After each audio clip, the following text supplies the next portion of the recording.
Manalangin tayo. Panginoong Diyos, itinataas namin ang iyong pangalan. Pinapupurihan at pinasasalamatan ka namin sa lahat ng iyong mga ginawa at pagpapala. Salamat sa panibagong araw na ipinagkaloob mo sa amin. At sa oras na ito na kami ay muling natipon. Gabayan niyo po kami sa aming mga gawain. Bigyan mo po kami ng talino at lakas upang magampanan po namin ang aming mga tungkulin. Buksan mo po ang aming isip at puso sa mga bagong kaalaman na aming matututunan. At nawa ay maging kagamit-gamit ang mga ito sa aming buhay at sa pagtulong sa aming kapwa. Ikaw po nawa ang maluwalhati sa lahat ng aming katagumpayan sa araw na ito. Ito lamang po ang aming dalangin sa pangalan ni Jesus. Amen. Secretary, can you proceed? Your Honor, if I may. Kindly sit down, please. These people are here for the first time, Mr. Chairman. From the Bureau of Customs, Yogi Filimon Before you Ruiz. proceed, we recognize the arrival of Senator J.D. Ejercito. Please proceed. From the Bureau of Customs, Mr. Chairman, Mr. Yogi Filimon Ruiz, Acting Commissioner. He is accompanied by Attorney Teddy Sandy S. Raval, Deputy Commissioner Enforcement Group, Attorney Edward James D. Buco, Deputy Commissioner Assessment and Operations Coordinating Group, Attorney Salvador Gregorio Largosa. From the Office of the Government Corporate Counsel, Mr. Chairman, the Deputy Government Corporate Counsel, OIC, is represented by Attorney Manuel F. Santos Jr., Government Corporate Attorney, and Attorney Christine Camille de Vera Baguio, Government Corporate Attorney. From the Philippine International Trading Corporation, Ms. Amy Liza Perez Chong, President and CEO, and Ms. Josefina Batin Ocampo, OIC Department Manager, Management Services. Those are the new ones, Mr. Chair. Can you, Point of order, Mr. Chair. Yes, Senator Ontiveros is recognized. Thank you, Mr. Chair. Mr. Chair, nung nakaraang hearing po, I made a motion to recall the Executive Secretary and to require his presence during the next hearing, which is this morning. That motion was seconded, Mr. Chair. No objection was interposed. So may I please know the status of the said motion, Mr. Chair? Thank you, Senator Ontiveros. For the record, this representation was about to proceed with some administrative housekeeping matters. The good Executive Secretary will not be able to attend today's hearing because there is a cabinet meeting right now, 9 a.m. At the same time, while we are having this committee hearing, we will again issue another invitation for him to attend the next hearing. I agree that that was a manifestation, a motion made by Senator Risa Ontiveros and seconded by Senator De La Rosa. We required the Executive Secretary to be present, but because of that cabinet meeting, I think because of the holiday yesterday, they scheduled the cabinet meeting today. So we will invite him again. We recognize the arrival of Senator Rafi Tulfo. Morning, sir. Mr. Chair. Yes, Your Honor. Thank you, Mr. Chair. I thank the Chair for his assurance that the Executive Secretary will be invited to the next meeting. Just for the record, Mr. Chair, regrettable na yung cabinet meeting na dahilan kung bakit pagkatapos ng presentation nila nung unang hearing ay umalis ka agad si ES, hindi na natin natanong ng ating mga tanong. Ngayon yun ulit yung dahilan kung bakit wala sila rito. I'm really, really holding on to the assurance of the Chair that he will be required to attend the next hearing. Or would it even be possible, Mr. Chair, to request, invite the executive? Was he even invited pala, Mr. Chair? I don't see him as having been invited. Parang wala po sa guest list. We invited him, and I was informed last night through other sources that a cabinet meeting is forthcoming. I understand, So Mr. Chair. we do that by in a different manner, not through the usual course of communication being sent by the COMSEC, Your Honor. However, Mr. Chair, with all due respect, I recall that in the previous hearing, and the transcript of that hearing will bear me out, that the chair actually said, quote, the Blue Ribbon Committee will require the presence of the executive secretary during the next hearing. Would it be possible kaya, Mr. Chair, tulad ng iniutos ng chair para sa komite of Mr. former Administrator Serafica in the first hearing, to invite the ES to follow to the hearing later today pagkatapos ng kanilang cabinet meeting? Posible kaya yon, Mr. Chair? We attempt, just like the tail end manifestation of Senator Jinggoy Estrada, and the records will bear that out, subject to the availability of the good executive secretary. So the committee secretary is directed to make a follow-up invitation to the good executive secretary today, in case the cabinet meeting would be terminated earlier than the Blue Ribbon Committee hearing. Maraming salamat po, Mr. Chair. The committee secretary is on the record. We proceed with the other administrative matters. Senator Raffy Tulfo requested the presence of the Bureau of Customs. I think the Bureau of Customs chief is here.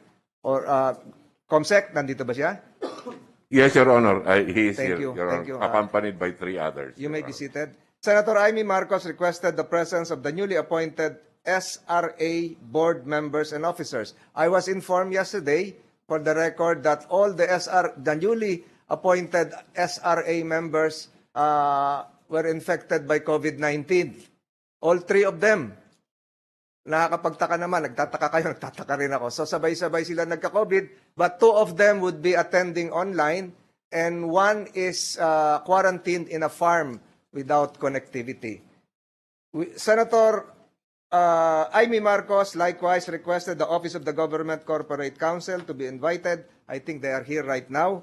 Number 6, Senator Ronald De La Rosa requested the Philippine International Trading Corporation, PITC, to be invited. I heard that they are here. And then that's about it. Committee Secretary, can you administer the oath to those who just arrived today? For those who are here for the first time, kindly stand and raise your right hand.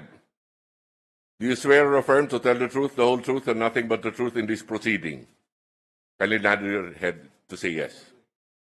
Thank you, Your Honor. For the record, they all nodded their heads. Again, before we proceed, let me flash on the screen some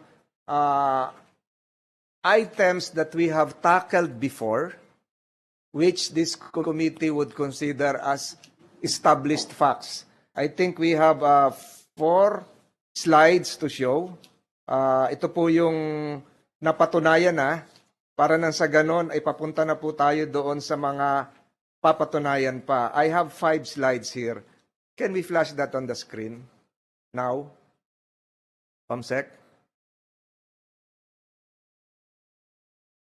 Can we flash that?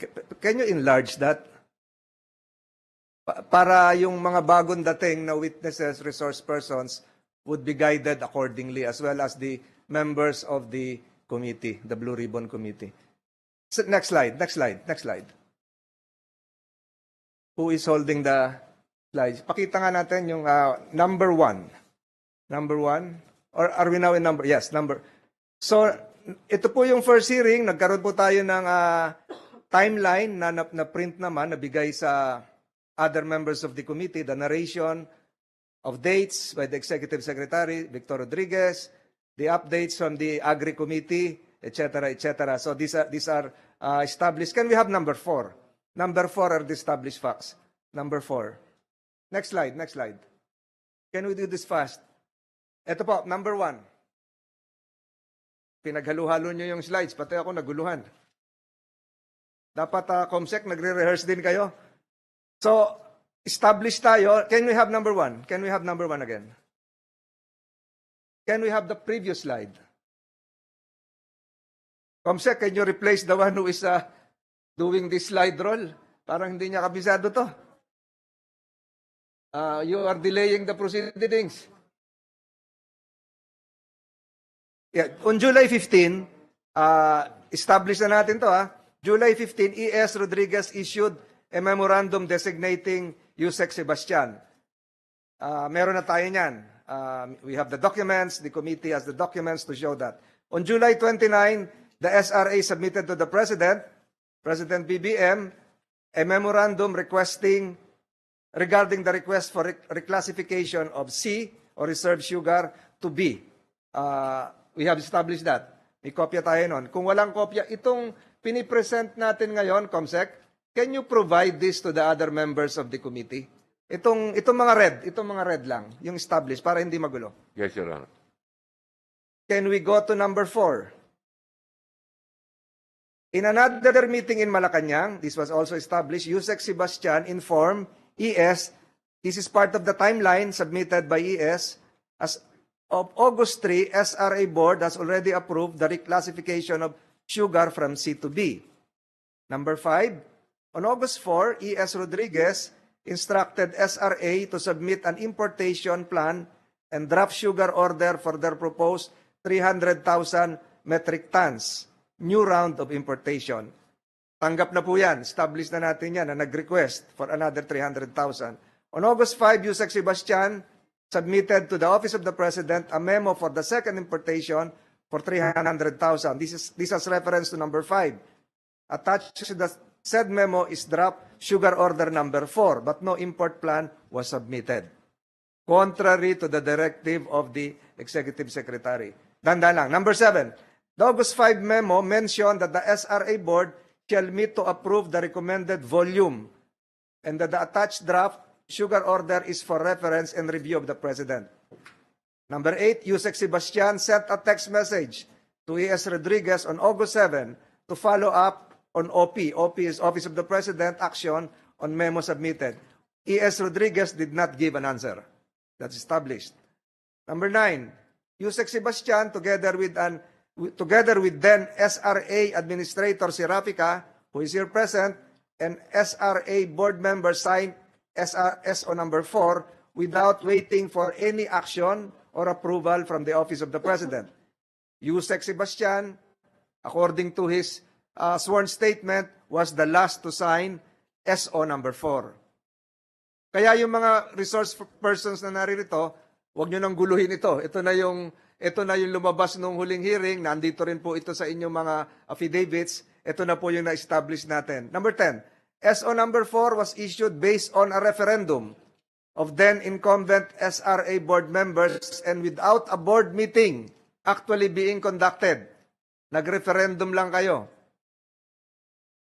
Papatunayan po ulit natin mamaya yan with a corroborative statement coming from the person, Mr. Antes, who was the one responsible for the referendum. Siya yung nag-ikot ng papel. Number 11, Yusek Sebastian affixed his customary signature over the typewritten name of the President and inserted one-word notation, quote-unquote, 4, to indicate that he was signing for the President who was then, and still now, acting as the Agriculture Secretary. Established na yan. May dokumento tayo dyan. And these are public records. Number 12, the SRA Administrator, Mr. Serafica, who is here, admitted that he personally prepared SO number 4 together with his staff. Established na rin yan because the legal department and other assistant administrators were not aware of SO number 4 before. We go to number 13. Other SRA officials present in the 23 August 22 Blue Ribbon hearing last week confirmed that no consultations within the agency were made prior to the issuance of SO number 4. Number 14, President BBM disapproved SO number 4 on 10 August 2022. Public knowledge po yan. Nasa dyaryo po yan. Number 15, SO number 4 was already published in the website of SRA but was subsequently deleted when it was disapproved by the President of the Philippines. Nandun po yan sa mga affidavits ninyo at nawala rin po sa website ng SRA. Number 16, Yusek Sebastian resigned on August 11 SRA Administrator Sirapica resigned on August 10, 2022, which was accepted on August 15, and Board Member Attorney Beltran resigned on 14 August 2022. Former Board Member Beltran, is he here? Can you please be seated? Na-administer na naman yung oath mo. You were absent last time because of COVID, but or an ailment, but thank you for being present today. Can we go to number 17? On August 20, 2022, President BBM appointed a new administrator as well as 2 new board members, thereby replacing the entire SRA board. We invited them all. Yung 3 bagong appoint, nagka-COVID lahat. But 2 of them are virtually present. Number 18, the provisions of SO number 3 and number 4 are not identical. We established that. Those are public documents. SO number 3 speaks of non-assignment. SO number 4 speaks of assignment. SO number 3 speaks of performance bond. SO number 4 is silent on performance bond. We now go to number 19. On various dates, the Bureau of Customs, upon order of the President, conducted raids on sugar warehouses in different parts of the country. Bulacan, Subic, Pampanga, Silang Cavite, Bukidnon, Manila, among others. Nandito ngayon ang Bureau of Customs. Yan ang mga tatanungin sa inyo mamaya. BOC, please be prepared. Is there a number 19? Wala na? What do we intend to establish today? Can we go to that slide? 1, 2, 3. 1, 2, 3. The context and justification for issue SO number 4. Can we flash that on the screen? Can we flash that on the screen? Ito po yung gusto nating malaman ngayon. Itong 1, 2, 3. Whether or not there was a genuine sugar shortage to justify SO 4. Number 2, whether or not sugar industry groups were consulted prior to the issuance of SO 4. Number 3, whether or not the sugar industry personalities were misled to believe that the President wants SO 4 to be issued to address a national emergency. And last 3 questions, kaya nandito yung OGCC, the legal authority to issue SO number 4. Can we have that slide? Can we have that slide? Number 1 question is whether or not Yusek Sebastian and other members of the SRA board had legal authority to issue SO 4, although natanong na yan on last hearing. Number 2, whether or not Yusek Sebastian was authorized to sign SO 4 pursuant to the July 15 ES Memorandum, although natanong na rin yan ni Senator Hontiveros and Senator Cayetano. Number 3, hindi pa ito natatanong, nadaplisan ko lang ito, whether or not there was a valid corporate action. We intend to resolve those 6 questions. But of course, my colleagues will have tail-end questions relative to the previous hearing. We intend to have a very substantive discussion and investigation today and in the order of arrival. First to arrive would be the chairman of the Senate Committee on Agriculture, Senator Cynthia Villar, at 8:17 a.m., Senator Marcos at 8:30 a.m., Senator Go at 8:36 a.m. Thereafter, physically, it will be Senator Hontiveros, Senator JV, Senator Robin Hood Padilla, Senator Tulfo, unless I see other persons here present. May we now ask Senator Cynthia Villar to proceed with the questioning. Senator Villar, are you still virtually present? Ma'am? Naka-on ba si Comsec, si Senator Villar? Senator Villar?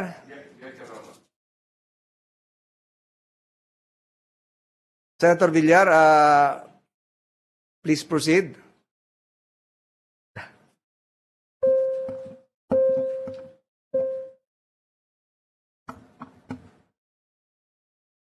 If Senator Villar is not yet ready, we can ask Senator Amy Marcos. Senator Marcos? Senator Marcos virtually ready now? Senator Amy Marcos? Senator Marcos is not yet ready. We can proceed with Senator Bongo. Senator Bongo?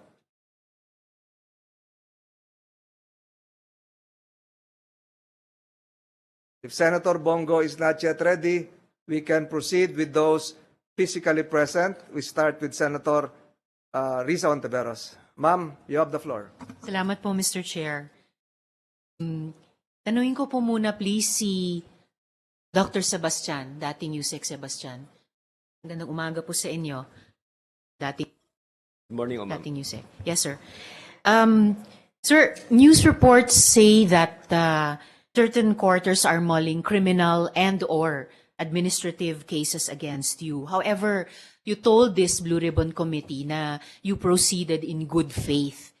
Ano po ang nagpapaniwala sa inyo na si Presidente at si ES na inaasahan ko talagang makarating sa hearing natin ngayong umaga, what made you believe that they, the President and the ES, were supportive of the information, of the importation? Sorry. Good morning, Mr. Chair, Madam Senator, good morning. Good morning to the members of the committee. The sugar shortage, supply shortage, is greatly manifested by the rising price of sugar in the market, Your Honor.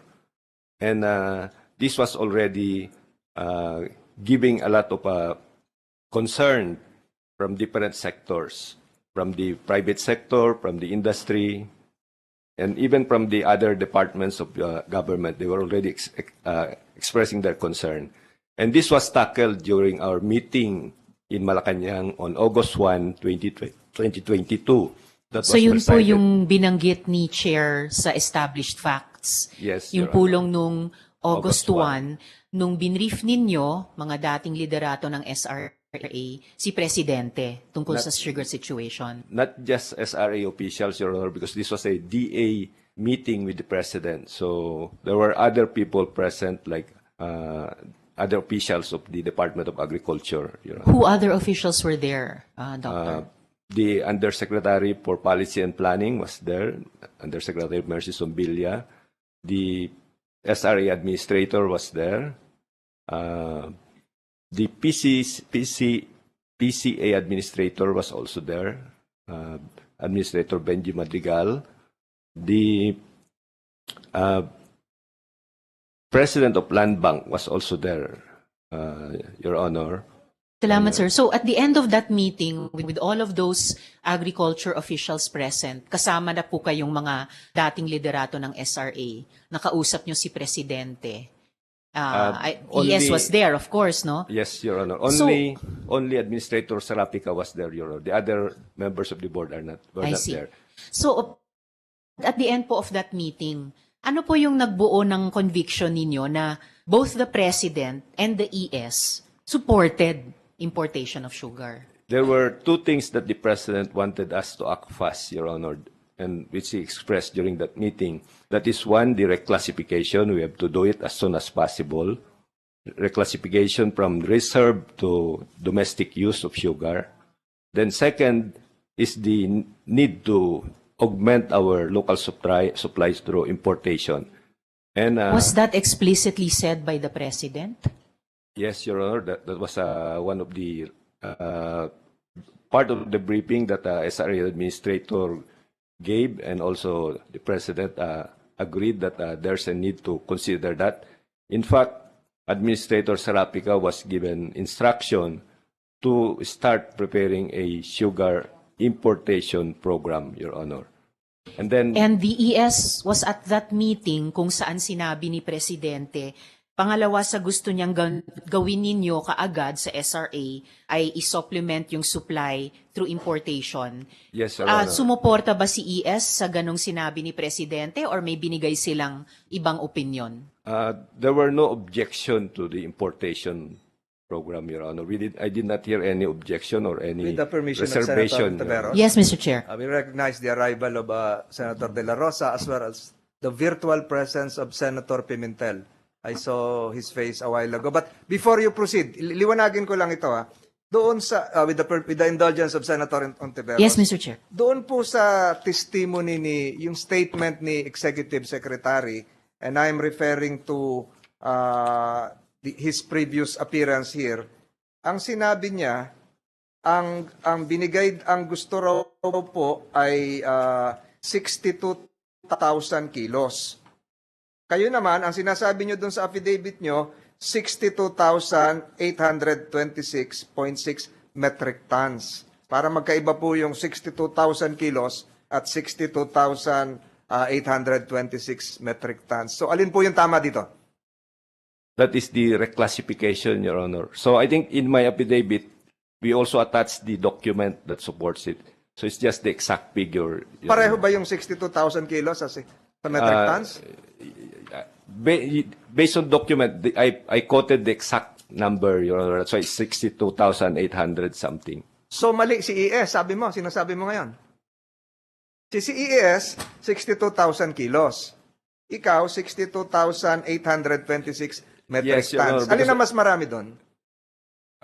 The one that I quoted is based on the document itself, Your Honor. So that's So, exactly. sinasabi mo ngayon, mali si Executive Secretary. I don't know, Your Honor, where. You were here when he testified. And I'm referring, Senator Ontiveros, to the statement of the good Executive Secretary that it was 62,000 kilos. The transcript will bear me out. So, Yes, Mr. Chair. Can the transcript be given to Senator Ontiveros? So, sinasabi mo na ngayon, Yusek Sebastian, mali si ES?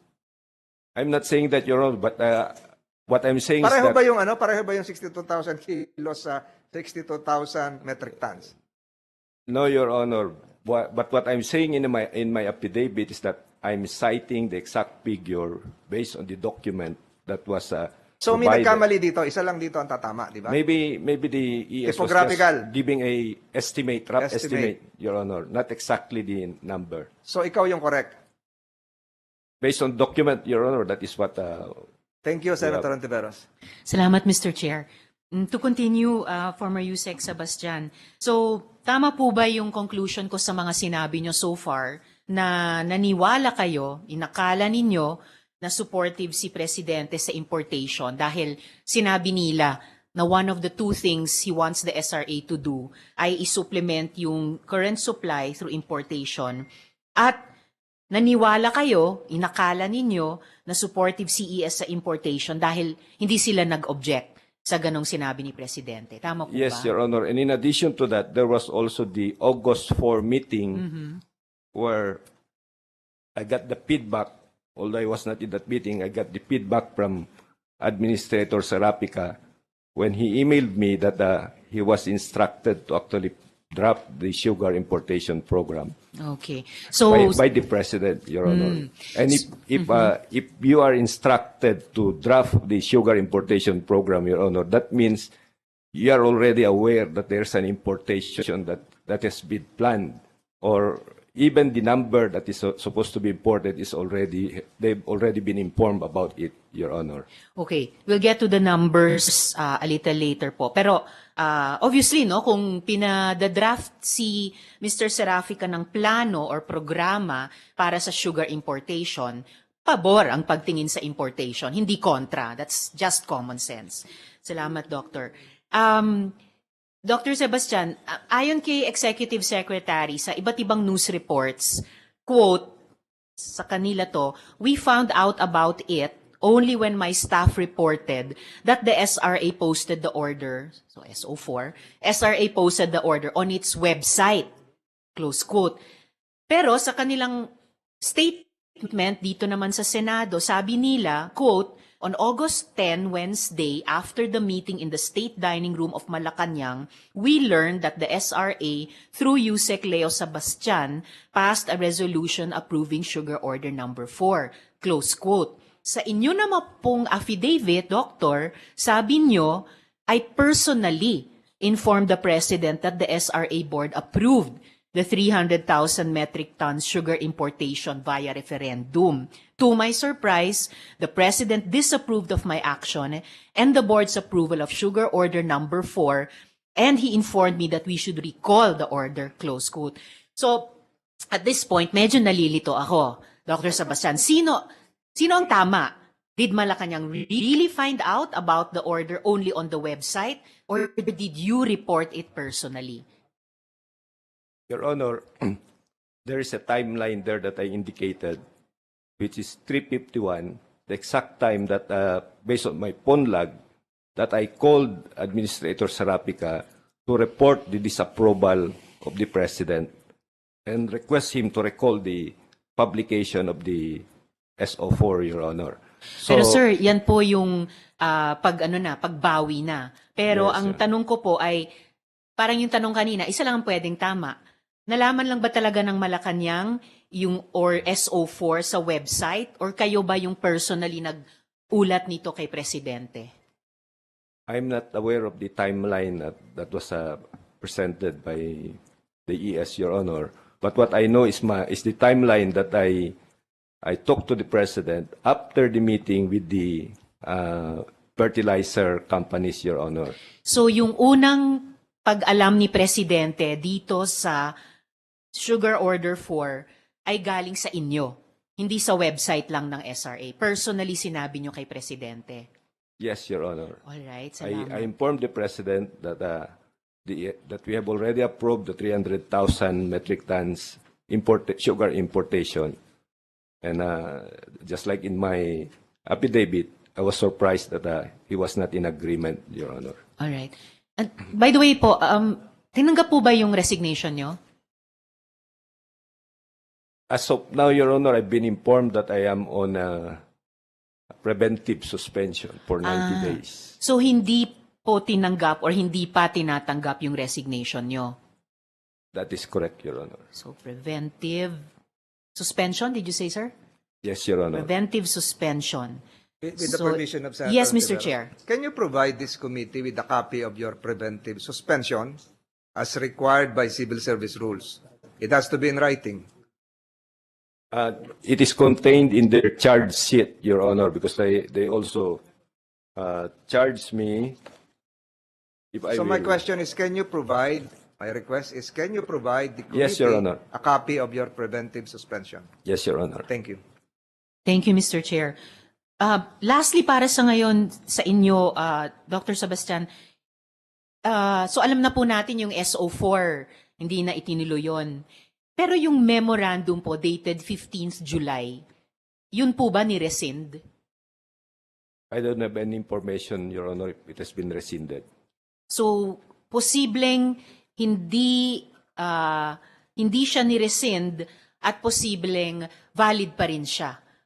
At as of today, at least as of this morning, i-cover pa rin kung sinong tao yung maaring ipalit sa inyo kung tatanggapin yung resignation nyo.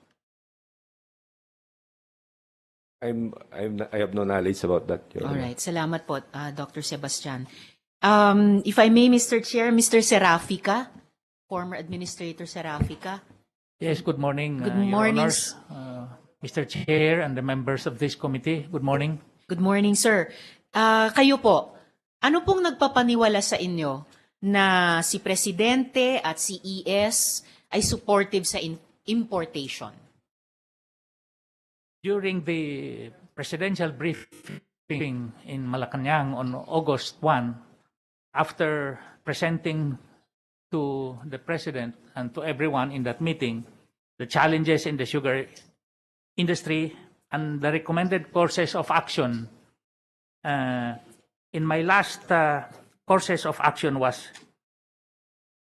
prepare a draft order on another import program for SRA board approval. In that instant, after everything was discussed, the President said to submit an importation plan. So again po, kung pinapadraft kayo ng order, kung pinapa-submit kayo ng plan tungkol sa isang programang importasyon, ibig sabihin, posibleng aaprubahan ito. And ibig sabihin, sa meeting sa araw na yon, favorable yung pagtingin, o at least open, hindi opposed. Tama po ba yon? You're correct, Your Honor.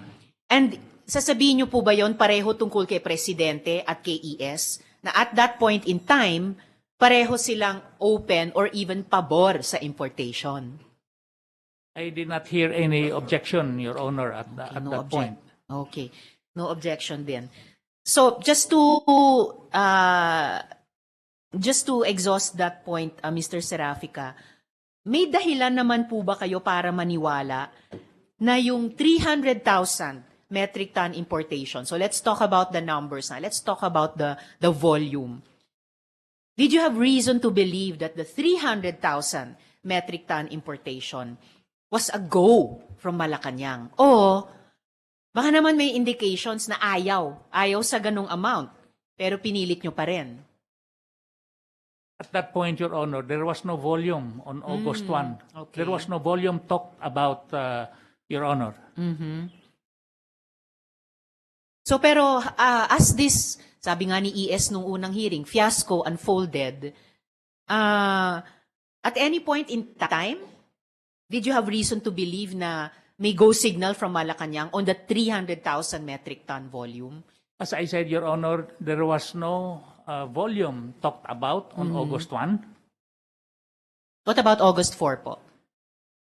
On August 4, it was reiterated again on the importation plan. During that time, we had already figures because we had a meeting with the stakeholders on July 29, where we presented the facts of the situation on the tightness of the supply and the rising prices, prevailing prices in the market. So the stakeholders were requested to submit on or before August 3 their recommendations. And did they po, at ano yung, and tama po ba Mr. Serafica, from July 29, meeting with stakeholders, hanggang submission deadline nila ng August 3, wala sa mga stakeholders ang nag-object sa importation? Tama po ba? Wala po. Wala. And did they have anything to say about the volume of importation? Actually, almost all of them recommended 300,000 metric tons volume to be imported, Your Honor. Almost all. Senator Ontiveros, Yes, Mr. Chair. Your time has lapsed. With the permission of Senator JB, are you willing to give a sufficient time to Senator Ontiveros to finish her question? Yeah, yes, Mr. Chairman. Let us let Senator Ontiveros finish her questioning. You may proceed. Maraming salamat, Sen. Ejercito at Mr. Chair. I'll just wrap up on this question for now. So almost all the stakeholders, former Administrator Serafica, na meeting nyo nung July 29, I presume nag-submit sa inyo by on or before the deadline of August 3, almost all agreed not only on the importation but on the 300,000 metric tons volume. That's correct, Your Honor. And lastly, at this point in time, bakit? Quickly, ano yung mga pinaka-importanting facts na pinag-usapan nyo with the stakeholders on July 29? About supply, about price, kung ano man. What were the most important facts na almost all the stakeholders agreed to importation and agreed to it to the volume of 300,000 metric tons? Ano yung basis nito? When we presented the supply and demand, it was indicated in the slides in the presentation, Your Honor, of the Regulations Department during the time. And they saw the deficit, the estimated deficit towards the end of August. And likewise, also, this concerns about the raw sugar. and likewise on the refined sugar. The SRA, Your Honor, has complete data on the facts of our demand, average demand for the last 3 crop years as far as raw sugar is concerned and as far as refined sugar is concerned. All right. So they realized, upon seeing all of this, that they recommended almost the same, 300,000 metric tons. All right. So, in fact, tama po ba, former Administrator Sarafica, na yung lang nag-disagree sa importation of 300,000 metric tons was Delmax Trading. At yung proposal nila was a lesser, is that slightly lesser amount of 250,000 metric tons. So, na actually near unanimous, this fact would validate yung sinabi nyo na near unanimous. Kaya nahihiwagaan talaga ako, former Administrator Sarafica, no? What happened on the sidelines? I'll leave it at this point, Senator Mr. Chair, saying only na Yes. talagang nahihiwagaan ako, Mr. Chair, kasi why the subterfuge? Nalaman ba talaga sa website lang? O sinabi personally, no? Why send signals na pabor sa importasyon, hindi nag-object, tapos babawiin pala, despite the fact of this near unanimity among the stakeholders based dun sa sinasabi ni Mr. Serafica na facts from the SRA, yung average demand natin in the last 3 crop years, projection nila na estimated deficit by end of this month, bukas, Mr. Chair, both in raw and refined sugar, at siguro yung ano yung magiging shortfall. Hence, possibly, no, we'll establish that in this hearing, kaya yung 300,000 metric tons. So, I'll suspend for now my interpellation. Salamat, marami, Tiveros, Mr. thank Chair. you. We recognize the arrival of Senator Jinggoy Estrada. And before we let Senator J.B. Ejercito proceed with his questions, may I remind Mr. Serafica that during the last hearing, last week, I have here in my possession the transcript of stenographic notes on pages 138 to 139. You were asked by Senator Jinggoy Estrada the following, and your answers are reflected in the said pages. Senator Estrada, you were the one who drafted SO number 4. Mr. Serafica, yes, Mr. Chair. Next, sa makatuwid, ikaw ang mastermind. Hindi po kayo sumagot. Tinuloy po ni Senator Estrada. Anyway, you drafted this sugar order number 4. You never consulted any stakeholders. Am I right? Mr. Serafica's answer, we did, Mr. Chair. Having settled that, I will now ask Senator J.B. Ejercito to proceed with his questions. You have the floor, Your Honor. Thank you, Mr. Chairman. First of all, Mr. Chair, I'd like to thank Senate President Zubiri for his privileged speech that opened the eyes of a lot of people regarding what is happening in the agricultural sector, particularly the sugar industry. Mr. Chair, I have something at stake here because being the author of the Sugarcane Industry Development Act of 2015 and the Anti-Agricultural Smuggling Law of 2016, medyo nalulungkot po ako. 6 years and 7 years have passed, Mr. Chair, after the passage of these two measures at para hong nabaliwala ang dalawang batas. First of all, the Sugarcane Industry Development Act. Our goal is not only to enhance the competitiveness of the sugar industry and maximize the utilization of sugarcane resources, but more importantly, to improve the income of farmers, farm workers through improved productivity, product diversification, job generation, and increased efficiency of the sugar mills, and improve the farming methods. We are thinking of the more or less 84,000 farmers and 720,000 industry workers. That is for the Sugarcane Industry Development Act that is intended really to revitalize and stimulate the sugar industry once again, not only Negros and other sugar-producing provinces in the country. Alam niyo po, medyo bias po ako dahil ang nanay ko po ay taga-Negros, kaya madalas po nakakausap ko mga planters, mga farmers at mga taga-Negros. Ilang dekadang nahirapan na po ang sugar industry. Kaya nga po, ito po ay napagkasunduan. Ipinasa po namin to ni then Congressman Albi Benitez as my counterpart para nga po sa intensyon na buhayin ang sugarcane industry. In the same way, the Anti-Agricultural Smuggling Act, Mr. Chairman, aims to boost the productivity of the agricultural sector and protect the Filipino farmers and agricultural enterprises from illegal traders and importers. Mr. Chairman, 2016, naalala ko po, 2015, 2016, nung nagkaroon po ng investigasyon din dito sa Senado tungkol sa rampant rice smuggling. In fact, then Mayor Rodrigo Duterte was one of the resource persons because of this rampant rice smuggling, no, in Kalabanggayan at lahat.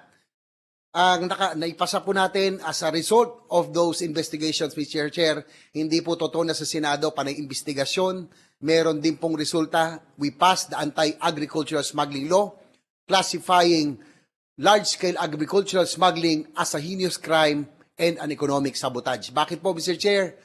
Pag pumapasok ang mga imported o mga smuggled na mga produktong bigas o asukal, bagsak ang presyo ng palay, bagsak ang presyo ng asukal, kawawa ang farmers, walang purchasing power, ang ekonomiya ng bawat probinsya ang apektado. That's why, Mr. Chair, we passed Anti-Agricultural Smuggling Act in 2016. Kaya po, medyo ako'y kahit papaano natutuwa na mismo si President Bongbong Marcos ang nangunguna sa sektor ng agrikultura. Ngayon po, nabigyan na ng pansin ito pong nangyayaring kawawang estado ng sugar cane industry sa buong Pilipinas. In fact, hindi lang po sugar cane, pati na po ang bigas, ang sibuyas, ang bawang, pati nga po asin. Napakarami na ating karagatan, ini-import natin pati galunggong. Panay na lang tayo, import ng import. Kung hindi nag-i-smuggle, import ng import. That's why, Mr. Chair, and thank you very much for this hearing. Hopefully, we can really get to the bottom of this and we can achieve food sufficiency by stopping, curbing, smuggling altogether and regulating the importation of these agri-products and supporting the local industry. Siguro tatanungin ko na po, marami hong natanong. I was absent last meeting because I was in quarantine. But as the author of these measures, again, I would like to propound some questions that are related, no, to these two measures. I'd like to ask the SRA, anybody can answer. Under RA number 10659 or the SIDA law, the government should allocate 2 billion annually to the Sugar Regulatory Administration as a support and development of the sugar industry. However, as we can see from the actual yearly appropriations, it was below than what was mandated. Mr. Chair, 2 billion po ang allocated natin taon-taon sa SRA for the development of the sugarcane industry. Movement for the modernization of the farming methods, for the modernization of the sugar mills, etc. But since 2016, for the first year of implementation, ang annual appropriation was 1.798 billion. 2017, 1.4 billion.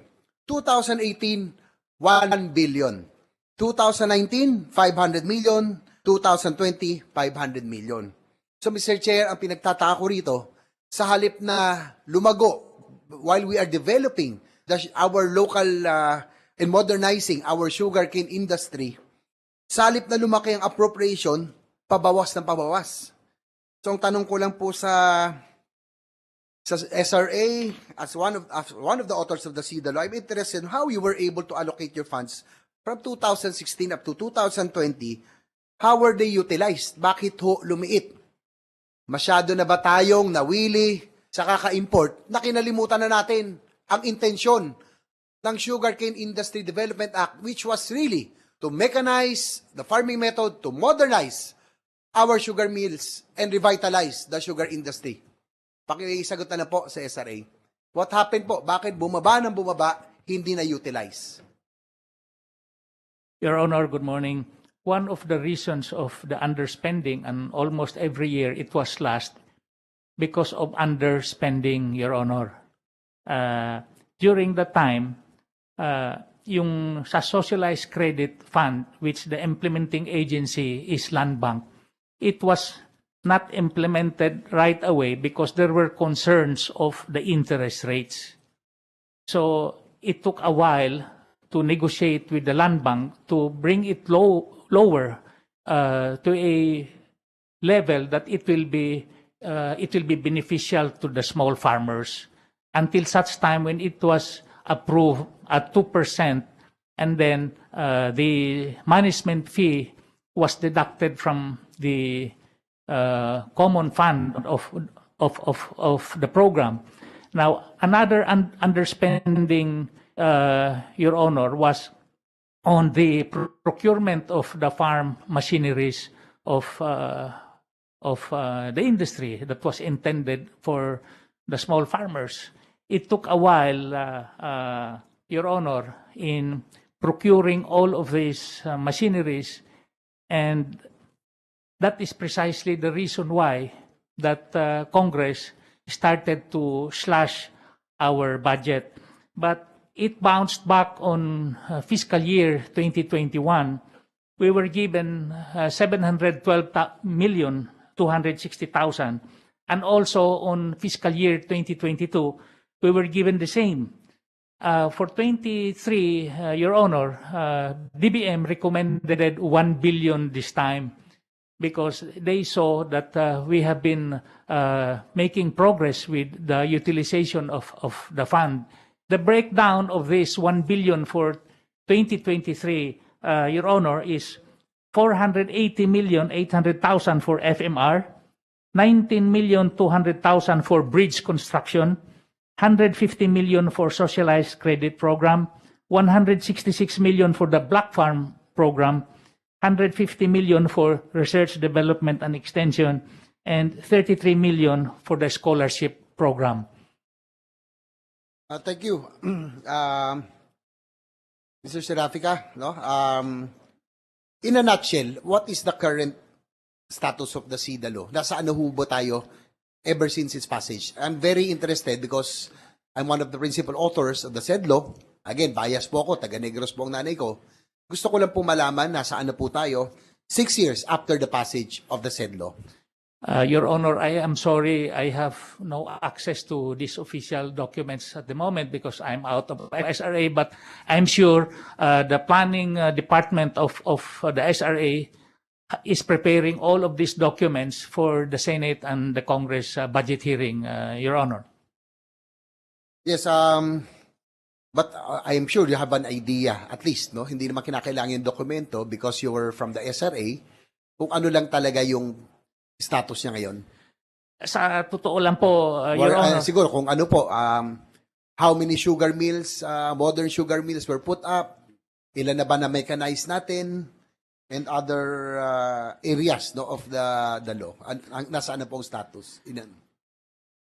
Well, for one, on the procurement of the machineries for the small farmers, that has been completed.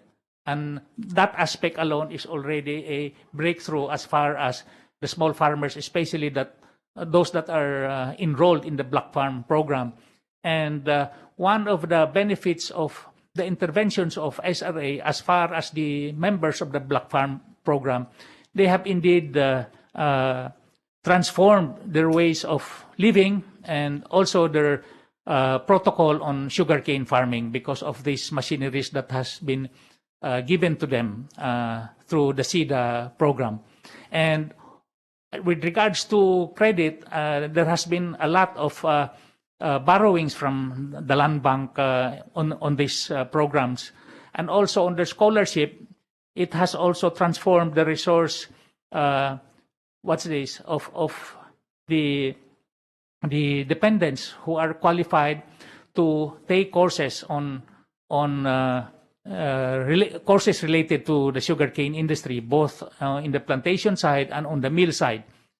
Now, the mills have not stopped upgrading their facilities. In fairness, the sugar mills and the refineries, they have invested. But what SRA now is really trying to do is really to make sure that if everyone can just avail of the high resilient varieties, So we will have better cane quality because the mills and the refiners are just there to get, of course, the best cane quality. So we will have a better recovery as far as the industry is concerned, Your Honor.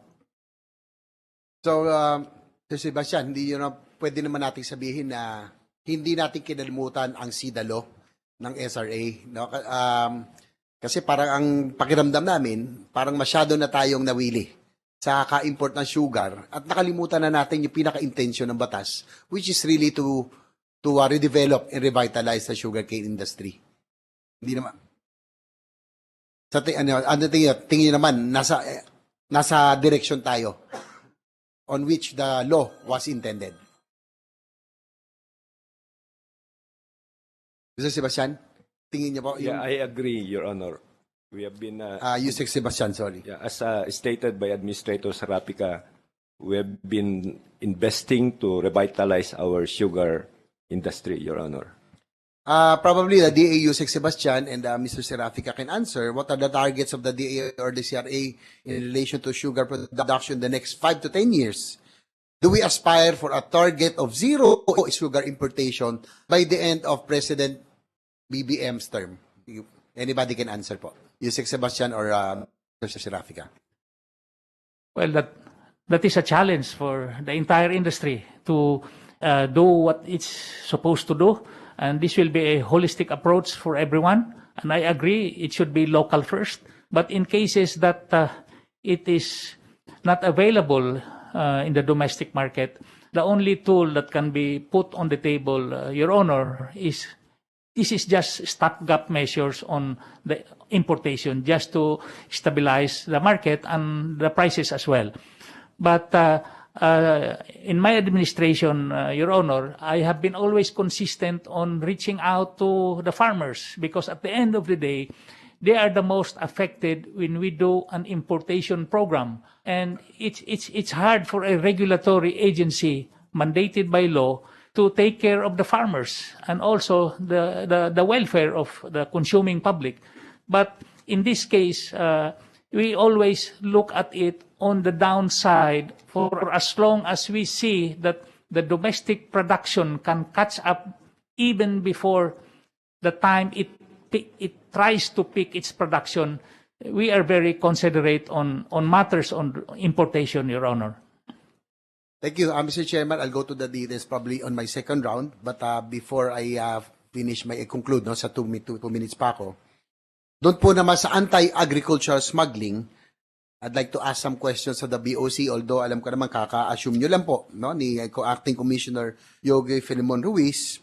Just few days after the first hearing of this committee, the Bureau of Customs have raided several warehouses in Bukidnon, Cagayan de Oro, full of sugar. Sabi nga ni Senate President, nasa ang shortage kung itong mga warehouses at container vans ang makikita natin at punong-puno ng asukal. What is the initial investigation regarding these warehouses? Yes, Your Honor. For the past 35 days, the Bureau of Customs has consistently conducted implementation of letter of authority to the different warehouses. We have a total of... The permission of Senator JB. Commissioner, siguro ang liwanagin mo ngayon, nakikinig ang taong bayan, liwanagin mo nga yung visitorial powers na ine-exercise nyo, ikumpara mo sa raid. Kasi pag raid, may kinukumpis ka, may hinuhuli. Pag visitorial, binibisita lang. So ano yung ginawa ninyo? Siguro yun ang isa sa mga dapat maliwanagan din. Salamat, Senator Ejercito. Yes, Mr. Chair. The letter of authority, Mr. Chair, is an order signed by the Commissioner of Customs authorizing a customs officer to conduct a visit on a warehouse suspected to contain imported goods. So we conduct a visit to check if the goods that are stored therein have paid the corresponding duties and taxes. So the raid, Your Honor, is this is not a raid. Implementation of the letter of authority. We give the warehouse owner 15 days to present the necessary documents proving that the goods stored in that warehouse are indeed have indeed been paid with the lawful duties and taxes, Your Honor. With the permission of Senator JB. So, hindi raid. No. Walang pinadlock, walang kinumpiska, walang hinuli.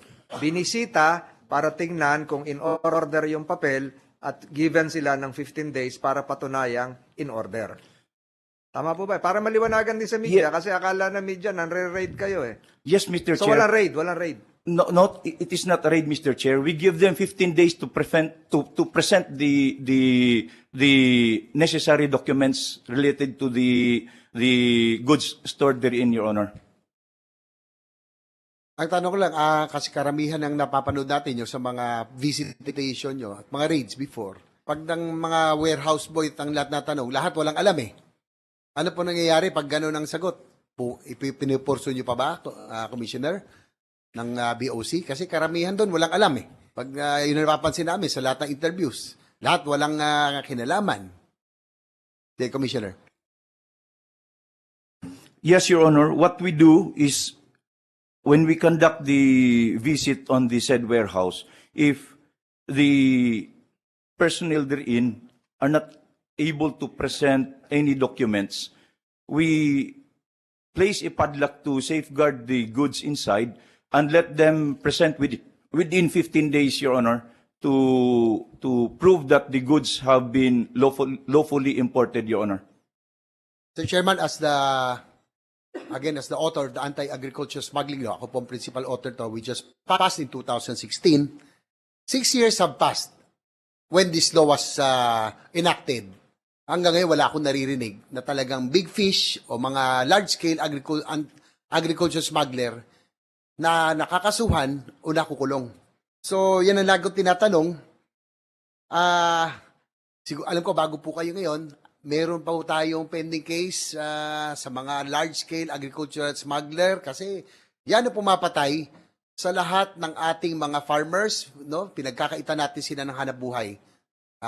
Sige po, Commissioner, ano pong status, if ever, sa mga large-scale agricultural smugglers? Ng bigas, ng asukal at iba pa.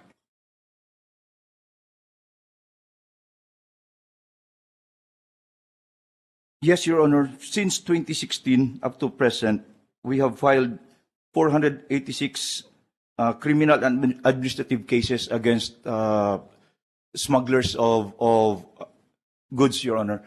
And we have arrested and jailed more or less three smugglers in different raids that we have conducted, Your Honor. Kasi ang nakalungkot dito, yung ating lokal na industriya talaga hindi magde-develop. No? Yung bigas, wala na mag-i-invest. Yung sugar industry, sa nangyayari ngayon, hanggat patuloy ang pagpasok ng mga smuggled na agriculture products. Mr. Commissioner, ano nangyari dati? No? Ngayon, nagkaroon ng directive ang presidente, at least nalaman na natin na talagang kumikilos kayo. Pero dati ba, parang wala akong naririnig na may mga warehouses na binibisita o nire-raid ang BOC. Your Were the Honor, raids conducted before? Parang wala tayong nabaltaan. Your Honor, we have been consistently implementing letters of authority, Your Honor, since up to the present. Since 2018 up to the present, Your Honor, we have implemented 391 letters of authority, Your Honor. But it just so happened that as of the present, the implementation of letters of authority have been highlighted, Your Honor. Likewise, before I wrap up, Senator Bato de la Rosa will also ask questions. Pero bago po magwakas, tanong ko lang sa inyo, kasi nakakalungkot, yung sugar industry natin, Mr. Chair, I'll just wrap up, yung rice natin, bigas, bawang, sibuyas, pati nga asin, na napakarami na karagatan natin, napakalawak, ini-import natin, pati galunggong. Tanong ko lang, Commissioner, gaano dami pa ang nag-i-smuggle ng mga bagay na ito. Paano natin at ano ang inyong intensyon para masugpo ito at sundin yung direktiba ng Pangulo na palakasin ang local industries? Since I assumed as the acting commissioner of the Bureau of Customs, Your Honor, 35 days ago, we have been consistently improving our interdiction capability, Your Honor. And right now, we have implemented processes that will, in the coming days, result to more positive interdictions in the ports, Your Honor. Regarding the number of smugglers, Your Honor, we do not have data regarding that. But what we are doing right now, Your Honor, is that we have more or less seen different processes that we think that we can really improve, and with the implementation of these systems and processes, Your Honor, it will result in more positive interdictions, Your Honor. Thank you, Mr. Chair. That's all for my first round. I will just ask later on. Thank you, Senator JB. Before Senator De La Rosa would be allowed to interject, may I notify our colleagues that I was informed that the TSN indicates that the first to have asked a question was the good minority leader. But my explanation here was that he was not yet around. So we gave the floor to another member of the minority, Senator Hontiveros, to ask the first question. So after the interjection of Senator De La Rosa, we will allow the good minority leader to have his 5-minute space before Senator Robin Hood Padilla asks the question. Senator Padilla is not yet here. So your 1-minute question, Senator De La Rosa. Mr. Chair, this is Grace. I want to be Senator Grace Poe is recognized. noted present for this hearing and also to be in line with the questions. Thank you. Yes. Your Honor, you will be after the questioning of Senator Tulfo. Yes. Yes, Your Honor. Thank you, Mr. Chair. Senator De La Rosa, 1 minute before the good minority leader asks his question. 30 seconds, Mr. Chair. I'm not availing of my 5 minutes yet. This is only plain interjection. Yes. Just to interject to the questioning of Senator JB to the Customs Commissioner. Advance notice lang, Commissioner. Please, kung meron kang ma-advisean dyan na staff mo, when I avail of my time mamaya, later, gusto ko lang malaman sana. Kunin nyo in advance yung lahat ng available records ninyo na yung lahat ng naimbestigahan ninyo ng smuggling, yung prosecution rate at saka conviction rate ng lahat ng kaso na na-file ninyo. Yun lang, kung mo advance.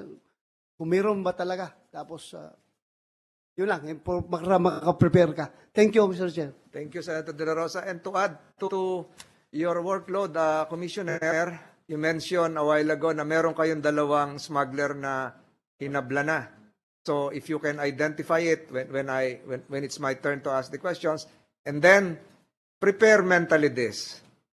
Pagka ang allowable importation halimbawa ay 5 kilos at nag-import ng 10 kilos, yung over ba na 5 kilos ay considered smuggled? Sagutin mo mamaya yan. May we ask the good minority leader to proceed with this questioning. Senator Pimentel, you're recognized. Ang ganda ng background mo, sir. Thank you, sir. Parang nasa abroad ka, sir. Thank you, sir. And that's a photograph that we own. So, hindi po ano yan. No violation of copyright. Thank you, Mr. Chairman, for giving me the time and fulfilling your commitment to me that I will be allowed to ask questions. And I'm sorry, I am late. I logged in late, so pasensya na po kayo. Ituloy ko na lang po yung sa customs muna before I propound questions to our SRA officials. Yung sa customs, sino to? May I know who is the person representing the customs, Mr. Chairman? Yes, Your Honor. The Customs Commissioner is here. Ruiz. Tama po Yes, ba? Your Honor. Yes, Your Honor. Okay, si Commissioner Ruiz is there. Yung nasa news kasi sir na raid or na padlock our warehouses in Cagayan de Oro City, among others. Mga kababayan ko yon eh. Ang tanong ko lang po nasunod naman ang regulations and the law when you visited or raided the warehouses and padlocked them. Yun lang ang concern ko para klaro sa affected party kung yung remedy niya, kung nasunod natin yung ating mga rules and regulation. Yes, Your Honor. When our team from CDO conducted the visit on Crystal Spring Milling Corporation, Your Honor, in Bukidnon, and in Busco Sugar Milling, Your Honor, also in Bukidnon, we found there were no imported sugar, Your Honor, but local sugar, Your Honor, and we recommended the termination of the letter of authority, Your Honor. Parang no issue. There's no issue? Ganun ba yun? Yes, Your Honor. Kasi We did not find any imported sugar, Your Honor. Sige. That's so thank you for that information. And ito it's about your appointment. Are you now the Commissioner of Customs or just in an acting capacity? I am in an acting capacity, Your Honor. So wala pa tayo masasabing regular Commissioner of Customs. So thank you for that, sir. Balik na ako doon. Can I ask former Administrator Serafika, yung sugar import permits, ang mga planters and millers are allowed, di ba, to apply and then possibly get an import permit and quota? If they are included in a particular program, yes, Your Honor. O siya, theoretically nga, yes. So, posible ba na because of that, mahalo ang imported sugar sa local or ma-present as local ang imported sugar? Kasi ang in custody with the sugar is someone who is also expected to be in custody of domestic sugar. The monitoring of SRA as far as imported sugar, Your Honor, is very rigid. All imported sugar are classified as sea sugar or reserve sugar until such time that they are in the accredited warehouses of the importers.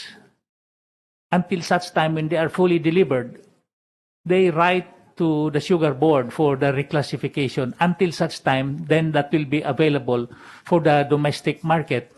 And there are ledgers as far as the importers are concerned, the way of monitoring as far as the SRA.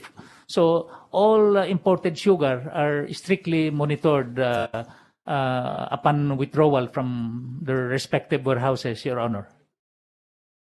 Okay, at least the theory is, the theoretical framework is in place. Pero wala naman tayong sugar marking. Parang sa fuel, di ba, minamark na natin yung fuel products. So, okay, pero Mr. Serafika, pagka ma-withdraw ang sugar sa warehouse, pero nalipat lang din sa isang warehouse at hindi naman na-release sa final consumer, yung initial withdrawal sa warehouse ay sa mata ninyo part na of domestic consumption? Is that how you compute the volume for domestic consumption? Your Honor, before I answer that question, in a warehouse where there is imported sugar or domestic sugar, there is a segregation. It cannot be commingled.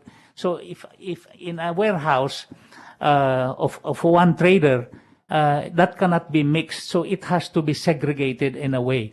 Now, with regards to an importation program, it depends on the sugar order in this case, or the importation program, Your Honor. Because like for example, SO3, if we are talking about SO3, the importers of SO3 cannot transfer or sell to anyone because SO3 is a program strictly for the industrial companies. And those industrial companies that do not have international traders license, they had to appoint an international trader to do the importation program for them. So it is strictly not allowed to transfer or even shift to another warehouse, Your Honor. Ang domestic demand po natin ay composed of industrial users demand and non-industrial users demand. That is the domestic demand. Yes, Your Honor. Okay. Ang non-industrial users would be the households. Household and institutional users like restaurants, hospitals, hotels. Okay, so basta final consumer na. So ganun po ang ating kasi tinitignan ko po 'tong domestic demand because domestic demand minus domestic supply would be your importation plan, hindi po ba? That's correct, Your Honor. Yes, and then may mga ano na lang doon, mga categories or subcategories. That's why I want to understand how domestic demand is computed, because what I fear is a bloated number for domestic demand, and then si domestic production is reality. So in effect, we will have a bloated import number for the importation plan. Is that happening, Mr. Serapica? No, it's not happening that way, Your Honor. In fact, for the past 3 crop years, Your Honor, our average demand is 170,000 metric tons for raw sugar. And our average demand for refined sugar for the last 3 crop years is at 85,000 metric tons of refined sugar A month. per month. Per month. Tama. These are historical data with SRA, Your Honor. So, The permission of the Minority Leader. yes, sir.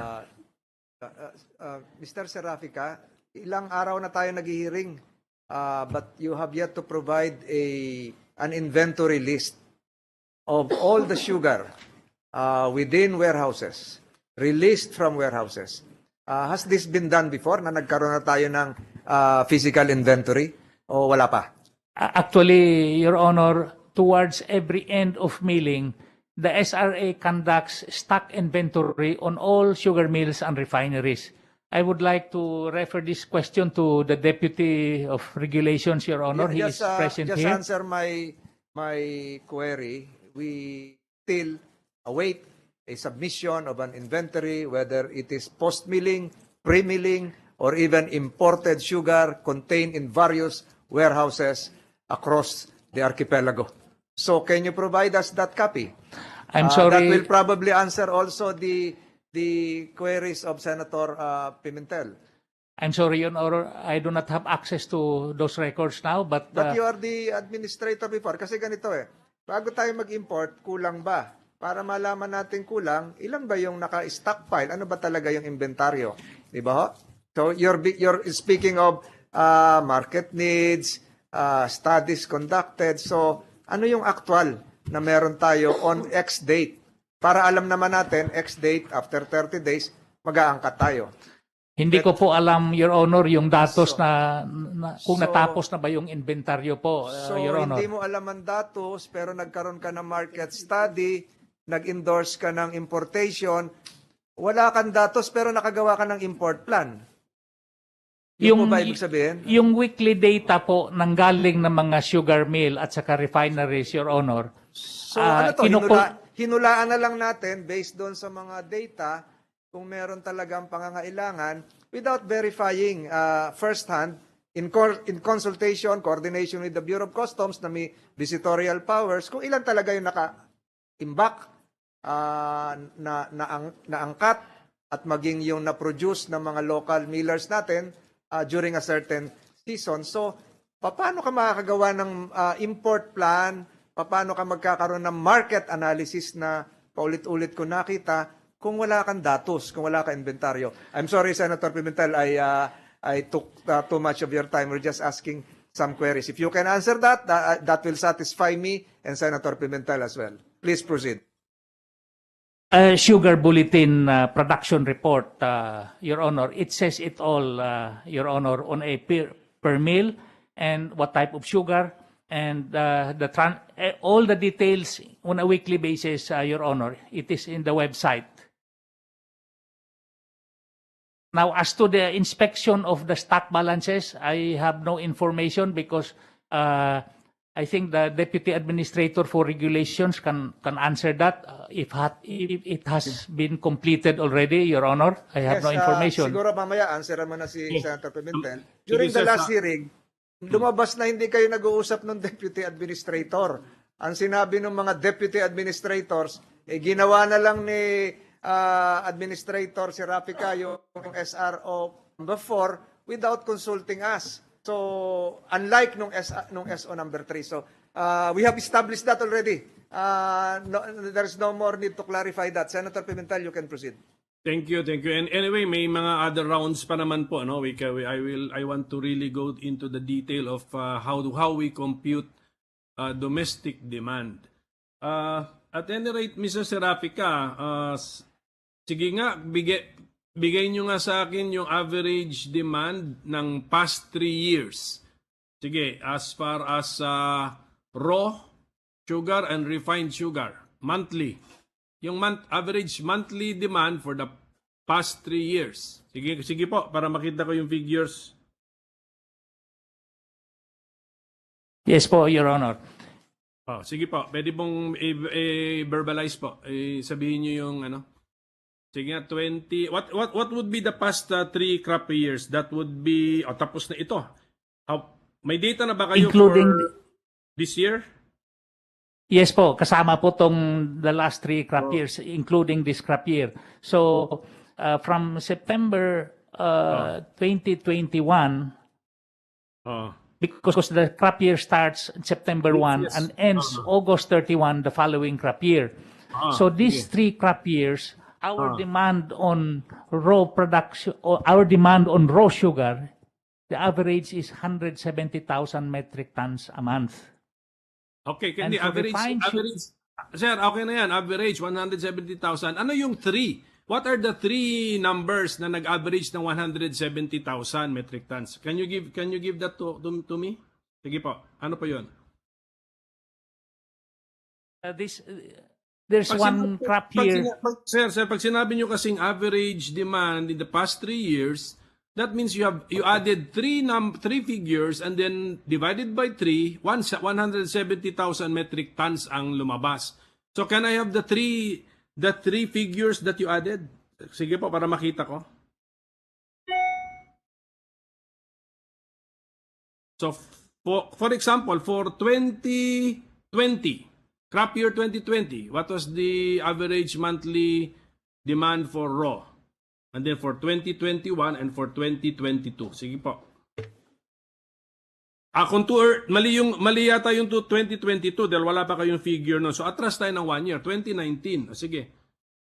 If you have it, 2019, 2020, and 2021. Crop years. Now for 2021,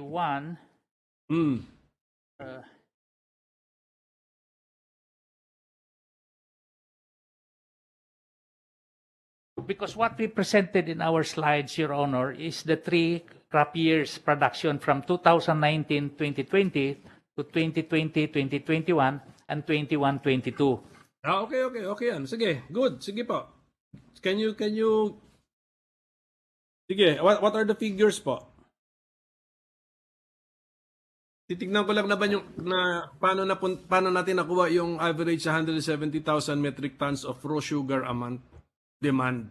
Sir Rafi, I can- just remember that Senator Pimentel has a degree in mathematics. I'm just testing, sir. Tignan lang natin kasi anyway, kung in writing na lang, sir. In writing na lang, Mr. Serapica. Anyway, may mga second round naman kami. So, can I now go to the in aid of legislation part of our investigation? Okay, Yes, Senator. Your Honor, you will suspend in 1 minute and 7 seconds. Go ahead, sir. Sige po, para lang ano. So the SRA, Mr. Serapica, is governed by Executive Order number 18, and then sabi rito sa Section 4, governing body is the Sugar Board. Actually, 3 lang ang members nito. Ngayon, you were functioning as if 4 members kayo. How did this happen, Mr. Serapica? Under EO number 292, the Administrative Code of 1987, the SRA became an attached agency to the Department of Agriculture. And the Secretary of the Department of Agriculture shall act as the ex officio chairman, Your Honor. Okay, so there was a subsequent EO 1987, naging 4 kayo. Okay. But then ang attempt is to make the sugar board parang representative of all of the stakeholders in the sugar industry or the sugar cane industry, as mentioned by Senator J.B. Ejercito. Do you feel that is sufficient? That there is secretary and then administrator and then miller, representative of the millers and representative of the planters? Hindi ba dapat lakihan na natin ito, dapat may representative of the small farmer, sugar farmer, representative of the retailers, and representative of the consumers, Mr. Serapica? Under the intent of Executive number 18, series of 1986, that was the intent of that executive order, Your Honor. Yun na nga, medyo parang ang point of view nito, when it was written, as if millers lang and planters ang concerned sa sugar industry. Naghihiring nga tayo ngayon dahil reklamo ang consumer na napakataas. Well, ng presyo. So, anyway, tinatanong lang kita, sir, because you were once upon a time the administrator. So, Mr. Chairman, alam ko I'm running out of time. Sana nandito si Executive Secretary Rodriguez, sir, kasi meron akong tanong sa kanya tungkol dito sa kanyang testimony before us. As a lawyer, meron ako napupunang inconsistency lang konti na gusto ko rin sanang ma-clarify. Plus to get his interpretation of that memorandum circular July 15 yata ang date noon, which he gave to Yusek Sebastian, kasi parang lawyer to lawyer, para as they were drafting it, ano ba yung nasa isip nila na extent of the power and authority of their agent or their representative. So, Mr. Chairman, may we know bakit wala po si E.S. Rodriguez? Yes, Senator Pimentel, I think I already answered that during the start of these proceedings. I was informed by Malacanang that they are having a cabinet meeting. So I replied to the query of Senator Hontiveros, and thereafter Senator Hontiveros requested through a motion that another notice, another invitation be sent to Executive Secretary Rodriguez for him to catch up if the cabinet meeting is over, which we did indeed. As of 9:55, another invitation was sent to the good executive secretary, and it was acknowledged and received by a certain Miss Rosalie Araquino, Presidential Staff Officer 5. So we have complied with the request of Senator Ontiveros. So we are just awaiting the reply as to whether the cabinet meeting will be terminated first prior to this proceeding. So I think that answers your question, Mr.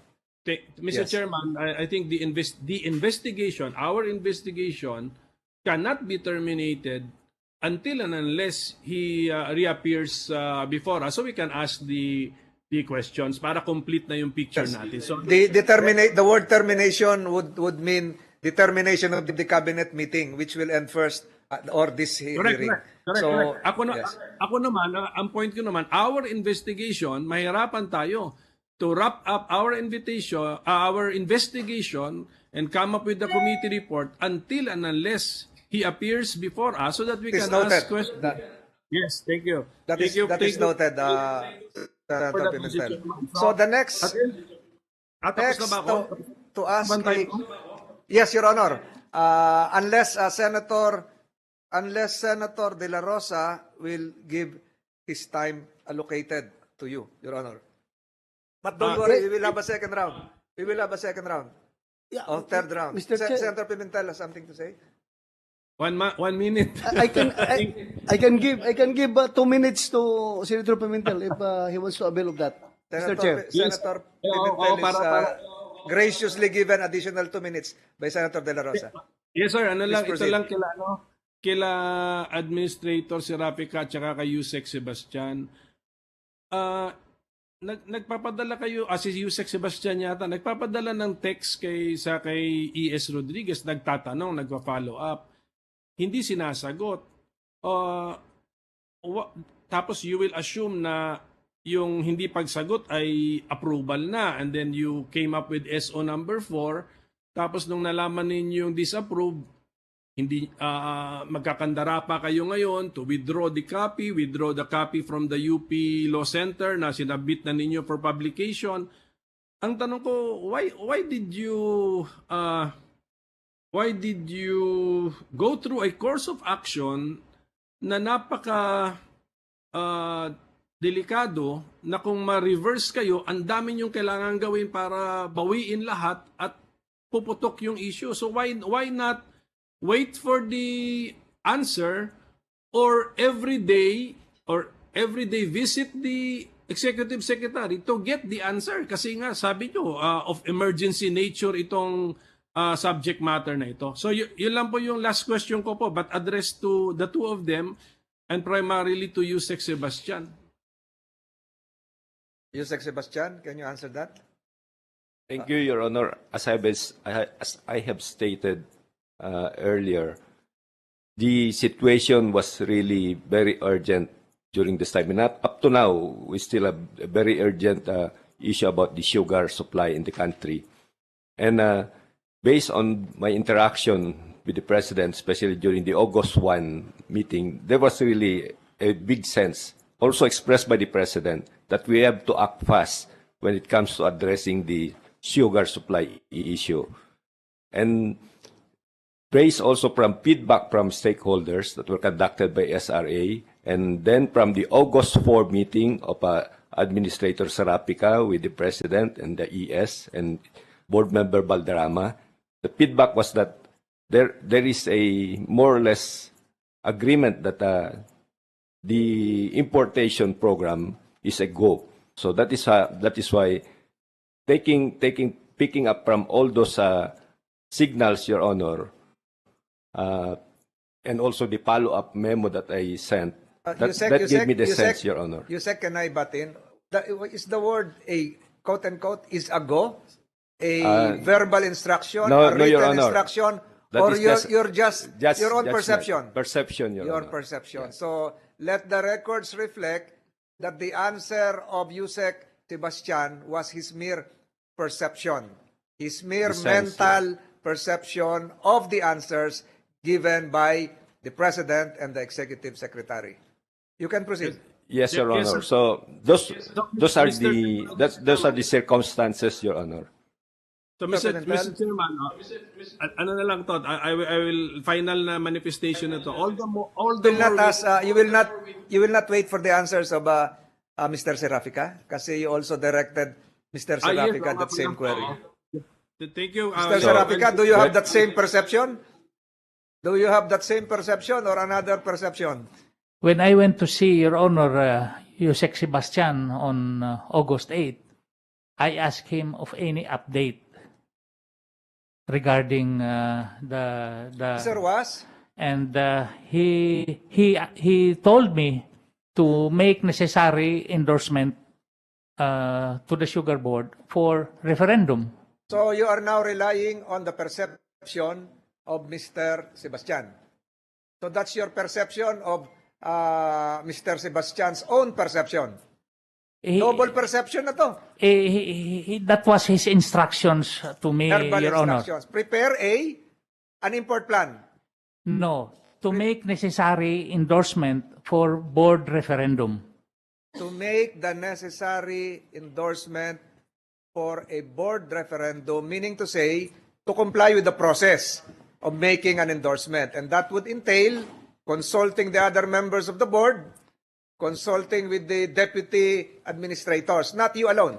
O ang ibig sabihin ba, ikaw na lang mag-isa, wala na yung mga board. Ganun ba yan? Hindi po. Ang nangyari, kaya nga, in-endorse po namin sa Sugar Board for referendum. Pero lumalabas doon sa transcript mo kanina, yung binanggit ko, 138, pages 138, 139, ikaw na lang mag-isa ang gumawa.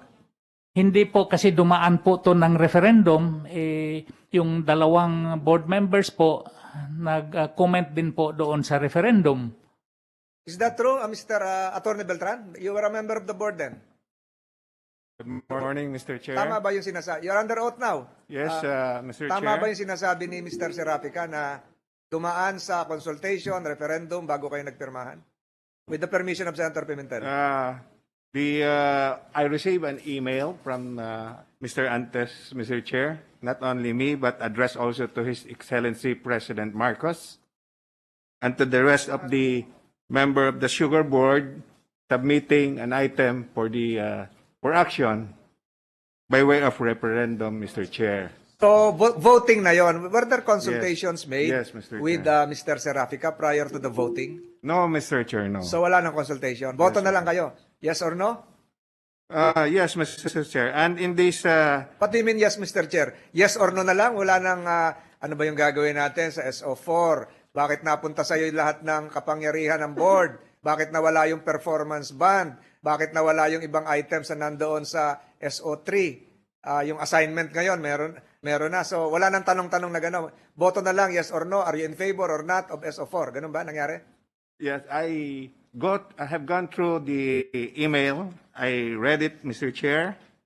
And significantly, on the last paragraph of this email, it says that it's still the Sugar Board that has the authority to issue conversion. No, there is one. There is an item. There is an item there that the SRA administrator, Mr. Serafica, can reclassify. There is an item that he can act alone, not the board. That is why, Mr. Chair, I was surprised. Why? Because So nagulat ka, pero bumoto ka rin ng yes. because Nagulat ka, you were surprised. Sa Tagalog, nagulat ka. Ang boto mo rin, yes. No, I have not gone through that last page. That's on the last part of the draft. I only went through the first pages of this draft, then about the allocation, 150 for the miller, for the industrial, 150 for the retail. You concurred. You voted yes. Yes, out of abundance of caution. Yan Mr. po, ito po, naka-flash sa screen natin, yung Yes, mga Mr. Chair.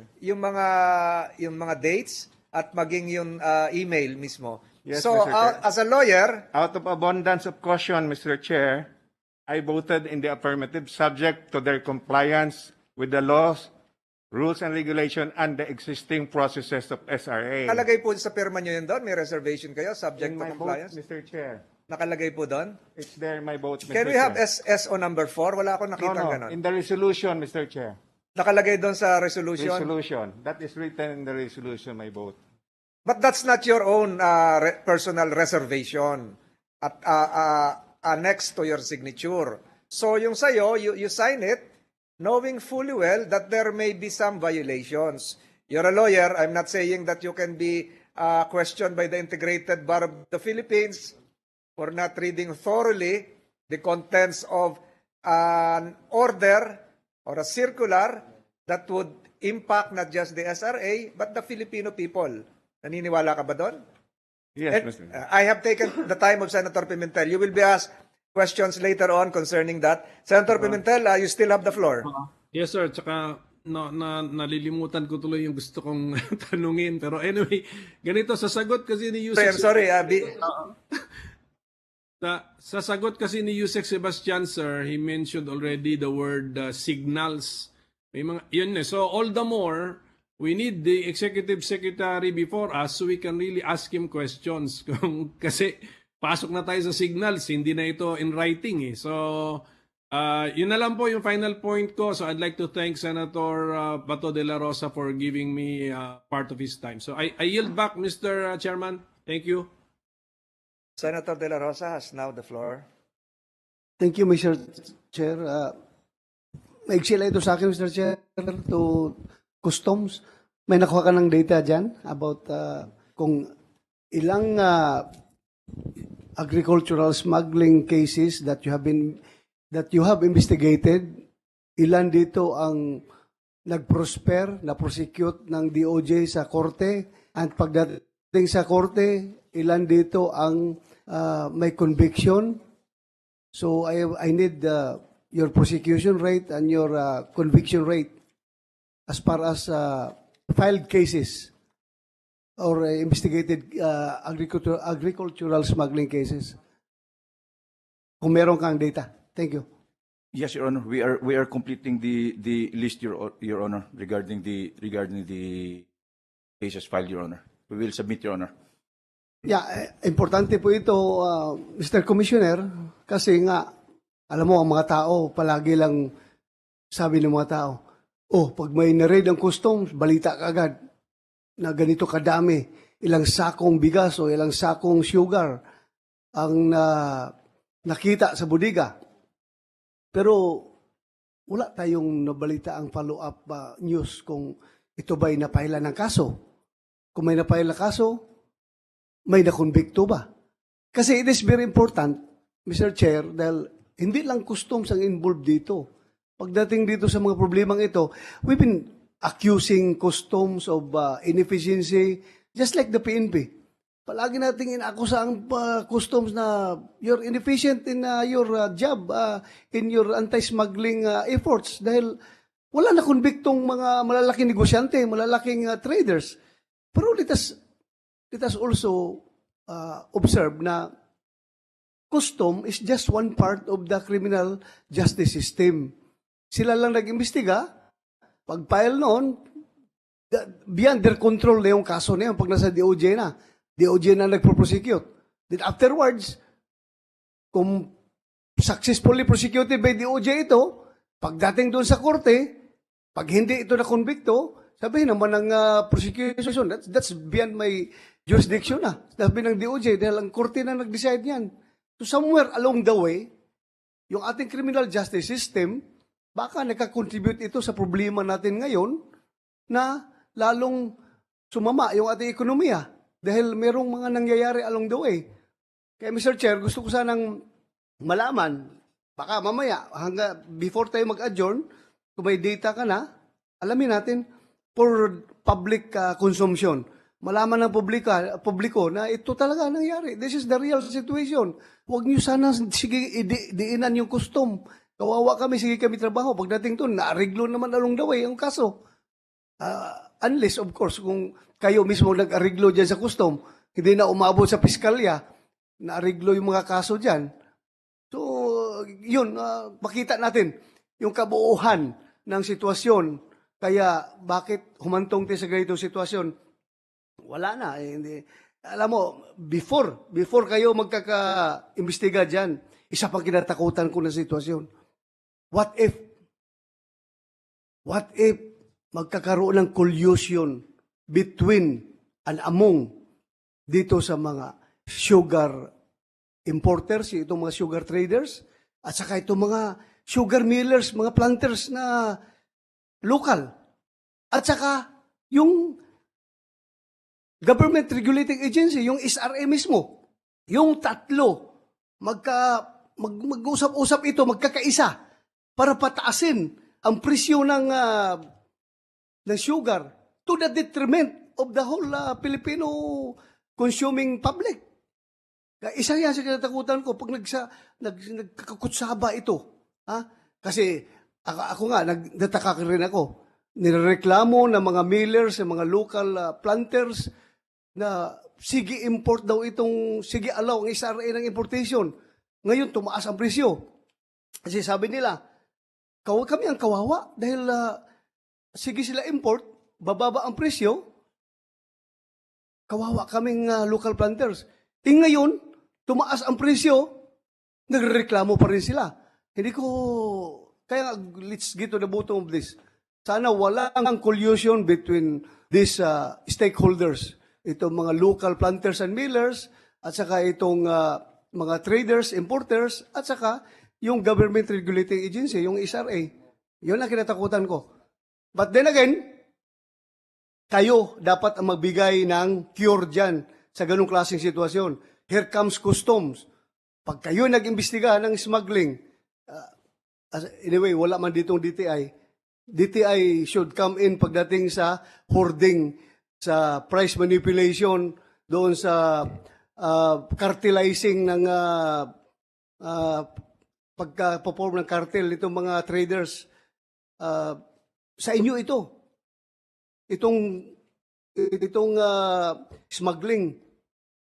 Kaya sana, mabigyan mo kami ng data, ha? Dahil alam ko yung inyong hinanakit. Sabi nyo, kami lang palagi custom sinisisi dito sa smuggling. Actually, along the way naman, pagdating sa piskalya, doon naman nagkaarigluhan. Sabihin naman ng piskalya, kami na-prosecute naman properly yan. Pero pagdating doon sa korte, doon naman nagkaarigluhan sa mga judges. Kaya, pabalik-balik itong problema na ito. So please, give me your, I'm not imputing malice to these pillars of criminal justice system. I'm not importing malice, pero just to clear the doubts of the Filipino people, pakita natin yung totoong sitwasyon. Give us the data. Ha? Yun lang. Salamat, Mr. Chairman. Thank you. Thank you, Senator De La Rosa. Senator JB would like to interject. You're given a minute. Yeah, thank you, Mr. Chairman. Just like to ask Acting Commissioner, ano pong status nila DEPCOM Teddy Rabal at DEPCOM Biner Bakiran? Are they still with the BOC up to now? Yes, Your Honor. Actually, DEPCOM Raval is together with me, Your Honor. Nandito pa si DEPCOM Rabal. Pero siguro I would like to ask questions sa second round na lang, no? Mamaya po. It's good that he is here. Administered, Rabal and Bakiran. Si Bakiran po. DEPCOM Bakiran, Your Honor, is still with the Revenue Collections and Monitoring Group, Your Honor. Sige po, Mr. Chair, during my second round, at least si DEPCOM Rabal is here. We will just ask questions later. Thank you, Senator JB. Before we allow Senator Tulfo to ask his question, may tanong lang ako kay Commissioner. Katatapos lang nito marami kayong ginawang visitorial functions, ayaw niyong tawaging raids. Ito bang, nare-recall mo ba itong San Fernando Eric Commercial Incorporated bilang isa sa mga nabisita nyo? Yung warehouse nila? At saka saan ito? San Fernando Eric Commercial Incorporated. Let me check my notes, Your Honor.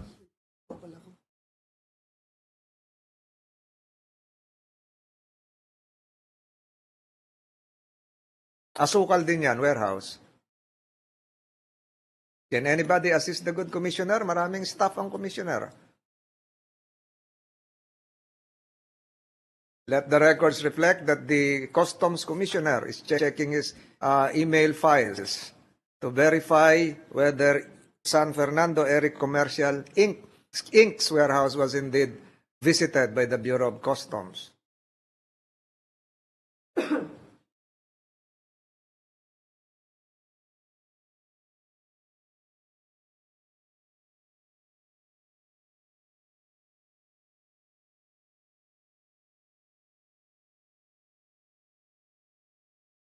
Mas marami pa yung time mo kay Senator Bato.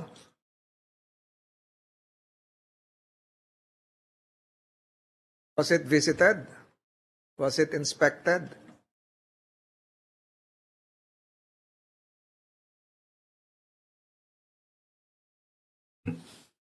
Yes, Your Honor. Thank you. Thank you for giving me the time to consult my notes, Your Honor. Regarding San Fernando, Eric commercial. yes, Your Honor. We found more or less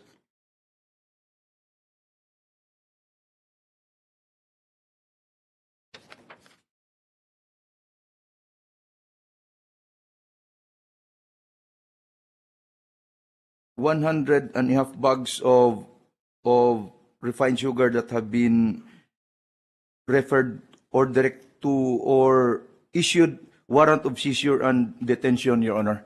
So, were those bags seized? Kasi Yes, Your sabi mo Honor. kanina, 15 days to present documents. Were they seized? Or are you waiting for the 15 days to lapse? They are already under the custody of the Bureau of Customs, Your Honor. How many bags again? 100. 100 and a half bags of refined sugar, Your Honor. So in terms of kilograms, how much would the total weight would be? Later on, we will be asking questions. And another one, Delmax Corporation, was this visited before I yield to Senator De La Rosa? Delmax Corporation and the location.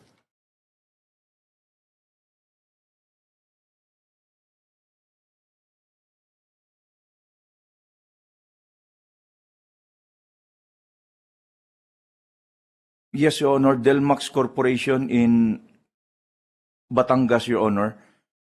We found 225,141 sacks of imported sugar, Your Honor, and 9,100 sacks of local sugar, Your Honor. And in all goods are covered with, all imported sugar are covered with the necessary import documents, Your Honor. And the letter of authority is already being recommended for termination, Your Honor. Termination would mean what? It will be opened, Your Honor. The warehouse will be opened. So it was padlocked. It was padlocked for 15 days, Your Honor, pending the presentation of the import documents, Your Honor. So again later, but can you convert that into kilograms? How many kilos would that be? Sacks lang yung binibigay mo eh. And later on, you will have the time. Senator De La Rosa would like to interject. Yes, Mr. Chairman. Commissioner, this pertains to your raid or visitorial actions on yung isang budiga doon sa Davao. I just would like to get an update dahil yun nga, yung Coca-Cola plant ng Davao nag-shut down, nag-close shop sila dahil nakalagay pa doon sa karatula doon sa gate nila, the reason for the shutdown is no more sugar. Wala silang magamit na sugar. Ngayon, meron kayong na-raid doon sa Davao na bodega. Can you give me an update? Alam nyo, Commissioner, just some administrative concerns ba? I communicated with your collector sa Davao, Customs Port of Davao. At ang sabi nila doon, kasi gusto kong malaman, kung yung na-raid ninyo na sugar doon ay for use ba yun? For industrial use yun ng Coca-Cola plant ng Davao or for other purposes? Yun lang kasimple. Sinabihan ko pa nga, being the Vice Chairman of the Senate Blue Ribbon Committee, please give me the report ng inyong raid dyan. Alam mong sagot sa akin through my staff, Commissioner, kinig ka muna. Commissioner, please be responsive and polite to the senator while he's addressing. Busy lang siya sa... But makinig ka lang muna. Sinabihan yung staff ko na pinapunta ko doon, nang hingi ng spot report. Spot report lang yun. Sinabihan, sir, hindi sila pwede mag-release ng spot report dahil centralized daw, doon daw kami maghingi dito sa inyo, sa central office. Sabi ko, bakit ganun na sila ka-stricto pagdating sa papilis? We should be transparent. Kung wala tayong tinatago, wala tayong tinatago, that's a public document. Spot reports are public documents. Sa PNP, kahit na ordinaryong media yan, yung media na may classification ng media mga astig na media sa taas at saka yung pinaka-local na nagsusumikap lang na media doon. Sa PNP, pagpupunta yung ordinaryong media sa police station, humingi ng spot report, bibigyan talaga yan. Bakit sa custom, vice chairman ng Blue Ribbon Committee, ayaw bigyan ng spot report ng customs collector ninyo doon sa Davao? Bakit? May tinatago ba kayo? Hindi ako galit sa'yo, Hindi ako galit sa'yo. Nagtatanong lang ako, bakit yung collector mo doon sa Davao, ayaw ibigay yung spot report sa akin? Gusto niyang siya mismo, paliparin ko dito, pa-attendin ko dito ng hearing? Hindi naman ako nagpa-power tripping, Commissioner. Gusto ko lang makakontribute dito sa committee na ito na maging successful kami sa aming investigation. Hindi ako nagpa-power trip. Matagal akong very powerful physically and whatever. Powerful ako pero ayaw kong gamitin yung power dito para ipapaya kayo or pakita na siga kami ng mga senador. No, ayaw namin ganun. Kami lang tulungan nyo kami na maging successful yung investigation na ginagawa ng Blue Ribbon Committee. Yun lang. Sabihan mo tawagan mo yung collector mo sa Davao na dapat you should provide records na hinihingi ng committee na ito. Huwag ipasa sa inyo. Dahil for the public document yan. You must be transparent in all those reports. Please, Mr. Chairman. Thank you, Senator. Yes, Your Honor. I will call the attention of the concerned official, Your Honor, and we will review the processes regarding that, Your Honor, and modify accordingly, Your Honor. Thank you. It's now the turn of Senator Raffy Tulfo to ask questions. Senator Tulfo, you have your 5 minutes, and during the second round, we will allocate you additional minutes. Senator Tulfo is recognized. Thank you, Mr. Chair. During the last hearing, Senate President Migs Zubiri wondered aloud, bakit daw po walang nahuli at nakukulong ng mga smuggler? And I think that kind of sentiment is being shared now by all of my colleagues here. And that is the reason why I asked this committee during the last hearing to invite the acting commissioner today, and thank you for coming over. And I did a little research on you, Acting Commissioner Ruiz, and I found out that all your working experience life, they were all dedicated to law enforcement. Am I right? First, sa PDEA,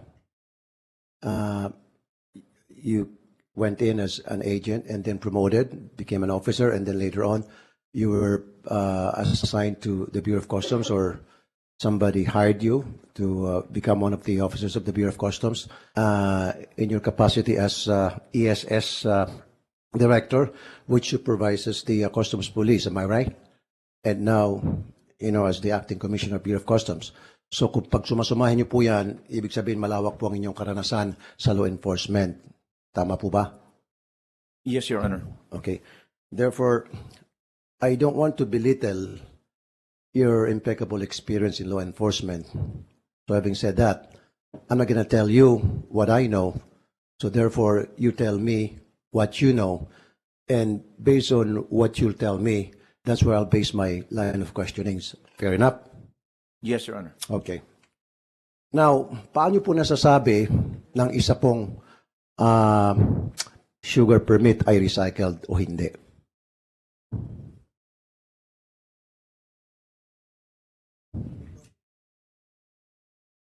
Let me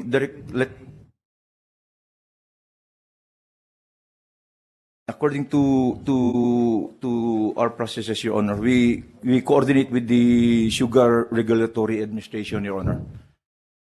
I'm sorry, I didn't catch it. We coordinate with the SRA, Your Honor, regarding SRA. that importation. We Okay. verify the said permit, Your Honor. So you verify with the SRA. Kaya ko natanong agad, diretsuhan po, yung tungkol sa tinatawag na recycled permit kasi palagi nang nababanggit. Yan yung source ng smuggling. So bine-verify niyo po sa SRA. And sasabihin ng SRA, yan ay recycled, then good to go. Pupunta na po yung warehouse para i-raid or something to that effect. Am I right?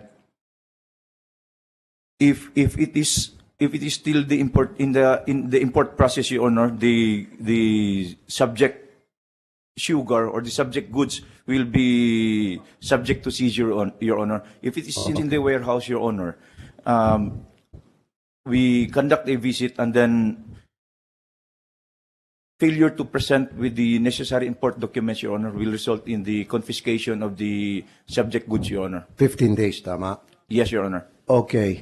Now, di po ba mas tamang sabihin na bago kayo pumunta sa isang warehouse, alam niyo na po ang inyong pakay, hindi po pwede yung pagdating niyo doon, parang hello, hindi namin alam ano bang nangyari dito, ano bang meron dito, kailan makita mga papeles ninyo, you show us versus you show them what you know and what you have, and based on all those documents that you have, then boom, raid ka, nabulaga ka namin dahil ismuggle tong lahat nandito. Ito yung mga ebidensya namin at ito yung dokumento from the SRA saying na ito'y recycle permit lang ang ginagamit nyo.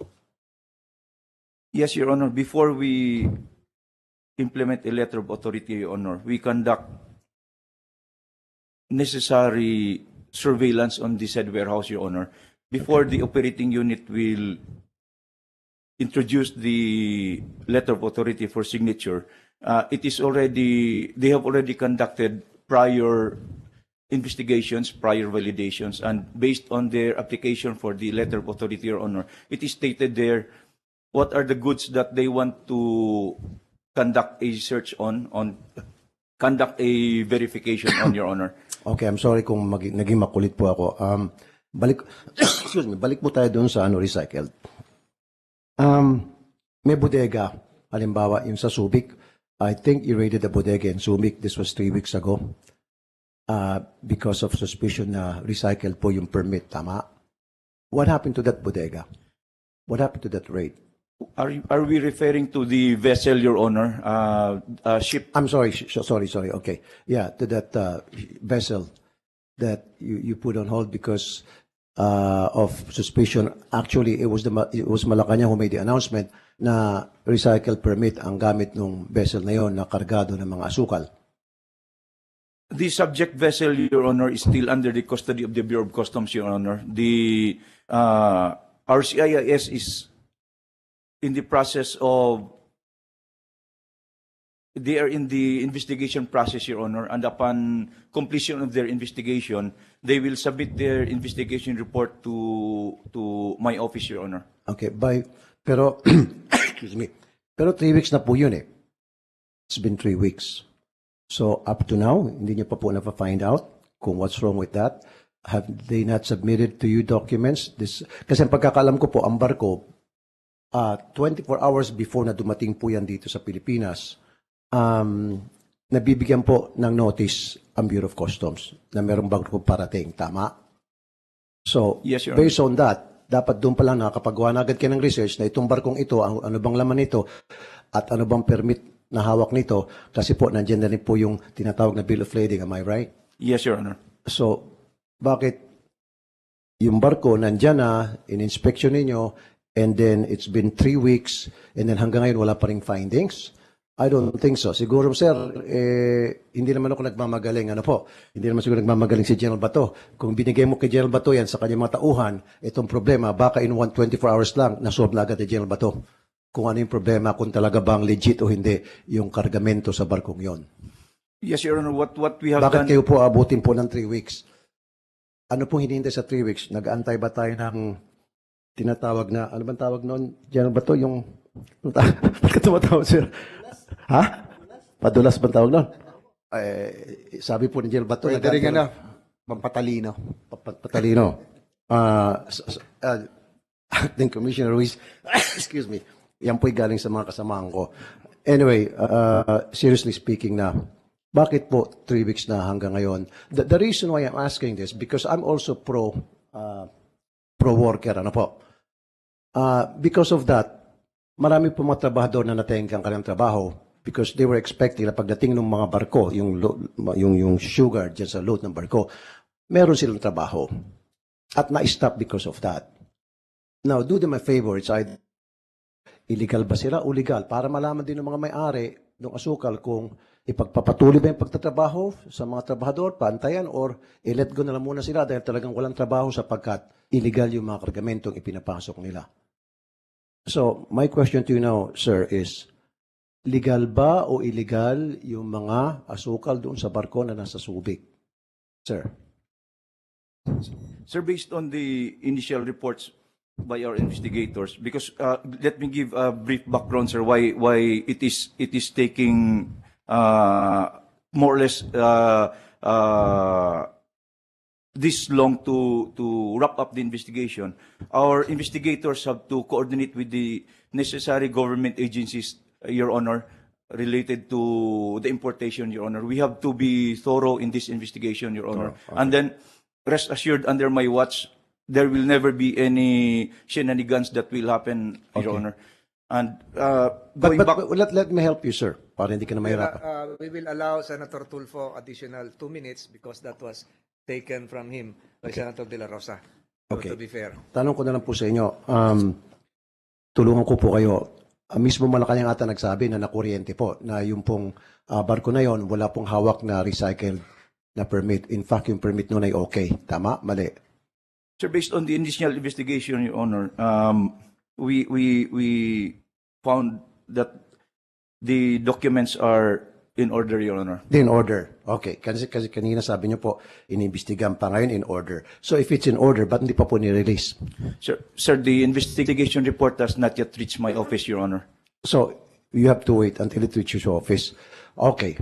When is it going to reach your office, sir?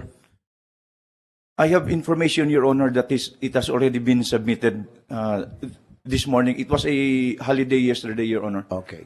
So ma-release po yun. Now, kung kayo po ay madaling magpataw ng penalty doon sa mga nagkakasala ng mga kargamento, ano po, may problema kargamento, dapat po may penalty din sa Bureau of Customs na nagkakamali, pumapalpak. In this time, very clear, pumalpak po ang Bureau of Customs. Wala ho bang penalty sa Bureau of Customs dahil sa pagkakamaling ito, dahil naabala po yung kargamento, naabala po yung mga manggagawa na kung saan sila po yung sasalo doon sa kargamento yun, sila po yung magpo-process nitong mga kargamento ng consignee. So, wala ho bang penalty sa Bureau of Customs for that? Wala bang penalty doon sa mga kawani ng Bureau of Customs na nagpadalos-dalos? It is part of our mandate, Your Honor, to verify if said goods are imported, Your Honor, and we have to diligently do our job, Your Honor, regarding that, Your Honor. I'm sorry, sir, pero hindi niyo po nasasagot yung tanong ko. Pero nahihirapan ka na at I don't want to add more anxiety to you, pero I'm really frustrated. I'm not getting the right answer. My question was very simple, but you're giving me a runaround to my question. Last na lamang po. So, nagkamali po yung Bureau of Customs, nagkamali po yung Malacanang. Now, ano po ang gagawin ninyo dun sa pagkakamaling iyon? Paano naman po yung naabala na kargamento, yung consignee na naabala, na inosente naman pala sila, sila po ay ni-raid yung or hinold yung kanilang shipment at hindi nakapagtrabaho sila at yung kanilang manggagawa na apektuhan yung trabaho rin. Yun po yung question ko lang, sir. Simple lang po yun. Yes, Your Honor. Upon if the investigation report finds no... Makasigit din po, sir.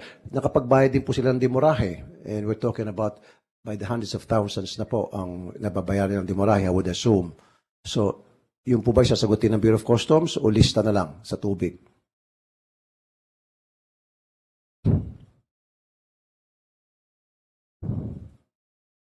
Approach your boss, the commissioner. If that is the deputy commissioner, pwede mo siyang lapitan. Tulungan mo kaysa magbulungan kayo ng pasigaw. Let me ask the Deputy Commissioner for Operations, Your Honor, answer the question. And who is the Deputy Commissioner for Operations? Deputy Commissioner Debuco, Your Honor. Has he been administered? Tapos na ba? Nag-oath na, Comsec? Wala pa po, Your Honor. Tapos na? Not yet, Your Honor. Can you state your name, some other personal circumstances? You're under oath? You can sit down. You can sit down. Good morning, Your Honor. I am Edward James Dibuco, Deputy Commissioner for Assessment and Operations Group of the Bureau of Customs. Ikaw yung tinatanong kanina ni Senator JB na pero hindi ka sumagot na nandyan ka. Ang sumagot ata yung isa? Si Deputy Commissioner Rabal po yun, Your Honor. So you're a new Deputy Commissioner? No, Your Honor. Dati pa po. Hold over. So can you answer the question of Senator Tulfo? Well, regarding the demurrage charges, Your Honor, it's with shipping lines. It's not charged from the Bureau of Customs, Your Honor. So pasensya na lang. So yung naabala ninyo, dahil sa inyong kapalpakan, naabala na shipment, naabala na consignee, pasensya na lang. Well, Your Honor, yung visitorial power po kasi is granted, no, provided under the MTA. In fact, I'm sorry, sir. You keep on telling me about that visitorial power.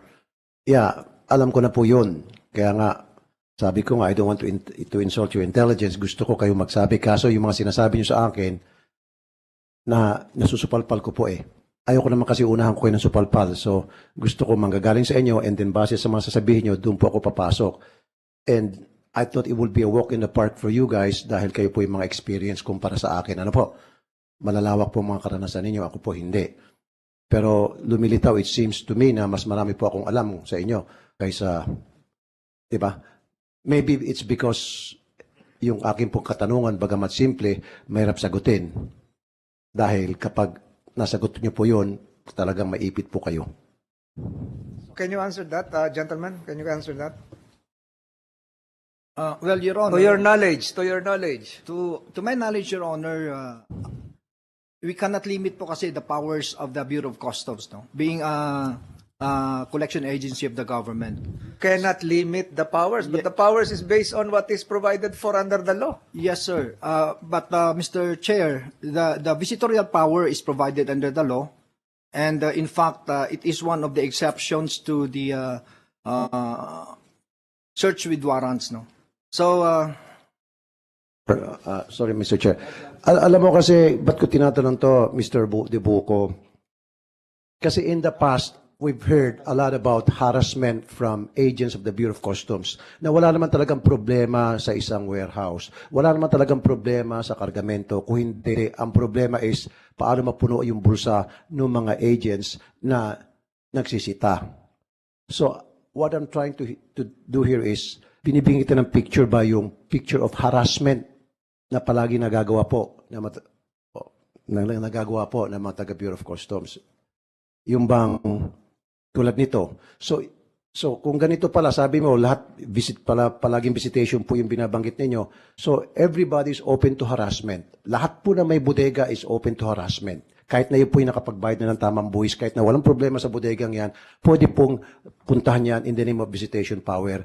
At pwede pong i-hold ang kargamento niyan. Pwedeng 15 days, hindi muna ma-deliver yung mga bigas dyan o agriculture products o any items whatsoever. Hindi muna kasi nga kailangan 15 days, kailangan pa mag-imbestiga.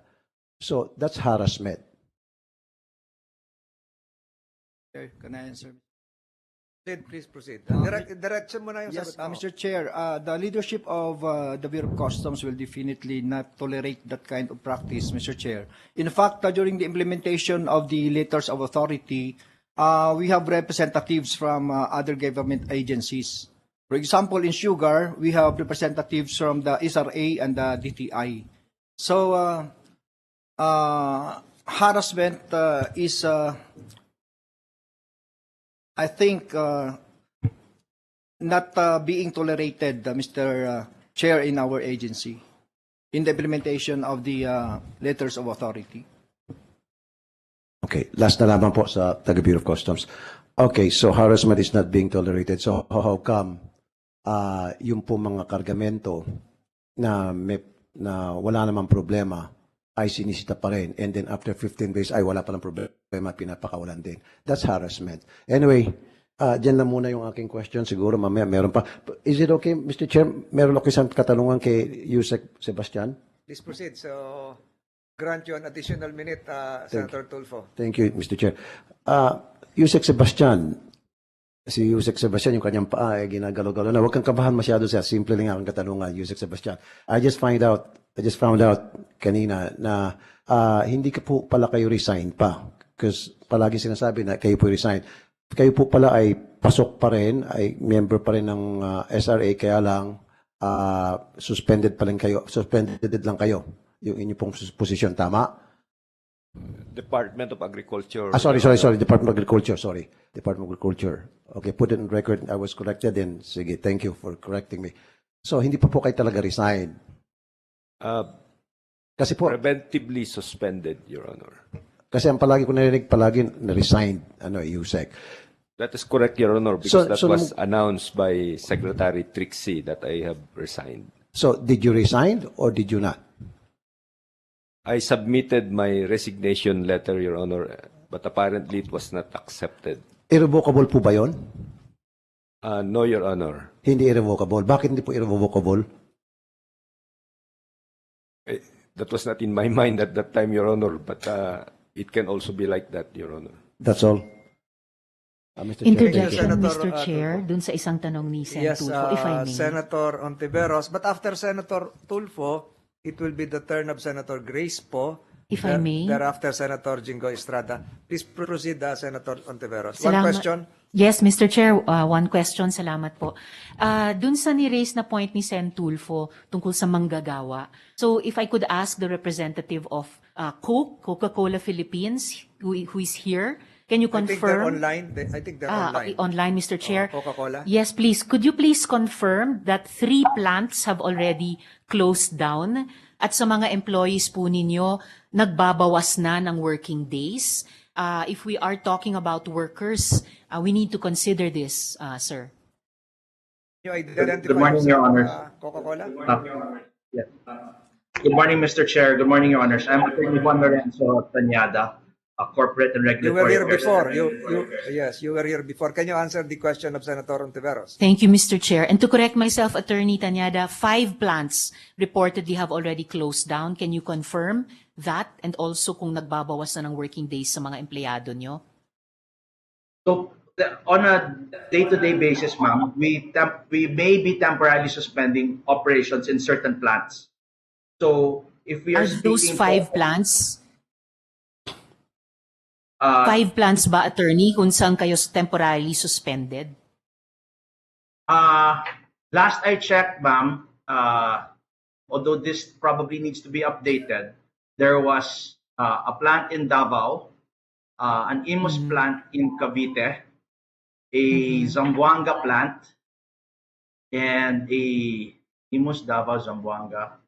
I believe there's another one.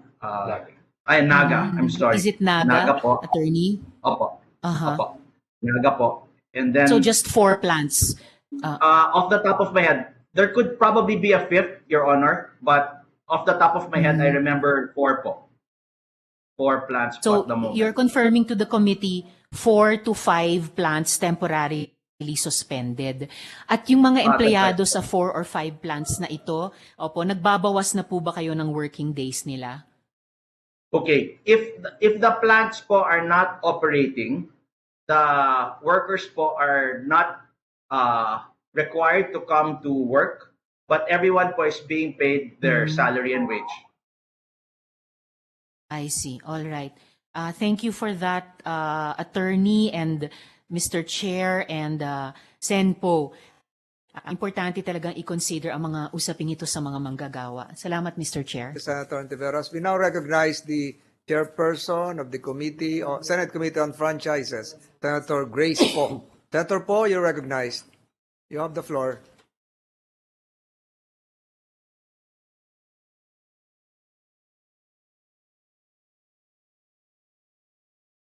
Thank you, Mr. Chair. Can you hear me clearly?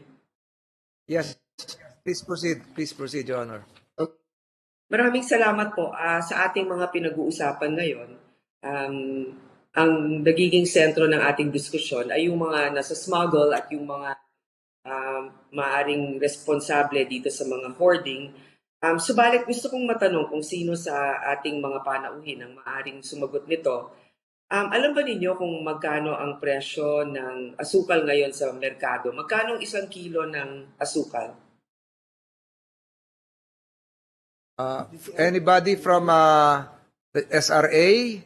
And then we have from the private sector, we have I think we have Mr. Joseph Edgar Sarosa, and also we have who else is from the private sector? The Millers, or from the National Congress Union of Sugar Industry, Mr. De La Rosa. Because we don't, Your Honor, we don't have a representative from DTI right now. Exactly. But sino pong perhaps pwedeng sumagot? maybe from the private sector first. I'd like to hear from them. From the Magkano isang private kilo? sector, anyone from those I mentioned? Mr. De La Cruz, you're online. Mr. Roland De La Cruz. Your Honor, thank you po for. Where if are I you? may, I'd be allowed to park on the roadside, Your Honor, because I'm mobile right now. Maybe another resource Yes, Your person Honor, I can can answer. already address the question. Mr. Joseph Sarosa. Can you Your Honor, answer good now? morning. Have you parked properly? Who is Your now Honor, speaking? good morning. I'm here. Mahirap yan. go I ahead. will not advise you to drive while talking. Otherwise, you will be arrested by MMDA officers. Who is now the other one? The one wearing blue? Is that Mr. This is a very Mr. De La question. Cruz? Good morning, Pakilala lang kayo Your para Honor. mabilis. Can you identify yourself? Good morning, Your Honor. I'm Mr. Joseph Edgar Sarosa, the Vice President of UNIFED. Yes, pakisagot yung tanong ni ano. Yes, pakisagot yung tanong ni Senator Grace po. Sorry po. I didn't get the question. How What much was is the question again? Mr. Sarosa, how much is a kilo of Yes. sugar in the market? In the market po right now, retail, I don't know, but in the milling season, it gets to be bought, like last week, it was bought from us at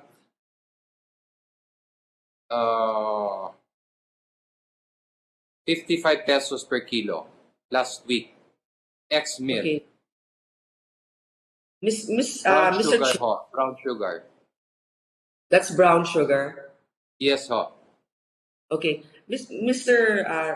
Chairman, I would just like to manifest this, that the local price of sugar, if you buy it in the market now, averages between 70 pesos to 115 pesos per kilogram, apparently. Okay, but I know I just checked now, and it's about 70 pesos. Now, would you know, or would anybody know, how much the international price of sugar is?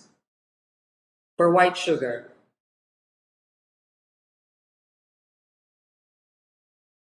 Mr. Sarosa, you can answer that. Sorry po, I do not have that information regarding the international price right now. I only have the price of what was bought from the farmers as of last week, which was on average 55 pesos per kilo ex-mill, brown sugar. Okay, Mr. Chairman, this is actually the tragedy here.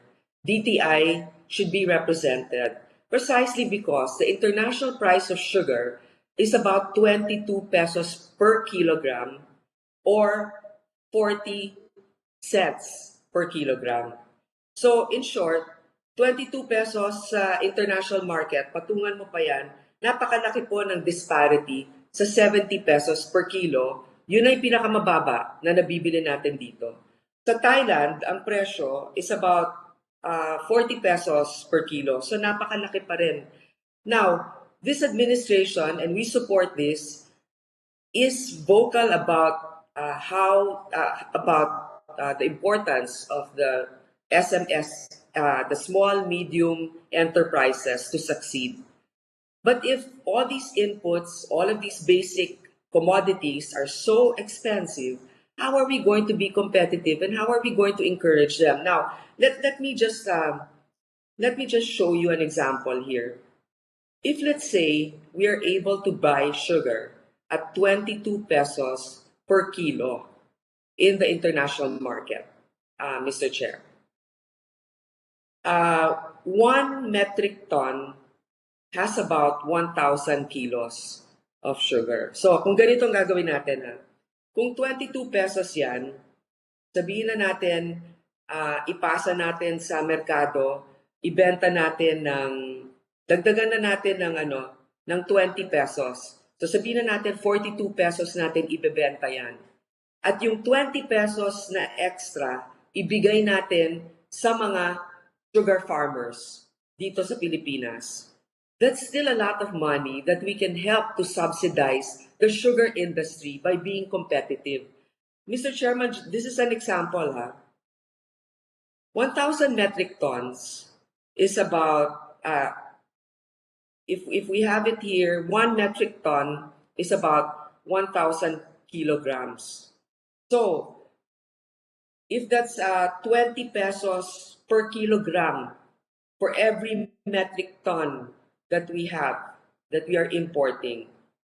Di ba sinabi nila na we are probably going to import 300,000 metric tons? Di ba parang initially yun yung hiningi. Am I correct, Mr. Chairman? 300,000 metric tons? But later on, it was reduced into 150,000 as per anecdotal news reports. Okay, so Mr. Chairman, this is how much we can actually earn from, let's say, the extra 20 pesos per kilogram that we are going to give to the farmers if we are competitive. For the 300,000 metric tons, we are bound to earn 3 billion extra to give to our farmers. Kung 150,000 metric tons lang ang ating i-import dahil yun lang ang papayagan natin, that's still 1.5 billion extra that we can give to our sugar industry here to subsidize them. At the same time, our consumers will stand to still save 28 pesos per kilogram of sugar. So I don't understand why our policy is this way. Secretary Jokno, if I may quote him, said, "There are more consumers than sugar producers. In arriving at any policy decision, policymakers should always be guided by the principle of what's the greatest good for the greatest number. Clearly, the consumers, which are the greater number, is not receiving the proper support and protection from the government. Imagine, at 70 pesos that we are paying, sa merkado pala, 22 pesos lang per kilogram dapat ang asukal. Patungan man natin pa yan para ibigay ang pera na subsidy sa sugar industry, hindi pa rin lugi ang ating consumers. So, pati hindi natin iniisip ang tamang polisiya para mabalanse yan. Mr. Chairman, I hope that in the succeeding hearings, we can hear from the Department of Trade and Industry, because this is under them that we consider these policies and the international prices of commodities. Sa palengke lamang po, kahapon, wala pong puting sibuyas sa merkado, at least doon sa palengke na pinuntahan namin. Noon po ang presyo ng puting sibuyas ay 40 pesos per kilo, pero ngayon nahuli yung mga ibang vendors dahil binibenta po nila ng lagpas 500 per kilo.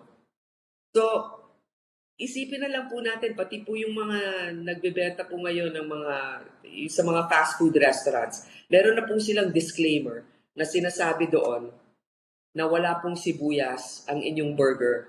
Pwede po ninyong palitan at gawing kamatis or extra na lechugas, pero wala pong sibuyas. I think this is clearly a policy problem, Mr. President, Mr. Chairman, considering that basic commodities are hard to come by, and if they are available, we are paying 3 times more than the international price of these commodities. So, Mr. Chairman, I will continue my line. We note yes, we note the manifestation of the gentle lady. There is another resource person who can answer the price. I think that's Mr. Ruben C. And perhaps the Bureau of Customs can refer to the connection of the landed cost with the duties and taxes being paid to arrive at the price. With the permission of the good senator, can we ask Mr. C if he's around virtually to answer that question? Or are you ready to proceed to another question, Your Honor? I would hear any inputs regarding this manifestation and my question about the international price of sugar and the disparity with how much we are actually selling sugar in our market here in the Philippines. Mr. C, are you around? Can you answer that in 2 minutes? Yes. Yeah, good morning, Mr. Chair. You're the one wearing white, right? Yes. We see you. Yes. We hear you. Please proceed. The price of sugar, international sugar, if we buy landed Manila, Manila is about 35 pesos per kilo. So if that is including the freight and the insurance. Okay, so that Mr. is C, by container. Mr. C, thank you for your response. May I ask for your designation? Who are you representing, sir? I don't see your credentials here in my screen. Ay, sorry, ma'am. I'm president of Philippine Food Exporter and Processor Organization, PhilPodex. So you're from the private sector. Yes, Madam Chair. So yes, Your Honor. For the international price of sugar, adding freight and all the other administrative costs, may additional 13 pesos per kilogram. Siguro mga ganon, ano? Kasi kung 22 pesos per kilo in the international price, tapos ang landed cost dito ay 35 pesos, may 13 pesos na extra. Ano po yung 13 pesos na yon? That's for freight, what else? Yeah, that's freight and then the yung commission of the agent and the insurance. Yes. Okay. What is your suggestion, Mr. C, so that at least the price of sugar here in the Philippines, in the markets, will be closer to what it actually is being sold internationally? Well, ang suggestion talaga namin sana mag-import pero siyempre gusto naming suportahan yung sugar farmers. Ang industry kasi namin as exporter and food processor, ang gusto lang namin at least ang presyo not exceeding 50 pesos per kilo to be competitive in international market. Kasi yung kalaban natin, yung Thailand, Indonesia, Malaysia, Vietnam, their cost is less than 30 pesos per kilo. Okay, so actually Mr. C, kung sabihin na natin na merong 22 pesos 13 pesos administrative cost. So magiging magkano nga dito? 35 pesos 35, landed 35, per. madam. So 35 35 ang landed. Tapos, kung dadagdagan natin ng 20 pesos, so magiging 55 pesos. Kaya ako dinadagdagan ng 20 pesos para mabigay natin halimbawa yung 20 pesos na yon sa sugar industry natin dito if we are to subsidize them. And yeah, adding the 20 pesos, that will still be 55 pesos, which is still 15 pesos cheaper than the 70 pesos that's being sold in the market today. Am I correct? Yes, Your Honor. Okay.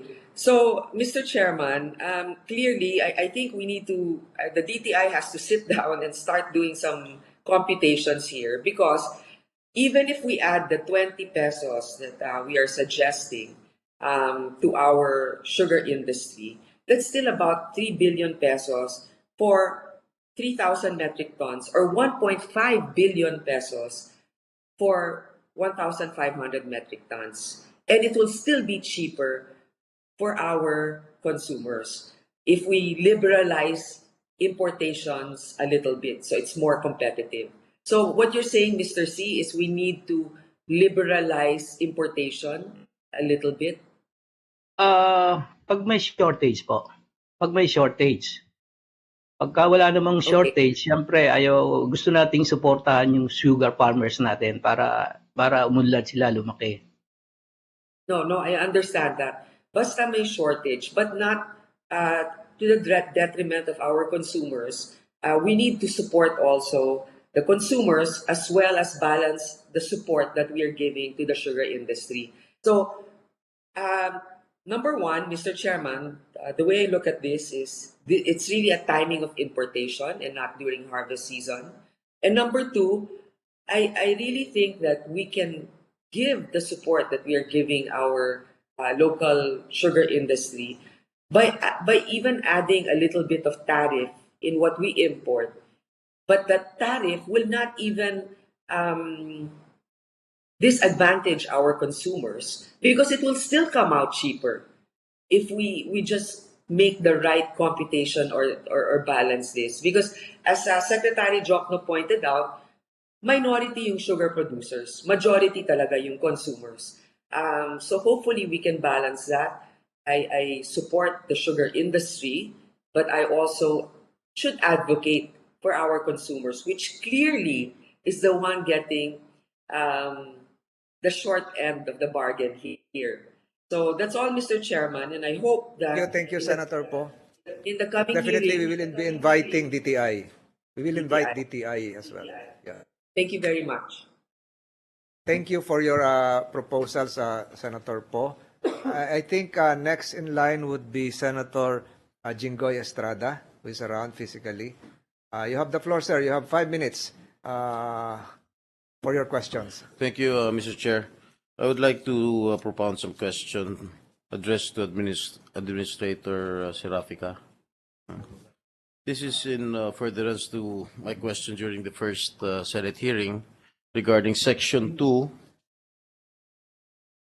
of Sugar Order Number 4. Okay, my first question is, why do you allow or promote assignment of sugar allocations? Is that your idea? Sorry, Your Honor. By the way, you drafted this SO4, right? Yes, Your Honor. I asked this question last hearing, and you answered in the affirmative. Yes, Your Honor. So you drafted this? Yes, Your Honor. Okay. So you're familiar with Section 2 of SO number 4. Now my question is, why do you allow or promote assignment of sugar allocations? Is that your idea? If I may read Section 2, Your Honor. Qualified participants, industrial users, sugar producers, planters, associations and mills, and sugar traders that are duly registered with SRA as international trader for crop year 21-22 and in good standing are qualified to participate in this import program, provided that an industrial user must have complied with Memorandum Circular Number 17, Series of 21-22, provided further that a qualified participant may assign its import allocation to another qualified participant. In this instance, the assigner is considered the importer on SRA record. As used in this instance, the assigner is considered the importer on SRA record. As used in this order, industrial users shall refer to food and beverage manufacturers using sugar in the manufacture of their finished products in the country of their domestic market. There are some industrial users, Your Honor, that they would rather do or assign its importation through an international trader. That is their prerogative, Your Honor. So they will just hire the services of an international trader to import for them. Okay, are you aware that you're only encouraging financially incapable or fly-by-night companies to participate and be given sugar allocations, fully knowing well that they will thereafter assign or sell to another qualified applicant their sugar allocations for a fee or commission. In this case, Your Honor, in the Memorandum Circular number 17, all industrial companies were required to submit under oath their actual consumption from January to July of this year, Your Honor, and then from August to December on a projection. So whatever is their under oath, whatever is their project or actual consumption, it will be prorated whoever they are and how many they are, correspondingly to their submission of under oath documents, Your Honor. Okay, for sugar allocations that were issued from the year 2018 up to the first half of 2022, can you submit to this committee the list of all the names of personalities that were given allocations, including their respective volumes? We will comply, Your Honor. When can you submit it?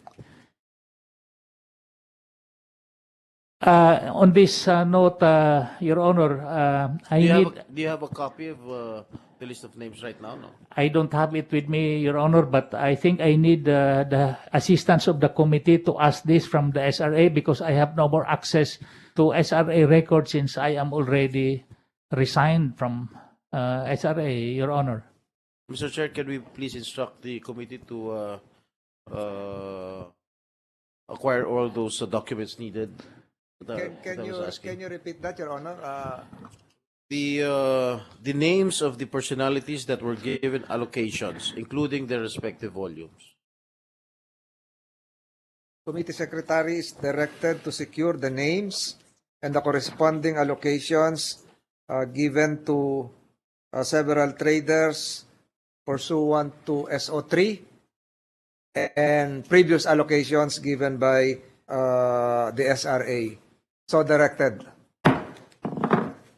And likewise, kindly submit to us the list of names of all qualified applicants that assigned their sugar allocations and their respective assignees.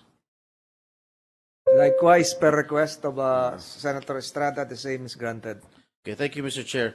And as mentioned in the last hearing, may I know your reason for not requiring the posting of a performance bond in Sugar Order number 4?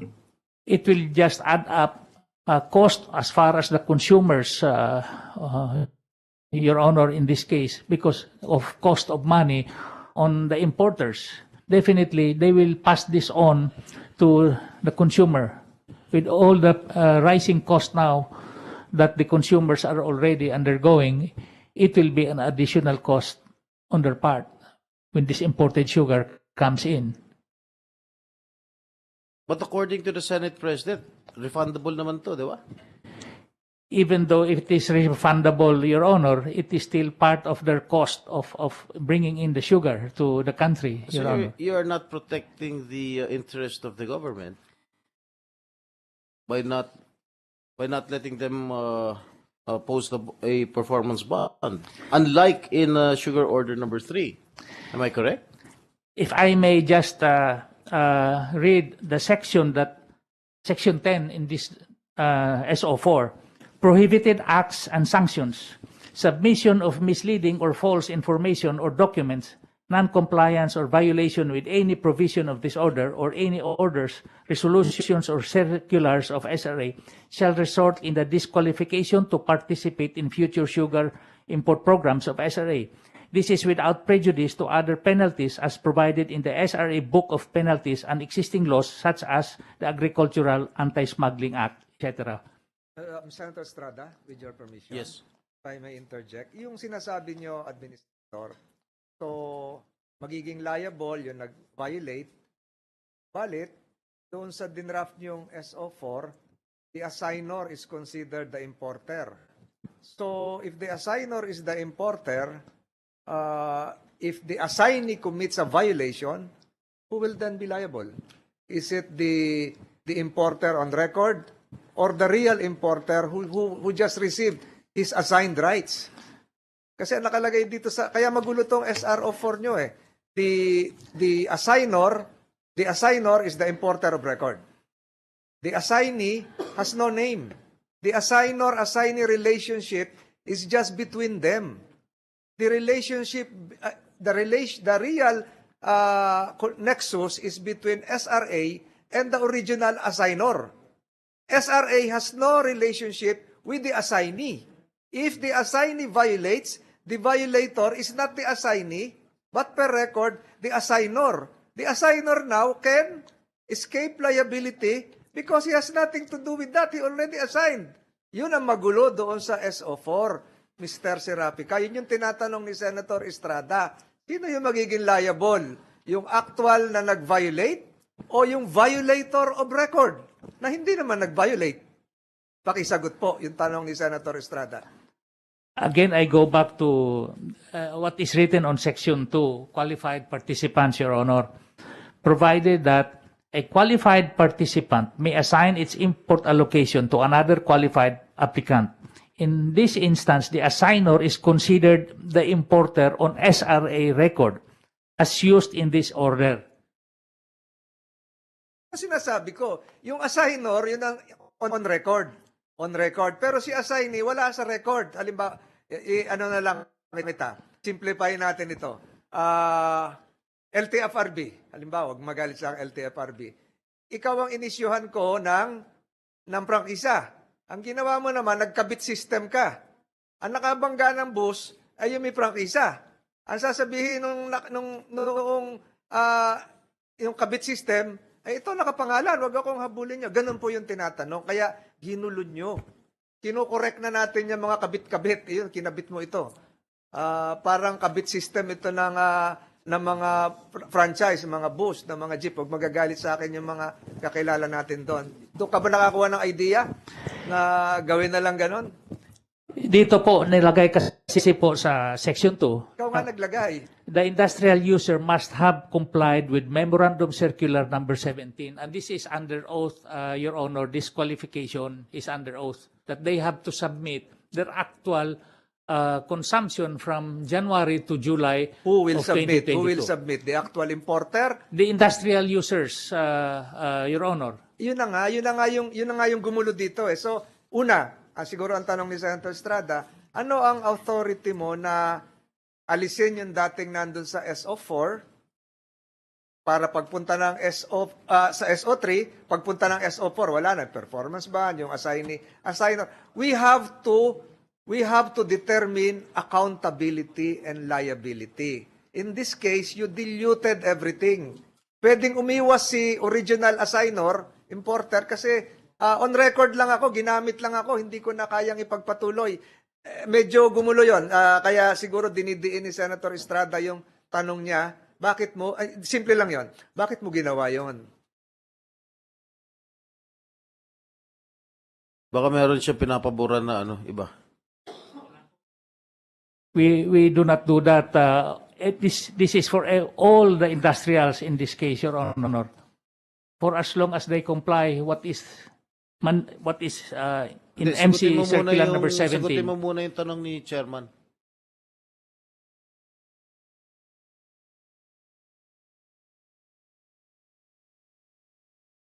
You may answer the question. Now, pasensya na napataas lang yung boses ko eh. You may answer the question softly, please. Mr. Chair, again, on the qualification of the participants, it is well provided here in Section 2, Mr. Chair. That a qualified participant, after having complied with Circular number 17, may assign its import allocation to another qualified participant. In this instance, the assigner is considered the importer on SRA record. And your Section 2 will not distinguish liabilities between the assigner and the assignee. Because it is only the original assigner has the original assigner has the legal relationship with SRA. Kasi siya yung nag-import eh. So, maging yung Section 2 mo ay gumulo. Ito, kukunin ko na. Ayoko sanang sumali, Senator Estrada. Pero napunta tayo dito. Section 2, qualified participants, industrial users, sugar producers that are duly registered with the SRA as international sugar trader for crop year and in good standing are qualified to participate. What if the assignee is not in good standing? What if it is only the original assigner is in good standing? Hindi ba circumvention na po ito? Because the assigner is considered as the importer on SRA record. So you can only go after the original, the assigner. As used in this order, industrial users shall refer to food and beverage manufacturers using sugar in the manufacture of their finished products in the country for domestic market. So ang tanong uli dito, bakit hahayaan ipasa sa iba? Bakit in the original determination, ba't hindi pumili na lang ng mga qualified importers para hindi na, tanong ko sa iyo although this is a gray area, importer can assign to an assignee. Can an assignee assign to another assignee to have a sub-assignee? Hanggang ilang level yon? It's only on one instant. In this case, Nakalagay po dito yon? in this case, Your Honor, Sir, saan nakalagay dito hanggang isang assign lang? well, Wala. in this case, Your Honor, there are documents that have to be submitted to us, to SRA. The act of assignment is documented. So how many assignments can be done? Can an assignee sub-assign? Can a sub-assignee against sub-assign? Wala dito yon. This can be interpreted in another way. Nakatatlong assign na. Only to qualified international traders that are registered with SRA in good standing, Your Honor. International trader mo, yun yung sa original. But I have taken too much time, Senator Estrada. You can pursue your point. Continue. Opo, go ahead, go ahead. Please. Go ahead. Dahil tinatanong kasi ni Chairman, ilang beses ba pwede mag-reassign? Baka pwede nyo sagutin. Kasi yung sagot nyo, basta nasa good standing. O ilang beses pwede kayo mag-reassign? Dalawang beses? Tatlong beses? For example, isang beses? if an industrial company, Your Honor, wants to split his allocation, assuming his allocation is 10,000 metric tons, he can assign it to 2 or 3 international traders of his choice. But these are all covered with deed of assignments that are submitted to SRA, Your Honor. Paano yung kung pumalpak? They will be liable to all of this. That's why there is an importance of posting a bond. Yun ang sinasabi ko. Unlike in sugar order number 3, na meron talagang performance bond. Ito, basahin ko in section 8.2. In sugar order number 3, the bond may be returned to the industrial user or its trader referred to in section 3.2 pro rata based on the corresponding volume of imported refined sugar reclassified as B or domestic market sugar and only after full compliance with the provisions of this order based on the monitoring report of the regulation department. Bakit nyo tinanggal sa SO number 4? Pwede naman isoli itong performance bond. I believe that you are not protecting the interest of the government. As I said earlier, during that time, my appreciation or my judgment was more on the added cost for the consumers. The consumers are already relying on expensive retail prices, Your Honor. Mr. Chair, I still believe that this person is not protecting the interest of the government by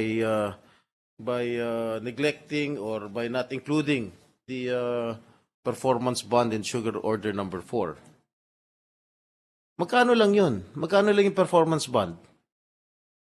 Kung inilagay mo dyan sa SO number 4, how much cost will entail the users? Cost of money of these importers definitely will be passed on to the consumers. In this case. Magkano sa tingin mo? I have no idea, Your Honor, the cost of money of the importers. SO number 3, refined sugar imported under this order shall be subject to a performance bond of 500 pesos for every bag of refined sugar. The total amount of the bond shall be payable to the Sugar Regulatory Administration and shall be in the form of manager's check. The bond shall be made to answer for violations or non-compliance of this order and any orders, circulars, and resolutions of SRA by the industrial user or international sugar trader without prejudice to other penalties that the SRA board may impose and liabilities that may arise under existing laws, rules, and regulations. Again, yun pa rin ang sagot mo. Yes, Your Honor. Okay. Okay. As SRA administrator, have you taken steps to inquire from the exporting countries that the total volume of sugar that were in fact exported to the Philippines and validate the same against the actual volume of sugar recorded in the Bureau of Customs? I did not research into that, Your Honor. Why? Because what we monitor is what comes in for every importation program, Your Honor. Again? When the importers submit their documents of their imported sugar, they submit all the data to the SRA, including origin of the port. These are documents that are being submitted prior to SRA's issuance of import clearances. When this imported sugar lands in our shores, Your Honor. As SRA administrator, you should have taken steps to inquire from the exporting countries. Bakit hindi? Are you remiss of your duty as SRA administrator? I am not, Your Honor. I have been doing my best in the exercise of my duties and function, Your Honor. Anyway, thank you, Mr. Administrator. Would like to ask some questions to the newly appointed Commissioner of the Bureau of Customs. Senator Estrada? Yes. Senator Estrada? Yes, sir. Are you referring your question to the Bureau of Customs or to the PITC? There is a PITC representative here, No. like the lady in beige who was requested to appear here. No, I'll just ask questions to the Commissioner, Mr. Chair.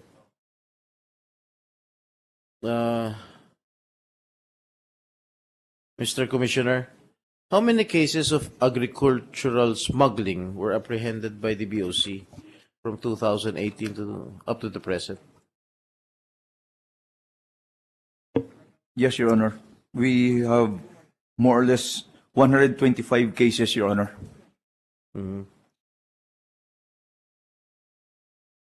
How many? 125, Your Honor. Okay, how many criminal cases were filed involving agricultural products? 125 cases, Your Honor. Meron na bang nasintensyahan dyan? All of the cases right now, Your Honor, are with the Department of Justice, Your Honor. Because as far as I'm concerned, maraming mga kaso na nasa ilalim ng DOJ were dismissed because of lack of evidence and failure to actively prosecute those cases. Why is this so?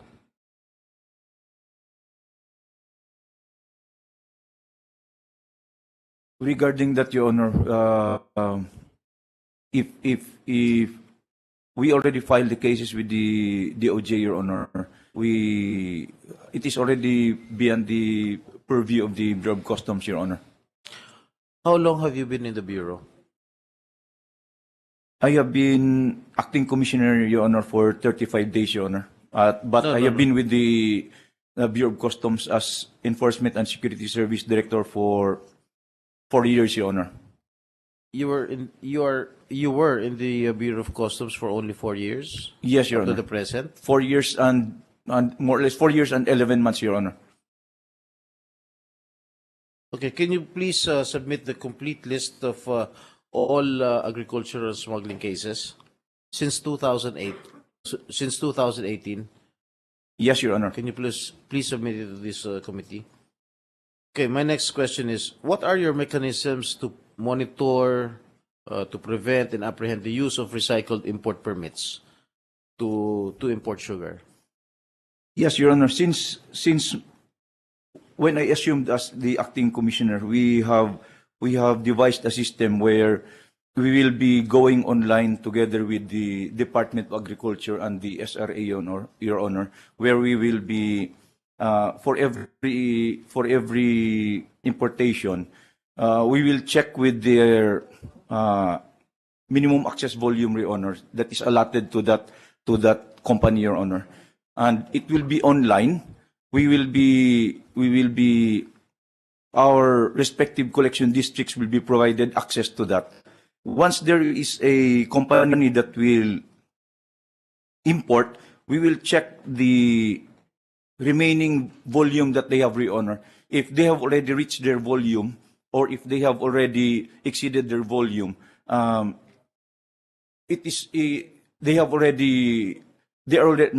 are not allowed to import anymore, Your Honor.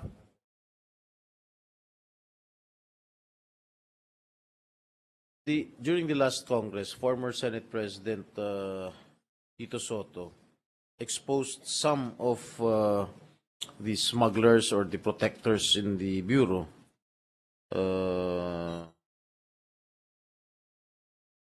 What happened to them? Did you file charges? And who is this Manuel Tan, Andrew Chang, and Luz Cruz? They're all allegedly, according to the former Senate President, they're all smugglers. Have you acted on this? I have already directed our Customs Intelligence and Investigation Service, Your Honor, to review the investigations that we have against them, and if there is a need, and if the evidence is strong enough, we will file cases against them, Your Honor. So you haven't filed any cases against them? I do not have yet under my watch after I apologize, Your Honor. Please give me time. No, I'm asking you. When you assumed office, did you act on this expose by the former Senate President? Yes, Your Honor. So what is the status? I have already directed our CIS, Your Honor, the Customs Intelligence and Investigation Service, to thoroughly gather evidence against them, so that once the evidence is strong, Your Honor, we will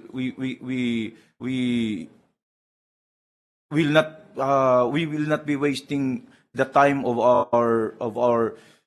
the DOJ, Your Honor, so that we will be sure there will be a prosecution that will be and conviction that will happen, Your Honor. How many personalities are involved?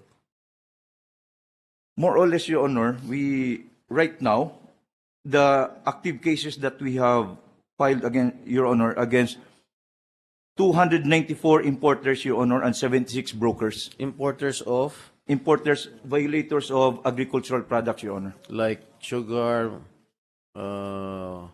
poultry, correct? Yes, Your Honor. You are correct, Rice, Your Honor. bigas. Yes, Your Honor.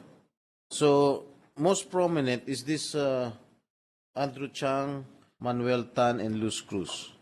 These are all smugglers, agricultural smugglers. Kasama ito sa 294 na sinasabi mo? Yes, Your Honor.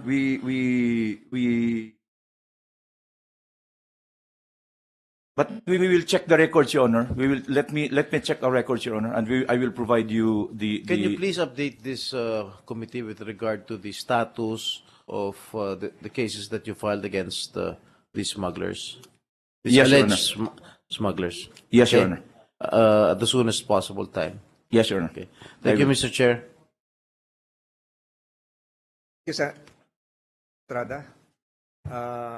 Before we give the floor to Senator Ontiveros and then Senator J.B. Ejercito, mention was made a while ago by Administrator Serafica of SRA Memorandum Circular 17. Ang tanong ko po dito,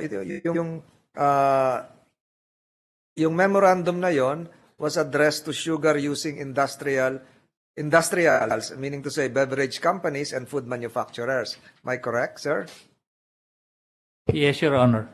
So can you inform this committee what this document has to do with sugar producers for them to be registered with SRA as an international sugar trader? They are not beverage companies, nor are they engaged in food manufacturing. So why were they included under the import program under SO number 4? Naguguluhan ako dun sa intention nyo kasi kanina you were referring to consumers, pero ngayon lalong gumulo. Although SO4 is no longer applicable, it was nipped in the bud. Again, the intention is rather fuzzy because of all these assignments, removal of import allocation, and now we have the sugar traders.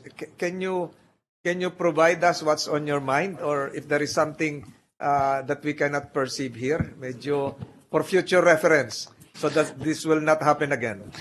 Your Honor, MC17 only applies to the industrials.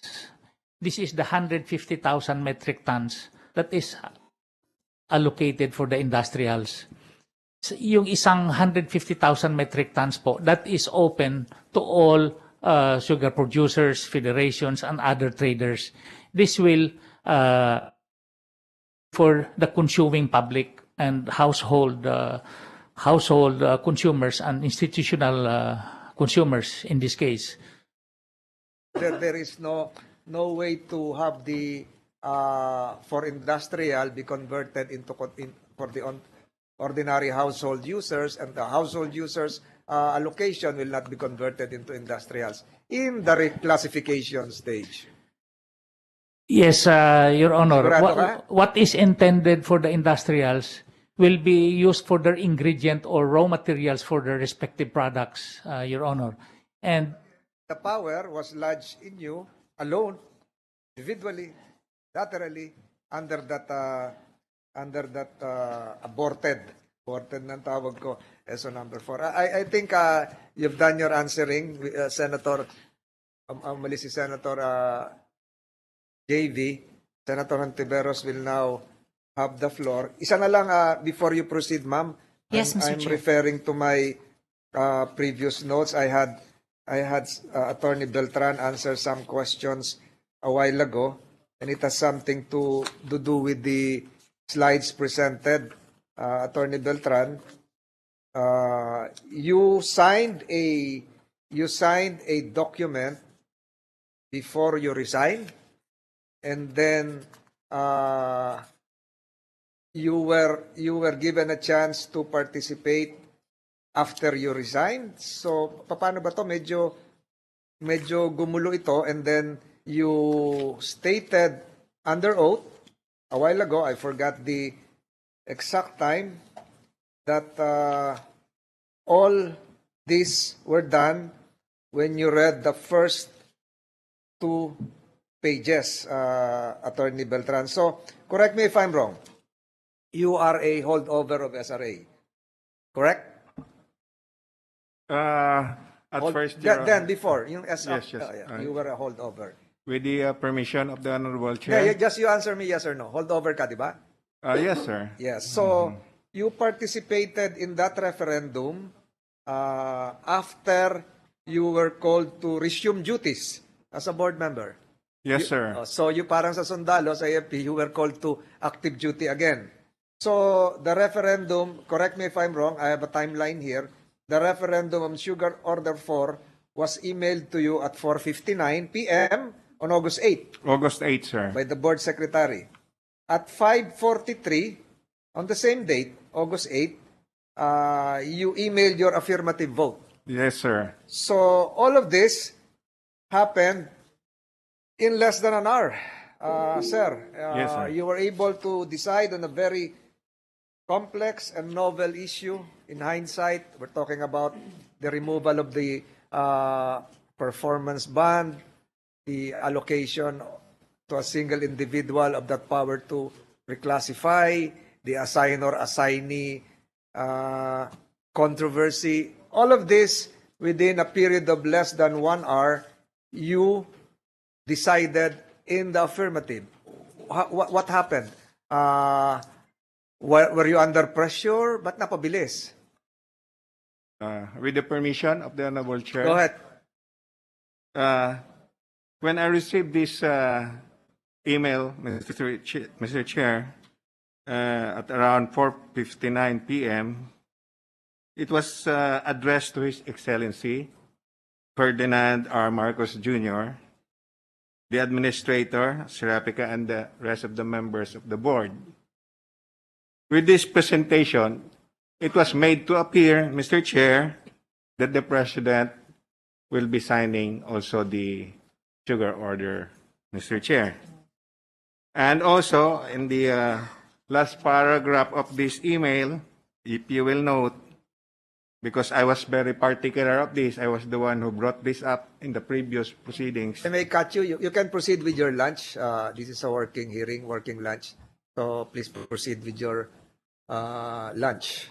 Go ahead, sir. Sir, in this last paragraph of this email, this is part of the explanatory note.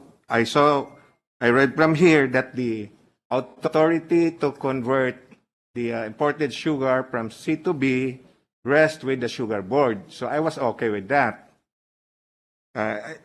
Then, if I move forward, Mr.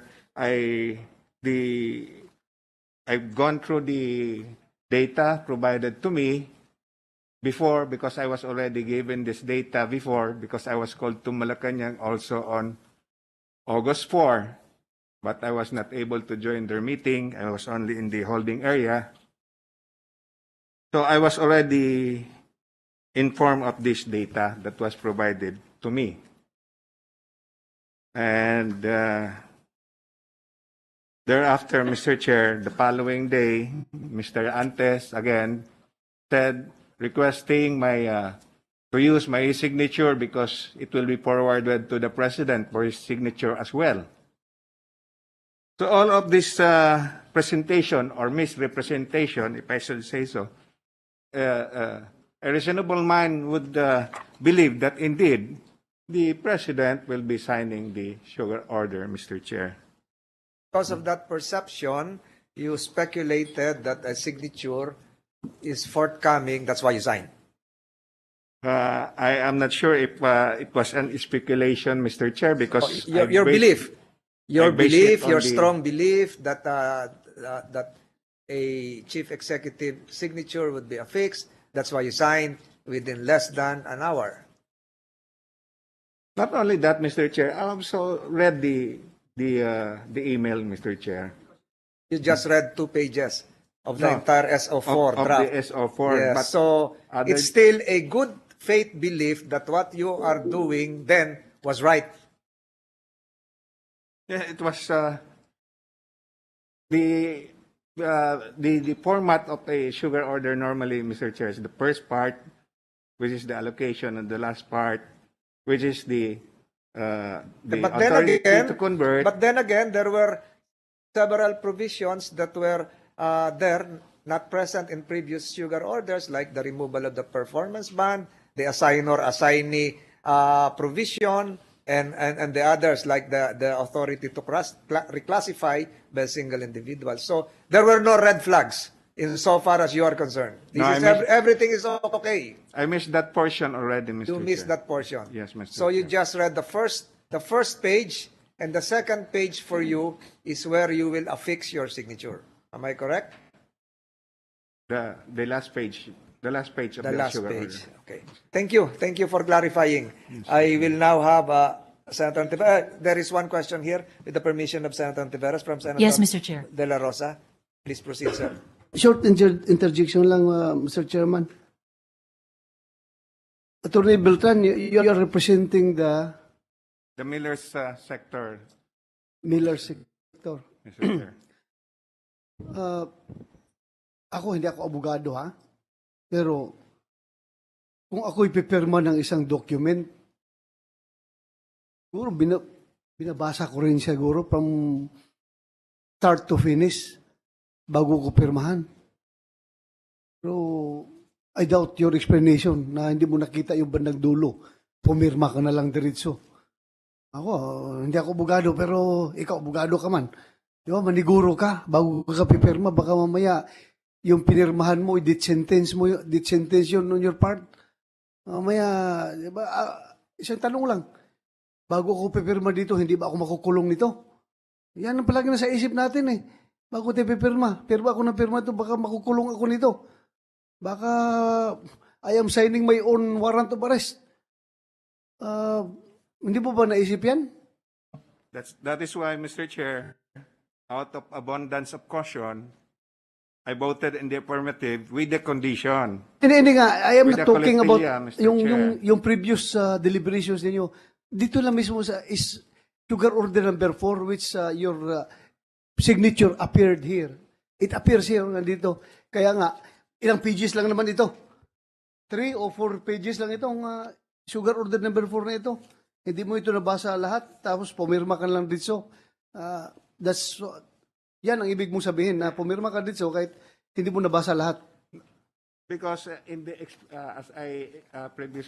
as I previously explained, Mr. Chair, in their explanatory note in that email, it was already stated that the authority to convert C sugar to B sugar rests with the sugar board. If I may be allowed, Mr. Chair, to read this portion, please.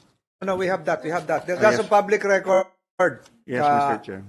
That particular, with the permission of Sir Bato, Yeah, that particular provision that you are attempting to cite is not peculiar to the attachment affixation of your signature.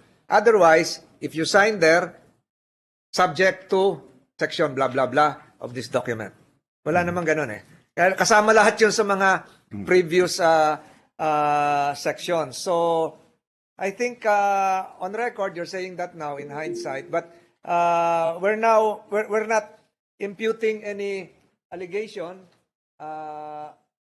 of wrongdoing, that there might be an oversight on your part relative to your quote-unquote professional responsibility. But again, your signature is there. Senator De La Rosa.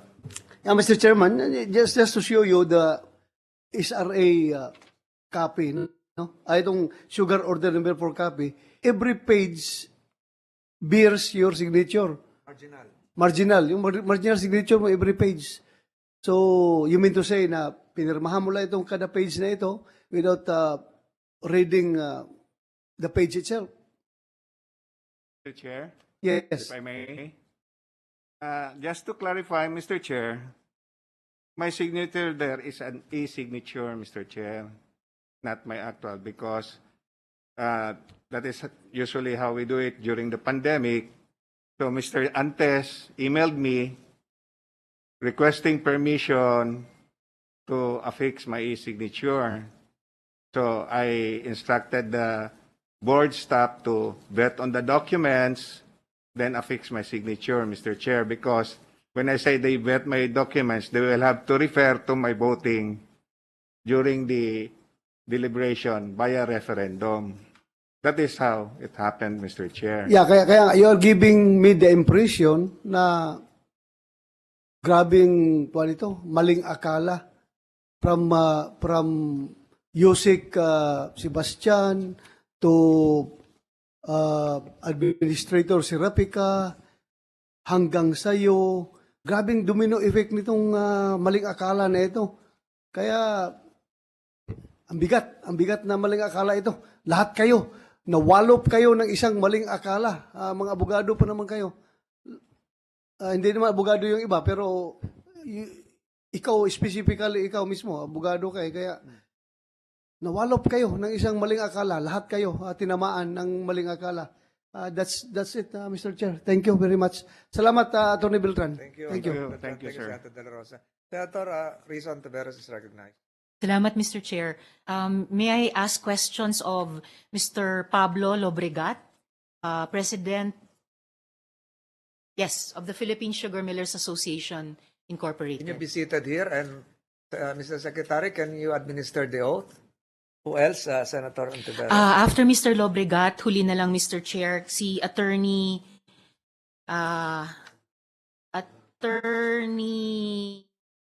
Guillermo Tejeda ng SRA. Tejeda. The Secretary, can you administer the oath? Can you please be seated here in front? You raise your right hand, please. You swear or affirm to tell the truth, the whole truth, and nothing but the truth in this proceeding. I do. Thank you. What about Attorney Tejeda? Has the oath been administered? Thank you. You may proceed, Senator Ontiveros. Salamat, Mr. Chair. So, una po kay Mr. Lobregat. Sir, meron po bang sugar hoarding ngayon?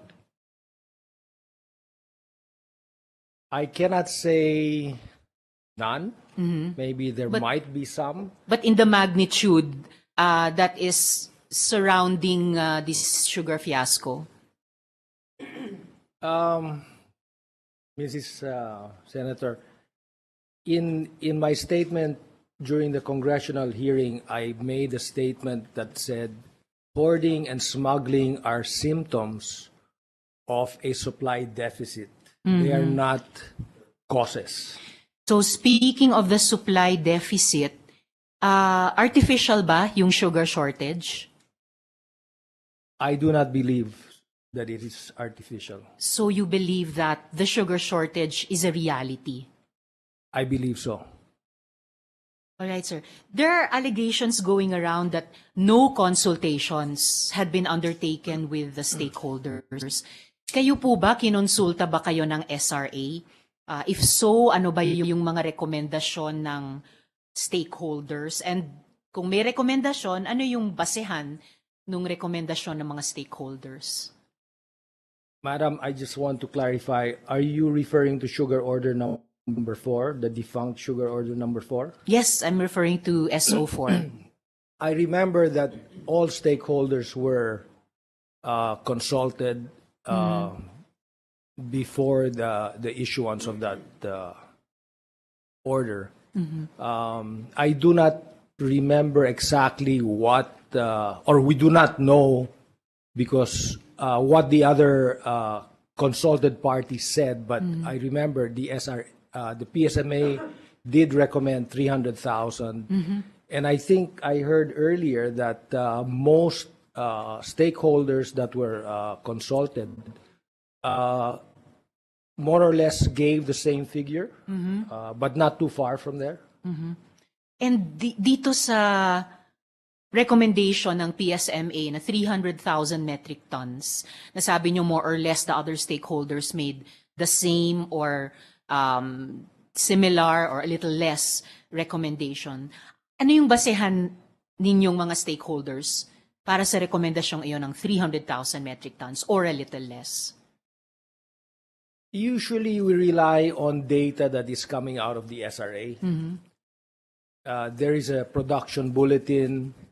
We also consult our members, for example, throughout the year, at the beginning of the year, in the middle of the year, we, for example, ask our planters how is their LKGTC, which is the number of 50 kilo bags that you can get in a hectare. All right. And last year, I remember because of the rains, there had been there was a little improvement from the previous year, but not very much. Especially after Typhoon Odette. Especially during Typhoon Odette and after Typhoon Odette, the rainfall, at least in Bukidnon and even Negros, was unabated. I mean, it was very wet. So these are things that go into our recommendation, and we could see, you can actually foresee early on if you're really going to get a good crop or a better crop or a bad crop. And we were hoping that the weather would dry up towards the end, and we did not see any improvement. Malaking factor din talaga dito sa sugar fiasco na ito, yung panahon, yung weather. Oh, definitely. Okay. In my presentation in Congress, I said that was the main culprit. Okay. You cannot blame the industry for the weather. We don't create it. And since yung PSMA ay isa sa mga nagrekomenda ng 300,000 metric tons, ano ngayon ang tingin ng PSMA dun sa reduction ng sugar imports mula sa 300,000 metric tons o yung panukala sa ilalim ng SO4 to 150,000 metric tons o yung kasalukuyang proposal. Would this 150,000 metric tons, ibababa ba niya yung retail price ng asukal sa 70 pesos per kilo? And even if so, sa ilang araw or ilang linggo pa or even ilang buwan pa, ibababa sa 70 per kilo? Your mic, sir. I do not have the official, I cannot give you an official PSMA statement because we have not met on that. This is very recent. In fact, we have to give recommendations on the 150. Personally, I think the whole process has been delayed. Has been? Delayed. Delayed. Right? Can I expound a little bit? A little bit, please, because I only Sure. have 3+ minutes left. Sugar order number 3 was crafted early on in January after Odette because we saw prices starting to rise, especially refined. One of the causes of the prices going up was the delay caused by the TROs issued in Negros. As that refined that was supposed to come in March only came in practically May. The other thing that happened was the elections caused paralysis in most government agencies until the new administration came online. This is what I said in Congress. And all these delays added up, and now they are still crafting the sugar order number 2, I think, for this year. And this has all caused these prices to remain high. And yung 150,000 metric tons proposed sa ngayon, ibababa ba niyan yung presyo ng asukal sa 70 pesos per kilo? And in how long would it take, if at all, it would bring it down to that price level? When it was being proposed during that meeting I attended in Malacañang, what was being pushed was 150, and I said, anything is better than nothing. Better than nothing. but- Is it good enough para makuha yung isang gusto nating makuhang mas murang asukal para sa mga tao at para sa food and beverage manufacturers? Personally, I don't think so. Okay. Right. Kanina, sir, binanggit nyo yung you rely on the data coming out of SRA. Actually, Mr. Chair, itatanong ko rin yun mamaya kay Mr. Tejeda. Pero lastly, Attorney Tejeda, kay Mr. Lobregat, who do you think is feeding the President with misleading information? Not the President. I mentioned in my statement yesterday on CNN, I said Malacañang is being misled, right? And this was with reference to the rates that have been going on. After my first statement in Congress, I don't know why certain sectors felt that I was going against their opinions. And 2 days after, there was an article that came out in Manila Times that said, this was Mr. Lamata talking, said, they should be raiding also the mills in Bukidnon because the raids in Luzon are just the tip of the iceberg, right?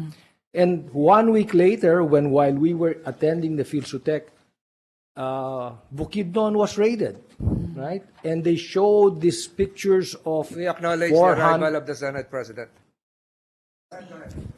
446,000 bags of sugar, which seems to many, of course, an enormous amount of sugar. But what I can say is, number one, this is all sugar produced in Bukidnon. Last year, Bukidnon, in our mills, we produced close to 3 million tons. We produced close to 3 million bags. And 440,000 bags represents only 15% of our production. So if you ask us, were we hoarding? Well, we're down to the last 15%. Okay. And we will only start milling in November. So this will only last us about 45 days. See. So the dire predictions seem to be dovetailing with each other coming from different sources about the supply running out. Actually, Mr. Chair, nabanggit ni Mr. Lobregat yung raids. I will also be asking Attorney Tejida who is feeding Malacanang or who is misleading Malacanang in regards to the raids. So maraming salamat, Mr. Lobregat. Thank you, ma'am. Thank you, sir. Could I please ask now my last questions kay Attorney Tejida? You still have about 3 minutes and 12 seconds. Yes, salamat, Mr. Chair. Senator, Opo. Attorney Tejida, sino po yung nag-uutos ng mga BOC raids or inspections sa mga bodega? Mayang hapon, Your Honors. Mayang hapon po. Good afternoon. The Sugar Regulatory Administration actually is not privy to the inspections of the Bureau of Customs until after the raid have been conducted. Well, nabanggit nga rin po ni Acting Commissioner Ruiz kanina na nagko-coordinate sila sa SRA dito sa mga inspection o raid na to. So, sige, kung pagkatapos nilang pumasok or mag-inspect or mag-raid at magko-coordinate sa inyo, di ba nila sinasabi sino nag-utos nung raid or inspection na yon? Your mic, sir. They do not categorically state who ordered, but from the point of view of SRA is that like that one in Subic, the raid or the inspection, I mean, was conducted maybe sometime the afternoon until evening, and personnel of the Bureau of Customs would actually came to the office on a holiday to seek a verification whether the shipment is cleared by the SRA. What really transpired was that I was shocked myself to hear the news that my signature appeared on that certain clearance from the SRA, which was claimed to have been faked. So sa inyo pala yung pirma na finake, hindi Yeah. yung isang intriga na lumabas ng maaga sa sugar fiasco na to na finake daw yung pirma ni Presidente. Kayo talagang finake ang pirma nyo sa isang papel. As far as that news came out, the clearance was of my signature, precisely that I readily cleared that it was a shipment, well, under sugar order number 3. So tanungin ko sa inyo, Attorney Tejida, yung isang, ibahin ko ng konti, yung tanong ko kay Mr. Lobregat, sino sa tingin nyo nag-mislead sa Malacanang tungkol sa mga raids or inspections? I cannot categorically state, but this could have been prevented if Yes. the SRA was alerted ahead of time of these clearances, because as I can notice, based on the 25 August 2022 letter of the BOC addressed to the acting administrator now, Mr. Alba, most of those raided or inspected either belong to participants of SO3 or are also registered international and local traders. But these are all, of course, subject to verification, because at SRA we do not conclude that there's no hoarding here, there's no smuggling here, provided that our records would be consulted in this regard. Subject to verification din, yung mga ni-raid o in-inspect ay covered naman pala ng isang mas maagang sugar order at hindi dapat sanang naging subject ng raid or inspection. I totally agree. A lot of this fiasco could have been prevented by better handling at different levels. Attorney, gusto kong i-establish kung yung sugar shortage ay tunay o peke sa pamamagitan ng data validation. Yung veracity ng data ng SRA, sabi kanina ni Mr. Lobregat, pinagbabasihan din ng mga stakeholders sa kanilang mga rekomendasyon. Totoo ba? Tunay ba yung mga datos nyo sa SRA? Maaasahan ba yan? Your mic, sir. Of course, Your Honor, these data are the ones being used by the stakeholders during stakeholders conference, and these data were products of what we call the sugar monitoring system. We come up weekly, or at least approximately weekly, of the supply and demand situation of the country. And these production bulletin are cross-checked with the cadenning system of the mills We have the so-called SMS, the sugar monitoring system, and we also monitor the coastwise movement of sugar through the shipping permits. And there are these sugar from the mills before release are covered by what we call sugar release orders, and these are validated by our regulation officers who are there in the mills daily. Salamat, Attorney. And kahit kami sa Kongreso, we presume regularity.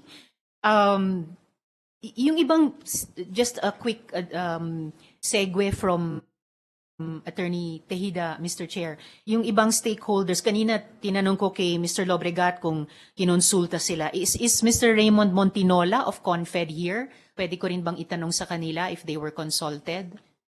So it looks like he is not here, kung tama po ako.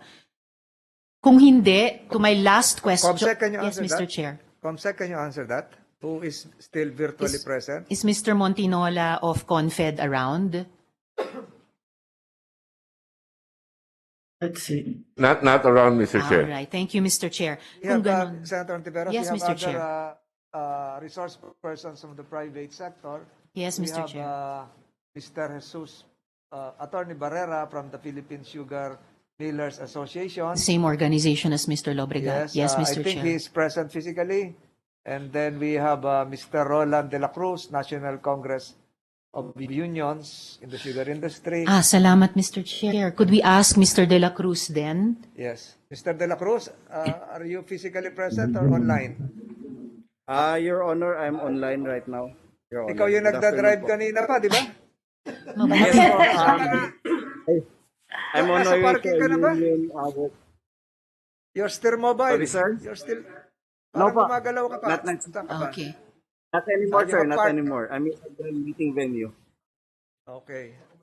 Salamat, Mr. Chair. So just to my last question kay Mr. De La Cruz then, sir, kayo po ba ay kinonsulta ba kayo? Kayo po ba ay kinukumbinse or nilinlang ba kayo para maniwala na gusto ni Presidente itong importation? Kung kaya't nagkaroon ng rekomendasyon ng 300,000 metric tons of importation?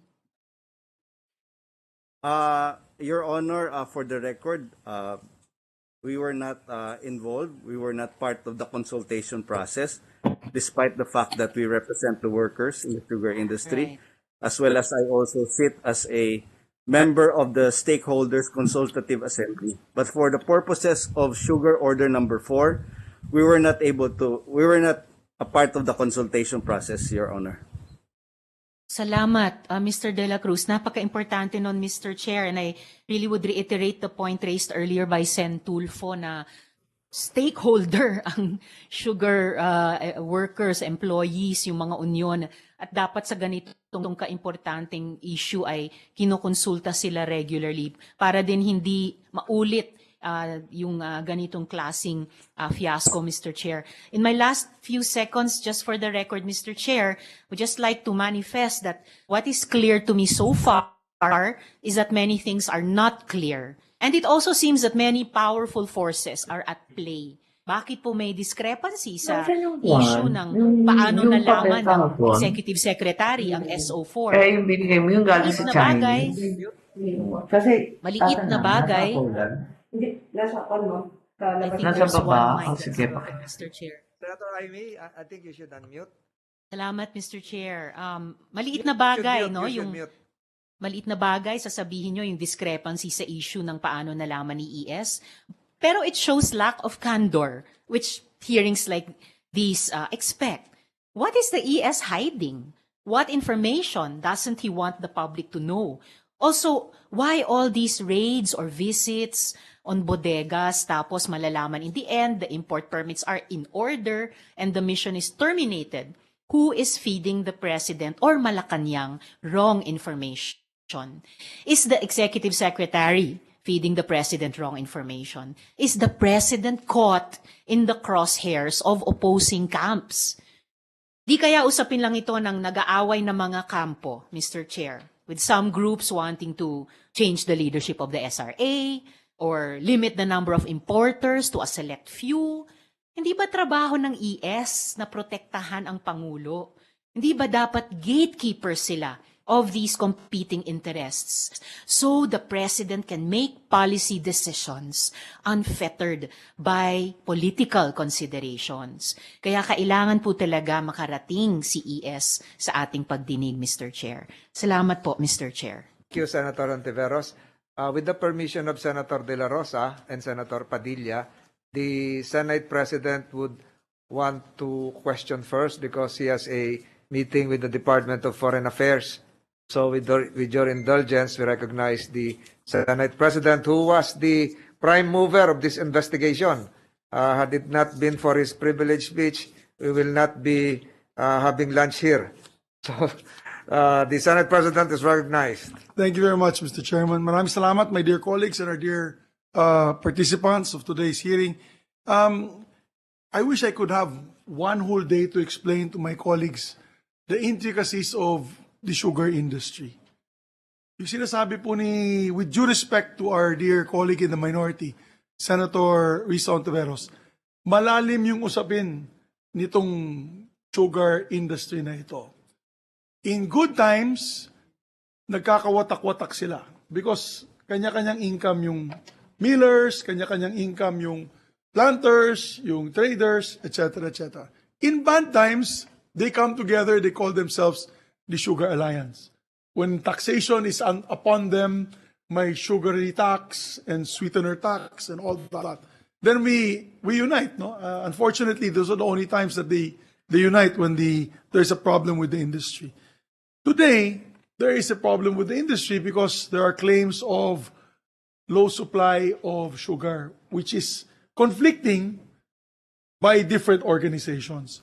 The farmers will always err on the side of, I would say, conservative importation. Kasi syempre, pag nag-import kayo ng import, alam naman po natin sa sibuyas, sa kamatis, sa iba't ibang produkto, gulay, pag nag-import tayo ng import, galunggong, babagsak ang presyo ng importation, ay ng presyo ng locally produced natin na produkto. Now, when we talk about federations, Your Honors, talagang may nag-aaway-away dyan. That's a normal federations and planters groups, nag-aaway-away. So let's filter that out. Let's take out the noise. But before Senator Risa leaves, I know she leaves, with due respect to my dear Deputy Minority Leader, I truly believe that the President is doing a great job in terms of looking at the needs of the farmers, ang kapakanan ng ating mga magsasaka. Kaya nga pinigil nga niya yung importation kasi gusto niya malaman ano talaga ang halaga na kailangan i-import at hindi lang palaging import lang ng import. So I want to put that on record. I feel that he's done the best job so far in the last how many years I've been here in the Senate in terms of handling this issue. And he's been calling meetings in Malacanang with different stakeholders to come up with a win-win solution. In fairness to him, to come up with a win-win solution. Now, one of the stakeholders meetings, even Mr. Lobrigat was there and he was present, representing the PSMA. What is clear here is that those stakeholders meetings were not considered coming out with SO number 4. We did not have, and it was clear, we did not have those meetings, and it was clear also that the workers' unions were not informed, the planters, the millers, wala po nun. They're coming up with a number given several months ago, January. The situation January is different from the situation today. So definitely a stakeholders meeting was needed to come up with such a large amount of importation. Second, on the issue of ES Vic Rodriguez, let's let him answer your questions when he comes on the next meeting. Ang akin lang, let us look at possible solutions to this perennial problem of sugar shortage. Last year, my dear colleagues, and you all know that we were hit bad by 2 typhoons, particularly in the sugar area, producing areas. One was, of course, Typhoon Odette, and the other one was Typhoon Agaton, which hit us and basically inundated many sugar areas. So that's why we have a shortage for this year. But normally, maliit lang po yung shortfall. But this last administration of the SRA, Your Honors, has had the penchant of wanting to import and import at the detriment of our small farmers. Kaya, we have to make sure that the importation is legal, that the importation is above board, and that the importation is necessary. Kaya natutuwa po ako na nandito po ang ating Bureau of Customs. The raids, with due respect to Ma'am Risa, I'm in favor of those raids. Why? Because I would like to always err on the side of government when it comes to anti-hoarding, when it comes to anti-smuggling. Because if they show the papers, they have nothing to be afraid. Di ba? You always say that Tayo mga politiko, we're willing to sign bank secrecy laws because kung wala naman tayong tinatago, huwag tayong matakot. So, ang gusto po natin mangyari, ito mga importers, traders, yung mga bodegas, pati mga sugar mills, it's not considered a raid. It's an inspection. It's not, you can look at it that way. It's an inspection or a raid. Under the law, SRA has the power to inspect all these bodegas. Under Republic Act 10845, that is the Anti-Agricultural Smuggling Act, the BOC and other government agencies have the power, okay, to visit and inspect traders and importers of agricultural products. And let me quote, rice, sugar, corn, pork, poultry, garlic, onions, carrots, fish, cruciferous vegetables. This is the first time I've heard there was cruciferous vegetables in its raw state or have undergone simple process of preparation and preservation. Nasa batas po yan. Hindi po illegal ang ginagawa po nilang inspection. Kasi para malaman po natin, mga kababayan na nakikinig po na yun, kung yan po ay hinohoard for price manipulation o kung yan po ay illegally smuggled into the country. Kaya, tama po yun. Yung nangyari sa Thailand, kung may papeles po yan, di magpaliwanag po sila. Pagkatapos nun, release po yung produkto. Pero ang importante dito na yun, mga kababayan, my dear colleagues, is that if there are, and I was interviewed, as a matter of fact, I'm maliciously being implicated to the sugar in the Bukidnon raids. I do not plant sugar, and my uncle, Tito Pablo Lobrigat, will confirm, I do not plant sugar. I don't have a single bag of sugar there because I no longer am involved with sugar. And my participation is to protect the small farmers and Bukidnon. And you can confirm this, former Administrator Serafica or Mr. Lobrigat. Bukidnon is the second largest producer of sugar in the country next to Negros Occidental. Kaya maingay ako dito kasi pinaglalaban ko ang maliliit namin na magsasaka sa Bukidnon na may 1 hectare, 2 hectares lamang na agrarian reform beneficiaries. Kasi sila po ang kawawa pag nagkaroon po ng price manipulation, hoarding, o smuggling. Kaya, balikan natin yung facts of the case. There is a call to import sugar dahil may kakulangan ng asukal.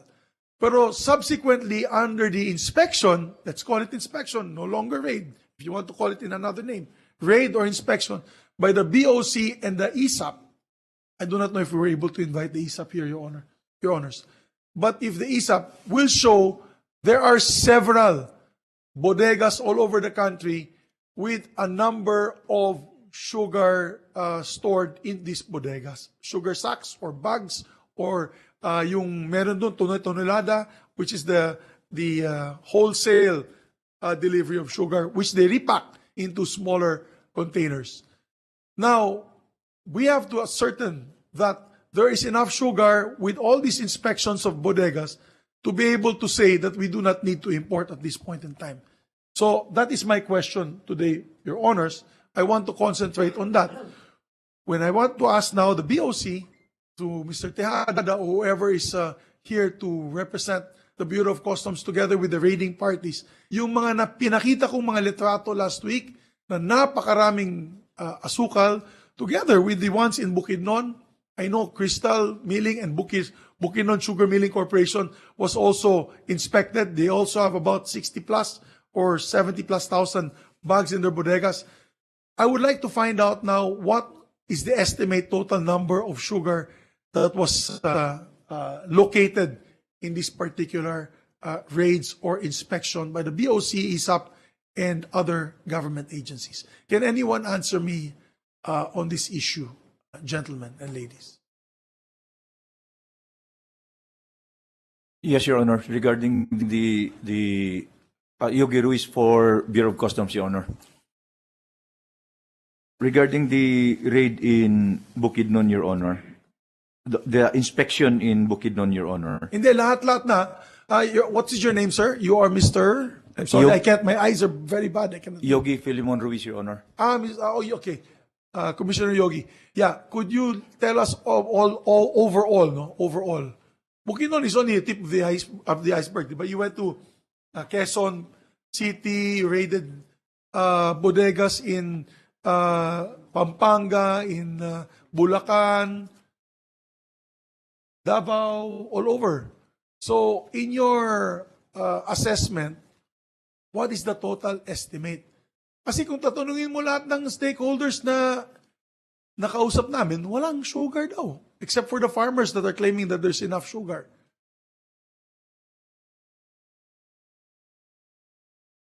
Yes, Your Honor. The total number of sacks for imported sugar, Your Honor, 479,981.5 sacks. For local sugar, Your Honor.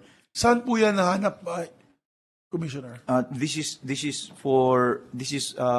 for all the inspections nationwide, Your Honor.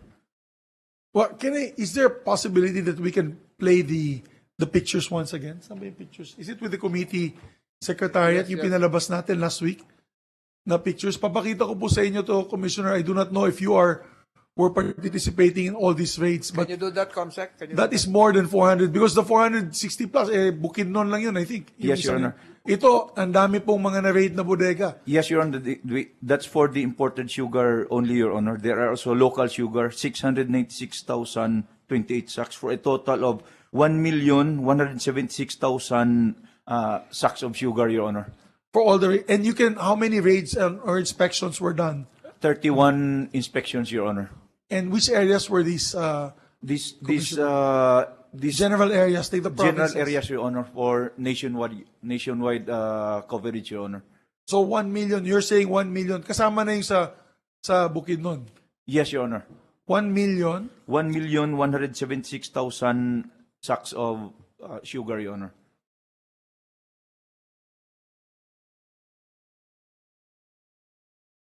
Sacks of sugar. This is all refined. All refined, Your Honor. How about raw sugar?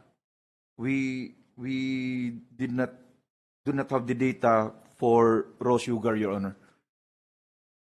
So, will you be able to come back to me and tell us if there was raw sugar? I'm sure there was raw sugar kasi Yes, Your ito Honor. mga I will. bodega is, may we recognize, Mr. Chairman, Congressman, Mr. Pablo Labregat. Good afternoon, Yes, Mr. you may Senate proceed, Mr. President. Labregat. If I may answer the question for raw. The 446,000 inventory of crystal sugar is all raw. And if you were to convert that into tons, that is about 22,000 metric tons. So that was the one that was still in the bodegas of crystal milling are It's still in the raw. bodegas, but I did mention earlier that that is only 15% left of what we actually produced, right? May I ask, Mr. Lubregat, why is it still in the bodegas? We are loading trucks as fast as we can. In the last 10 weeks, we have been loading at a rate of 10,000 bags a day, right? So the 440,000 bags are only going to last for another 45 days. Of which you will start milling already? No, that will be the first week of October. There's going to be another month without milling. The reason why they mill late in Yes, Bukidnon, Your Honor, is that we want to mill late because of the rainy season. No, rainy season. But there's another important fact here, Mr. Senate President, if I may inject here. The PSMA sent all the senators this document, which is the Sugar Production Bulletin of August 7. Early in the month, this month, okay? There should be something coming out sooner. And on page 4, there is a raw sugar balance by mill district. For the entire Philippines, there is only 142,000 tons in the total country. Mindanao has 42,000, Panay has 13, Eastern Visayas 3, Negros has 78,000, and Luzon, which is the biggest consumer, has only 4,879 tons. If you want, I can convert that into LKG, but it's all there for your perusal. To correct the perception, Your Honor, that is locally produced. Yes. This is not. This is raw. I'm only talking Yes, about raw sugar. Okay? Yes. And our average monthly consumption is anywhere between 170 to 200,000 tons, right? In other words, by the end of this month, there will be practically nothing left of raw in the mills, which is what we consider the buffer stock. We need to have 450 tons of sugar, raw and combined, to carry us over for the next 3 months, September, October, November, when milling is only ramping up, right? We need to have the carryover stock. In other words, this year we'll practically have nothing of carryover stock. What sugar is left is in the pipeline. The imported sugar, for example, that is in the bodegas of the industrial users and the traders that have their bodegas with sugar, which is refined, that is sugar or raw, that is what is left in the pipeline. And that's not very much. And this is why... That is remnants of the SO number 3.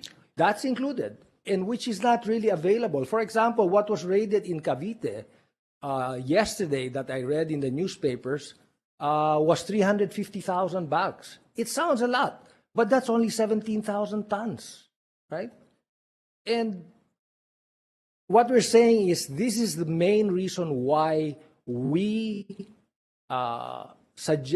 when we were consulted, we gave the figure of 300,000 tons because we felt that that was what was needed to bring up the carryover stock so that the prices would not be too high.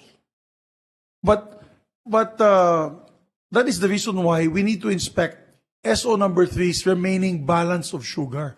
So we know how much sugar is still in the bodegas that have not been shipped out. I think it is to the miller's advantage that the imported sugar is distributed to the industrial users as soon as possible. Is that correct? You're a miller. Let me correct it. The imported sugar that was brought in is already owned by the industrials. When they want to use it is not our concern, right? But I'd like to put on record in our previous meeting, when we asked Coca-Cola, wala naman silang natatanggap.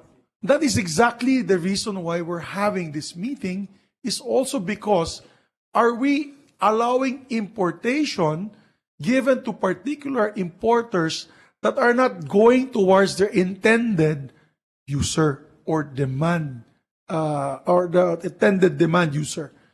And it happens. I mean, we've noticed that there's a lot of pole vaulting that is happening, and because of the high prices, it's one of the reasons why we're trying to figure out if they're pole vaulting and not selling to the intended user and actually selling to the local market at almost double the price. Mr. Senate President, when we were consulted about the importation, we only base our recommendations based on things like the production bulletin. We look at the overall picture. It's a very difficult task even for SRA on how to allocate any imported sugar. But to hasten, because I only have a limited time frame, Tito Pabs, I call him Tito Pabs. So you see me in short pants. Your honors, I grew up in their farm, Bukidnon. But you agree with me that it is possible. What is possible? That there are importers that import and do not deliver to the intended beneficiary. It is possible. I don't in the realm think so. of possibilities. Well, I think you saw some leaks of imported sugar that ended up in bodegas where they were not supposed to be. Correct. But those were just in the hundreds of bags. No, right? these are- But in general, if you're talking about SO3, whoever imported is gonna keep it for himself. He's not gonna let anybody else get it. No, because the problem is we give the allocation to the importer. We're trying to find a way also, our system, through this committee, where we can recommend to the SRA a better system, and which I mentioned in Malacanang, and the President also mentioned that he would like that the SRA issue the permit for large-scale industrial users and let the large-scale industrial user find the importer. So that way, silang dalawa na lang nag-usap, wala nang intergovernment, wala nang government intervention. That is also a possibility. Like if Coca-Cola needs 50,000 metric tons, then issue them a permit, kao na bahala, you bring in 50,000 tons. And it's already direct importation on their part, so that there's no more tongpats, there's no more talk about traders I agree. coming to the I am SRA. not against industrial users importing directly. Yeah, therefore, that is part of the discussion that we're looking at here. Baka mas maganda nga na we come up with reforms in the industry. And The PSMA would like to participate when there are any consultations. yes. Kasi let's also put it on record. Some PSMA members also are importers. Is that correct? Yes, even I participated during the replenishment program. Yes, absolutely. Well, let me explain. We were only importing what we exported. We exported to the US and we imported only the same amount back in. I personally do not like to deal with industrial users only because they take long to pay. Yeah, but I'd rather get paid in cash. I don't want to wait 90 days, 120 days. yes, but that's why that was where the predicament is, diba? The mailers are also sometimes importers and traders themselves. Eventually, what happens, Your Honor? There is nothing really wrong. There's I nothing mean, wrong. Everything is Correct. above the table. I mean, Unless the intended user does not receive the sugar. Right? Unless instead of being given to Coca-Cola, it's held in a bodega somewhere, 10% of the volume imported. Let's say you bring in 1 million sacks, but 100,000 sacks you pole vault to another bodega and you sell later at a higher price. It happens. I've been too long in this industry to know that that doesn't happen. And that is what we're trying to prevent. If we really want to help the sugar farmers, we must get rid of these leakages and loopholes which are detrimental to the farmer. Now, I'm glad that there are producers here that can answer. What is the farm gate cost of raw sugar before the milling ended? Of course, it's artificially high now because there's no sugar, but let us put it at last May, before we ended the milling season in Bukidnon and in Negros. What was the farm gate price for farmer per kilo? Was it around maybe 40 to 50 pesos per kilo of raw sugar? I remember sometime in May when we ended, the last price we were paying was something like 2,300 per 50 kilo bag. So 2,300 divided by 50 pesos. 1,300 divided by 50 pesos. 46 pesos. 46 pesos per kilo. Okay. How much is the tolling fee when you refine it per kilo? I mean, when you go to a refiner, I know you're not a refiner.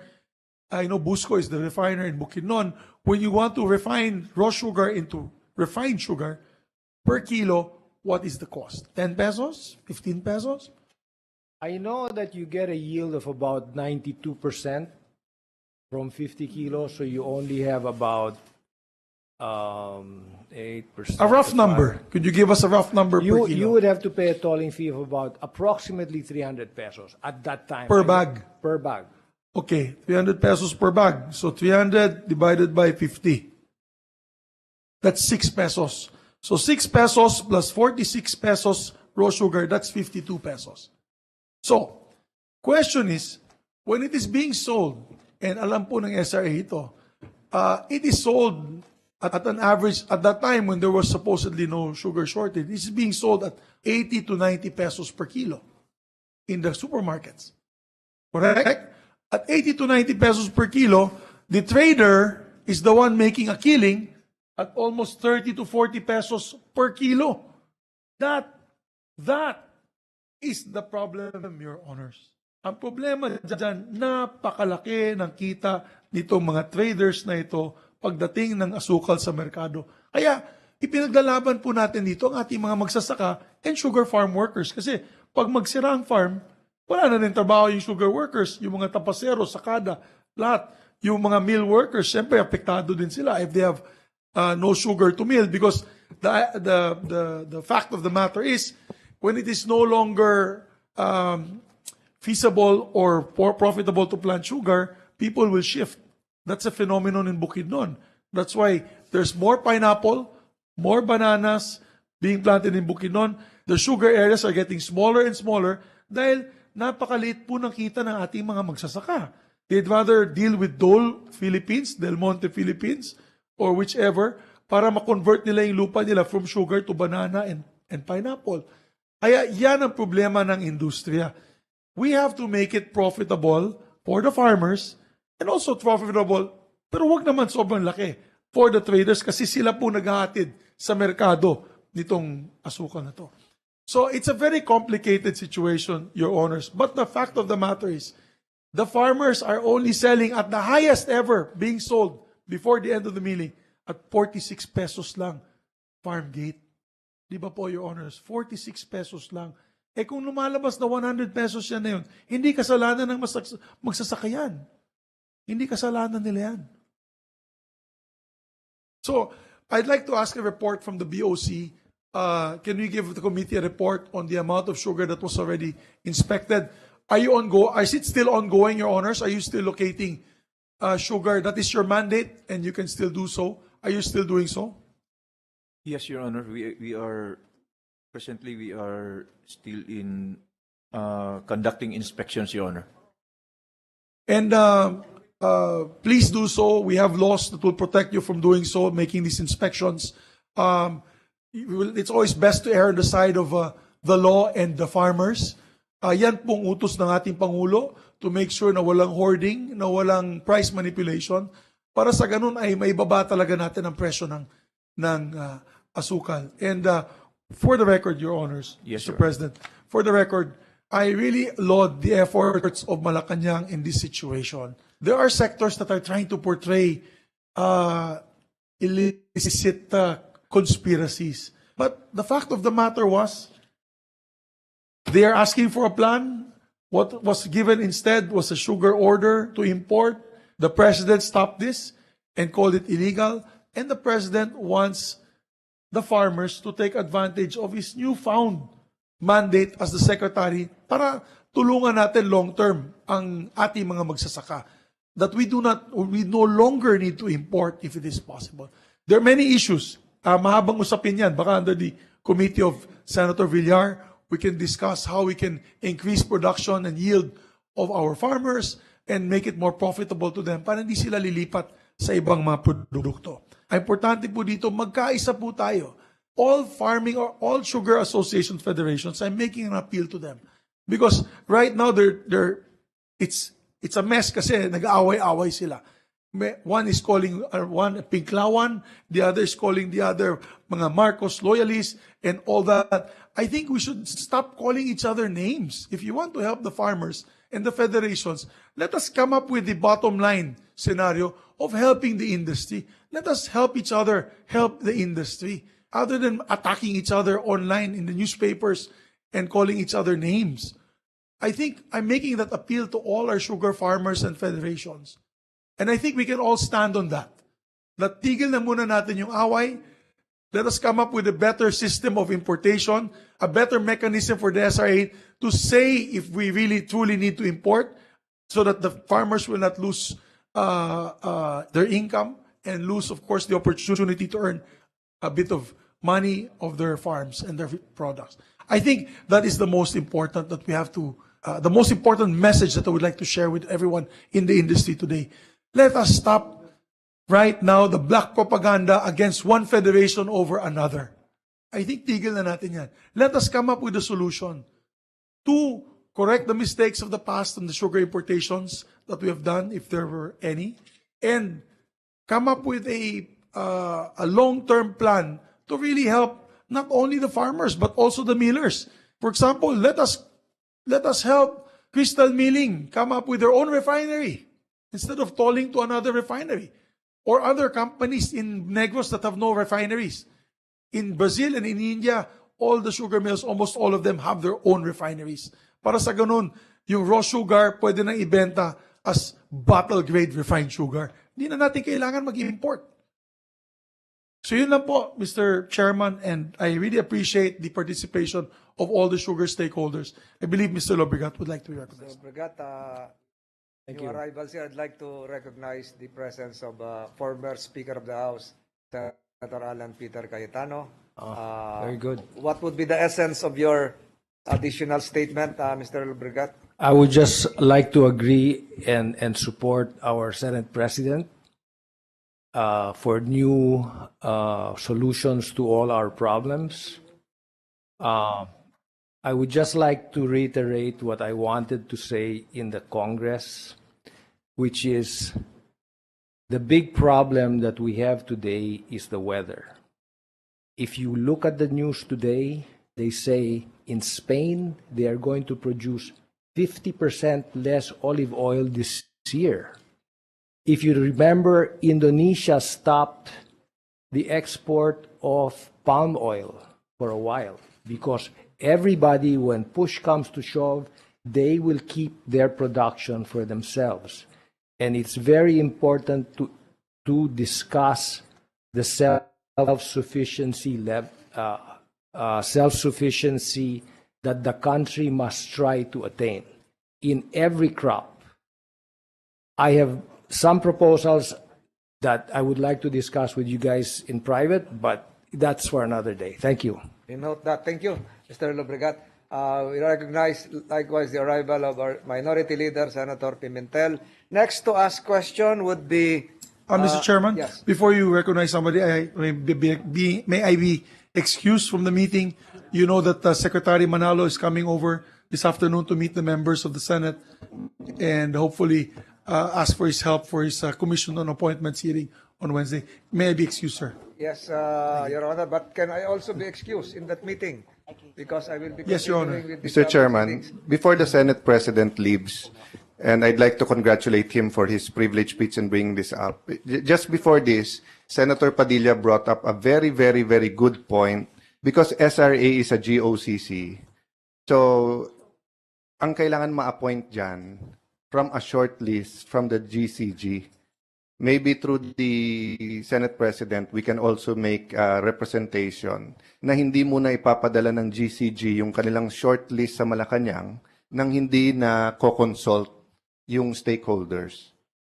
Actually, the new appointments were endorsed by several stakeholders. Not all, kasi as I mentioned in the beginning of my speech, the sugar industry is made up of many players, no? But yun po, sir, ang Opo. point ni Senator Padilla, Yes. mukhang illegal yung ibang appointment sa ngayon kasi hindi pa nagsasubmit ang GCG ng shortlist. So, panay acting lang sila.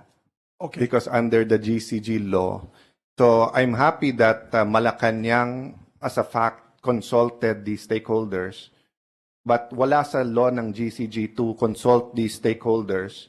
But baka through your leadership, that's something we can change. But I'll promise you that each group will give up their own name. each federation and plant association will give their own names. Kaya in the end, the president will eventually have to Yes. decide. But more or less, the job naman ng GCGs, pag binigay nila yung shortlist, ipapakita lang sa association na wala silang, na walang kumbaga may veto power sila.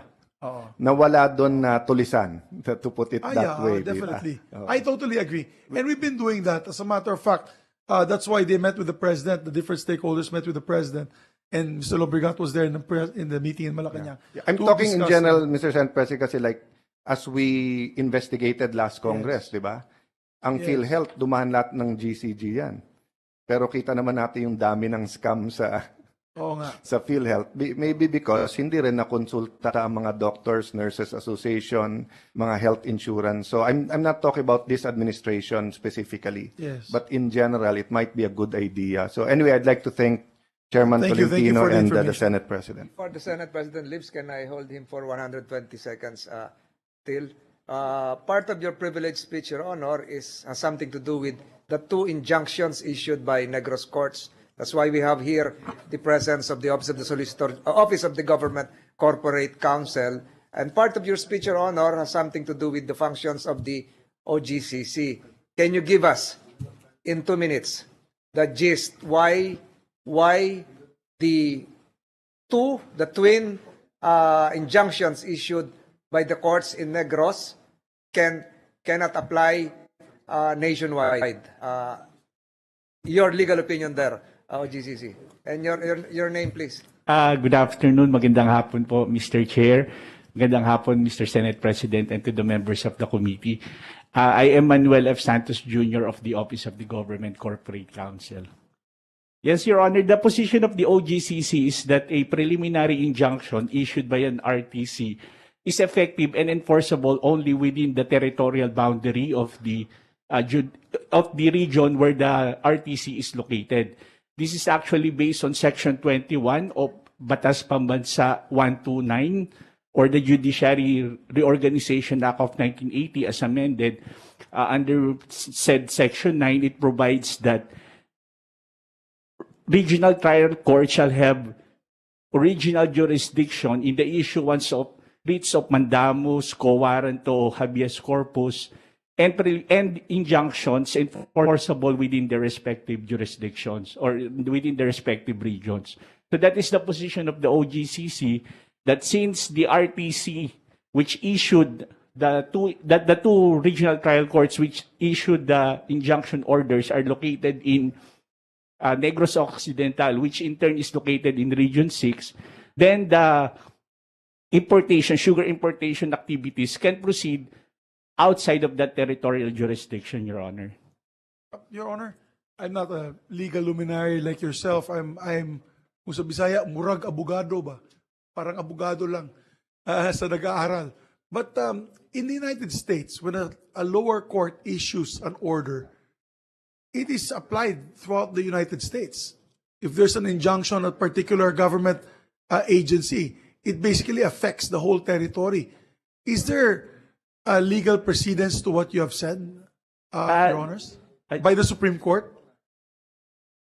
The legal precedent that we found, Your Honor, is that there is one case involving a judge located in RTC of Marawi, wherein he was penalized by the Supreme Court for issuing a writ of preliminary injunction directing a corporation which is located here in Manila to issue a check to a certain foundation, Your Honor, to a certain organization, Your Honor.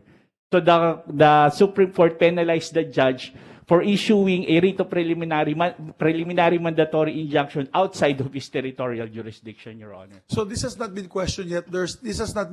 Has there been a case brought to the Supreme Court or the Court of Appeals on like a particular issue? No, we are not aware of any case, Your Honor. So if there's, for example, hypothetically, let's say there's a complaint against PLDT or Smart or Globe, let's say by a consumer in Negros or in Bukidnon, complaining about poor quality or signal or reneging from their commitment to interconnect so and so, and there's a TRO given by the courts in Bukidnon or in Negros or Cebu, it is not applicable throughout the whole country? Yes, Your Honor. That is the express provision under Section 21 of BP 129, Your Honor. Thank you. Thank you for the information. Thank you. Thank you, Mr. President. The OGCC, please take note that perhaps there will be contrary and alternative opinions because you were the ones who were enjoined. Your office, and your office has a national jurisdiction. Your office has no limited jurisdiction in Negros. It can be argued that way. Otherwise, you'll be saying that all the regional trial courts in the Philippines should issue an injunction likewise or the Court of Appeals. But what if it is an RTC where the corporate office, headquarters of a sugar plant is located? What would be the implication. So just hold your legal perception there. Senator Pimentel, our bar top notcher, might have a different opinion. So we'll discuss that during the next meeting. I just want you to express that in the presence of the Senate President. Thank you, Mr. Senate President. Yes, Mr. Chair. Thank you. We have here the presence likewise of, before we ask Senator De La Rosa and Senator Cayetano, we have here the presence of the PITC. Senator Villar, is Senator Villar present now virtually? Senator Villar, are you present, ma'am? The chairperson of the Senate Committee on Agriculture. If she's not around, you were required to be present today because of some concerns that some funds of the SRA were channeled to your agency. Is that correct? And that you were likewise involved in sugar importation. Just those two questions. Good afternoon, Your Honors. Yes, there was a fund transfer of SRA in the Philippine International Trading Corporation, but that was in 2019. So I came into PITC just November of 2021. I don't have personal knowledge, but I have seen through the reports that there have been projects of SRA in PITC. But when I came in, only one was not yet paid, but it was all liquidated, dispersed and liquidated by March of 2022, Your Honors. Can you specify the said projects? We have here the presence of the former SRA administrator. Can I just check on my...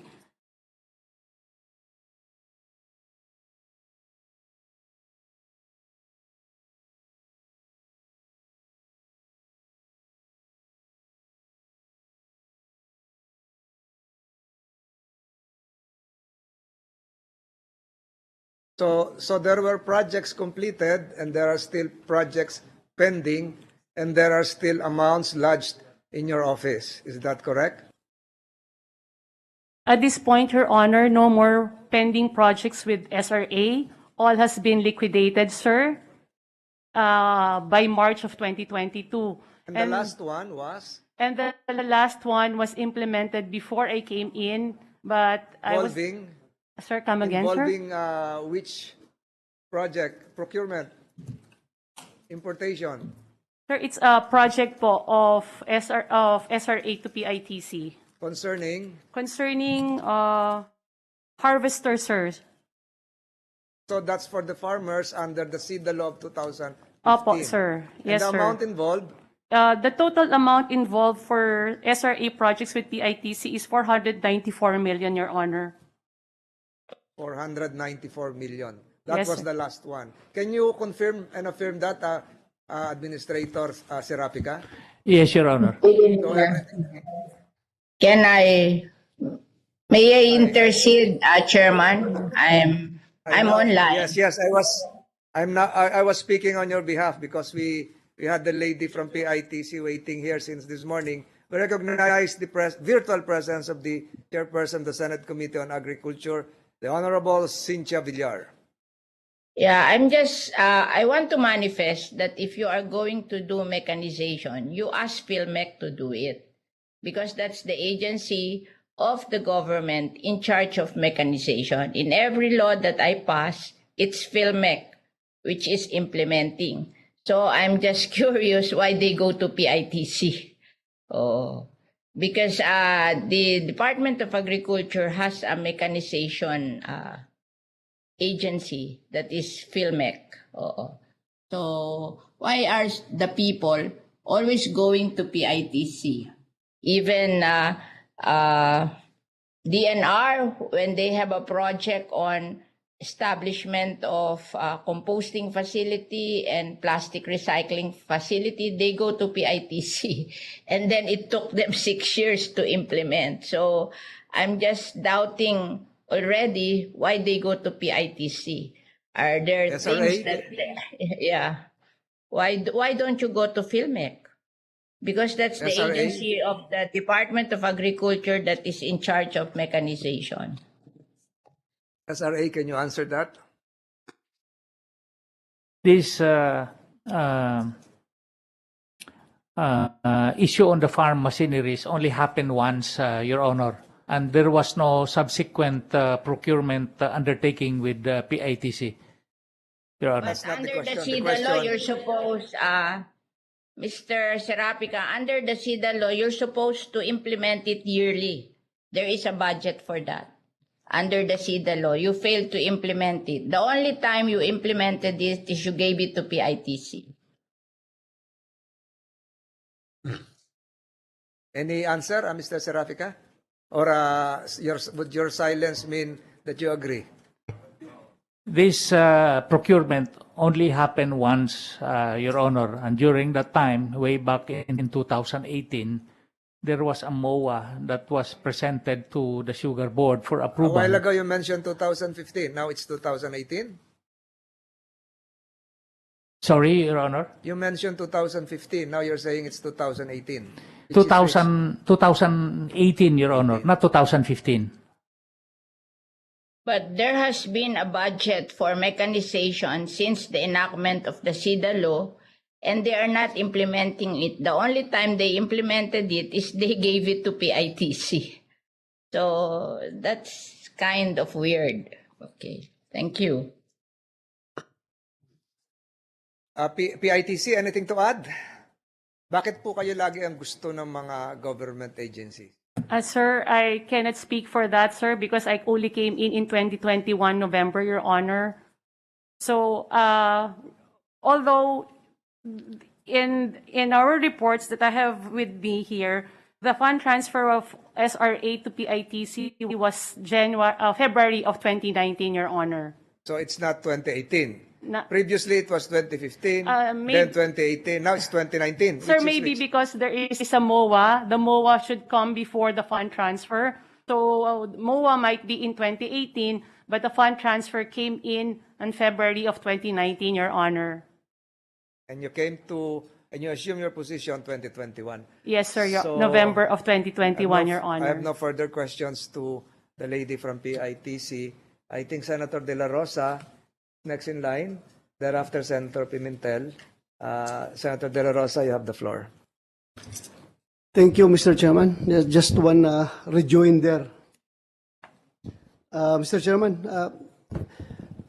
to Mr. Pablo Lobregat, sir, I've been listening intently to your exchanges between you and Senator Risa Hontiveros, and also between you and the Senate President. And you seem to wield so much authority on what you are saying. So, following your narrative, sir,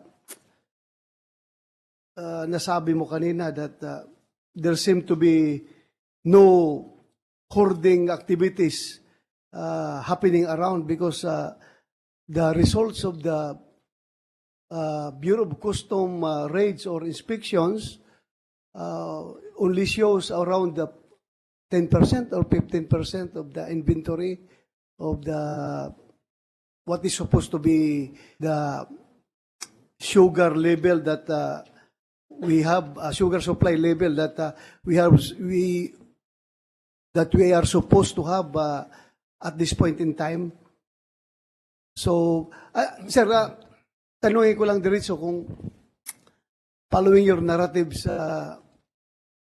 kung hindi lang sana naharang ng Malacanang yung sugar order number 4, hindi siguro ganito kataas ang presyo ng sugar ngayon, because if sugar number 4 was materialized and pumasok yung supply ng sugar, so obviously the price should have gone down.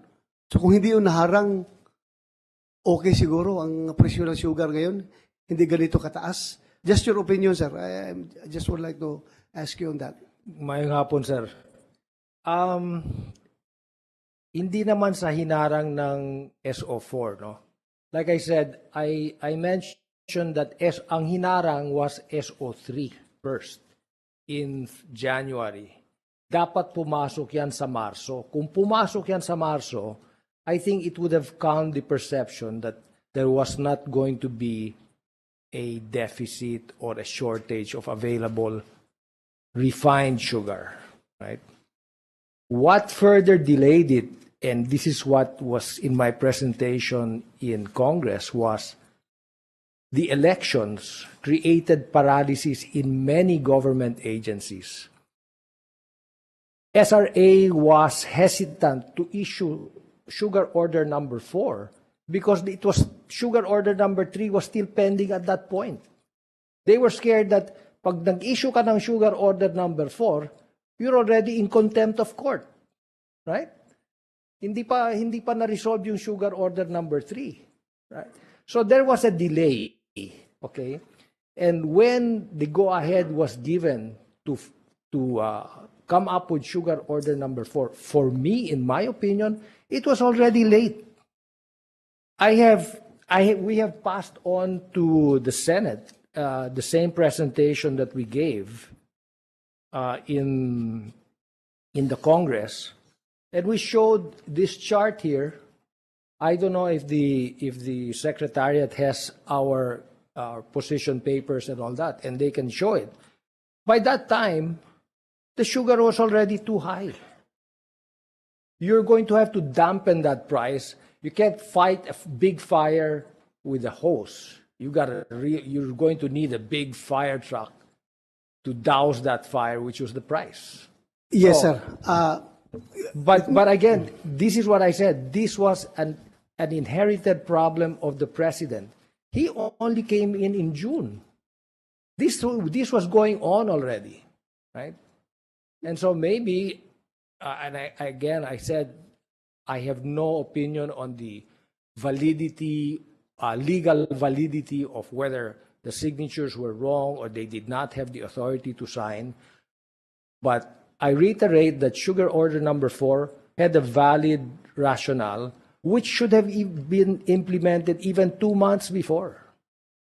Yes, sir. So, yun nga, the reason why, according to Administrator Serapica, parang lumalabas na minadali nila yung sugar order number 4 dahil nakita na nila yung looming situation na talagang nagkakaroon na shortage ng supply. Kaya minadali niya yung pag-drop at saka pagpapapirma ng sugar order number 4. So granting, ito lang, just your opinion. Kung hindi ito, halimbawa, nakita ni President Marcos, ito naman pala, inassume na lang ni Serapica at ni Yusek Sebastian yung responsibilidad para, kasi nakita nila malaking problema talaga pag, yun nga, may problema na tayo sa sugar order number 3 na delayed, kaya nakakaroon ng shortage. In order to remedy the situation, according to Serapica, minadali nila itong ISO number 4. So kung nakita ni Presidente na ito very laudable itong ginawa ni Serapica at ni Yusek Sebastian, go na ito para ma-remedy ang situation. Do you think hindi bababa ang presyo ng sugar kung halimbawa smooth sailing ang ISO number 4? Hindi tayong ganito ngayon kahirap. Walang Coke plantation, Coca-Cola plant na mag-shutdown. Do you think mag-normalize ang situation kung nakalusot yung ISO number 4? Number one, it would have given a different perception to market forces. It would have given, in other words, may papasok na, so makakahinga, makaka-relax na. Diba? Okay lang. Diba? And then, of course, depends on how fast that sugar could have come in. At that point, probably it was still cheaper or it was still available. Because today, it's difficult to get sugar because Thailand is not milling. They will start milling in January or December, right? If you're going to have to get sugar, if you can get 150,000 tons in, you're going to have to scrape from Thailand, from Indonesia, and probably Malaysia. And if you can't get it there, then you're going to have to go all the way across the Pacific to Brazil. and maybe some South American country, which is already out quota, which carries a 45% tariff instead of a 5% tariff within ASEAN. But yes, if it was signed, I think it would have calmed down the market. Okay, the guys that had sugar, if you're saying that people were holding sugar, at this point in time, if you have sugar, you're selling your sugar. This is a jackpot. These prices show that last year, the price of refined was 53. Today, we're only marking it at 95, but sometimes it's lower. All these groceries that they're saying that you can buy sugar at 70 pesos, you go to the grocery. If you buy more than 1 kilo, they'll say, no, hindi pwede. You cannot buy more than 1 kilo. Right? What does that show you? There is a shortage. Thank you, sir. Maraming salamat for that explanation. Daghang Mr. Chairman. salamat. Thank you. Thank you. Salamat. Can we now have Senator Coco Pimentel, our mathematician? Thank you, Mr. Chairman. Kunin ko na rin yung balance ni Senator Bato. We'll have, Yes, sa'yo na yan we'll have lahat. the Sa'yo na. balance of Senator Bato and Senator Cayetano. Thank you. But actually, wala kasi CES, Mr. Chairman. Marami kasi ako itatanong sana. In aid of legislation na lang din sana. Andito na ako physically present na Administrator Serafica, a former admin. Magtulungan tayo on the legislative part, no? Saka na muna yung accountability part, no? Yung composition ng SRA. Do you think do you recommend, after having spent around 4 years ka as administrator, more or less? Since 2017. So five years pa nga. So do you recommend that we expand the membership to represent the different stakeholders in the sugar industry? Well, personally, Mr. Chair or Your Honors, it's, basing on EO 18, unless otherwise, there will be very extensive consultation among the stakeholders, because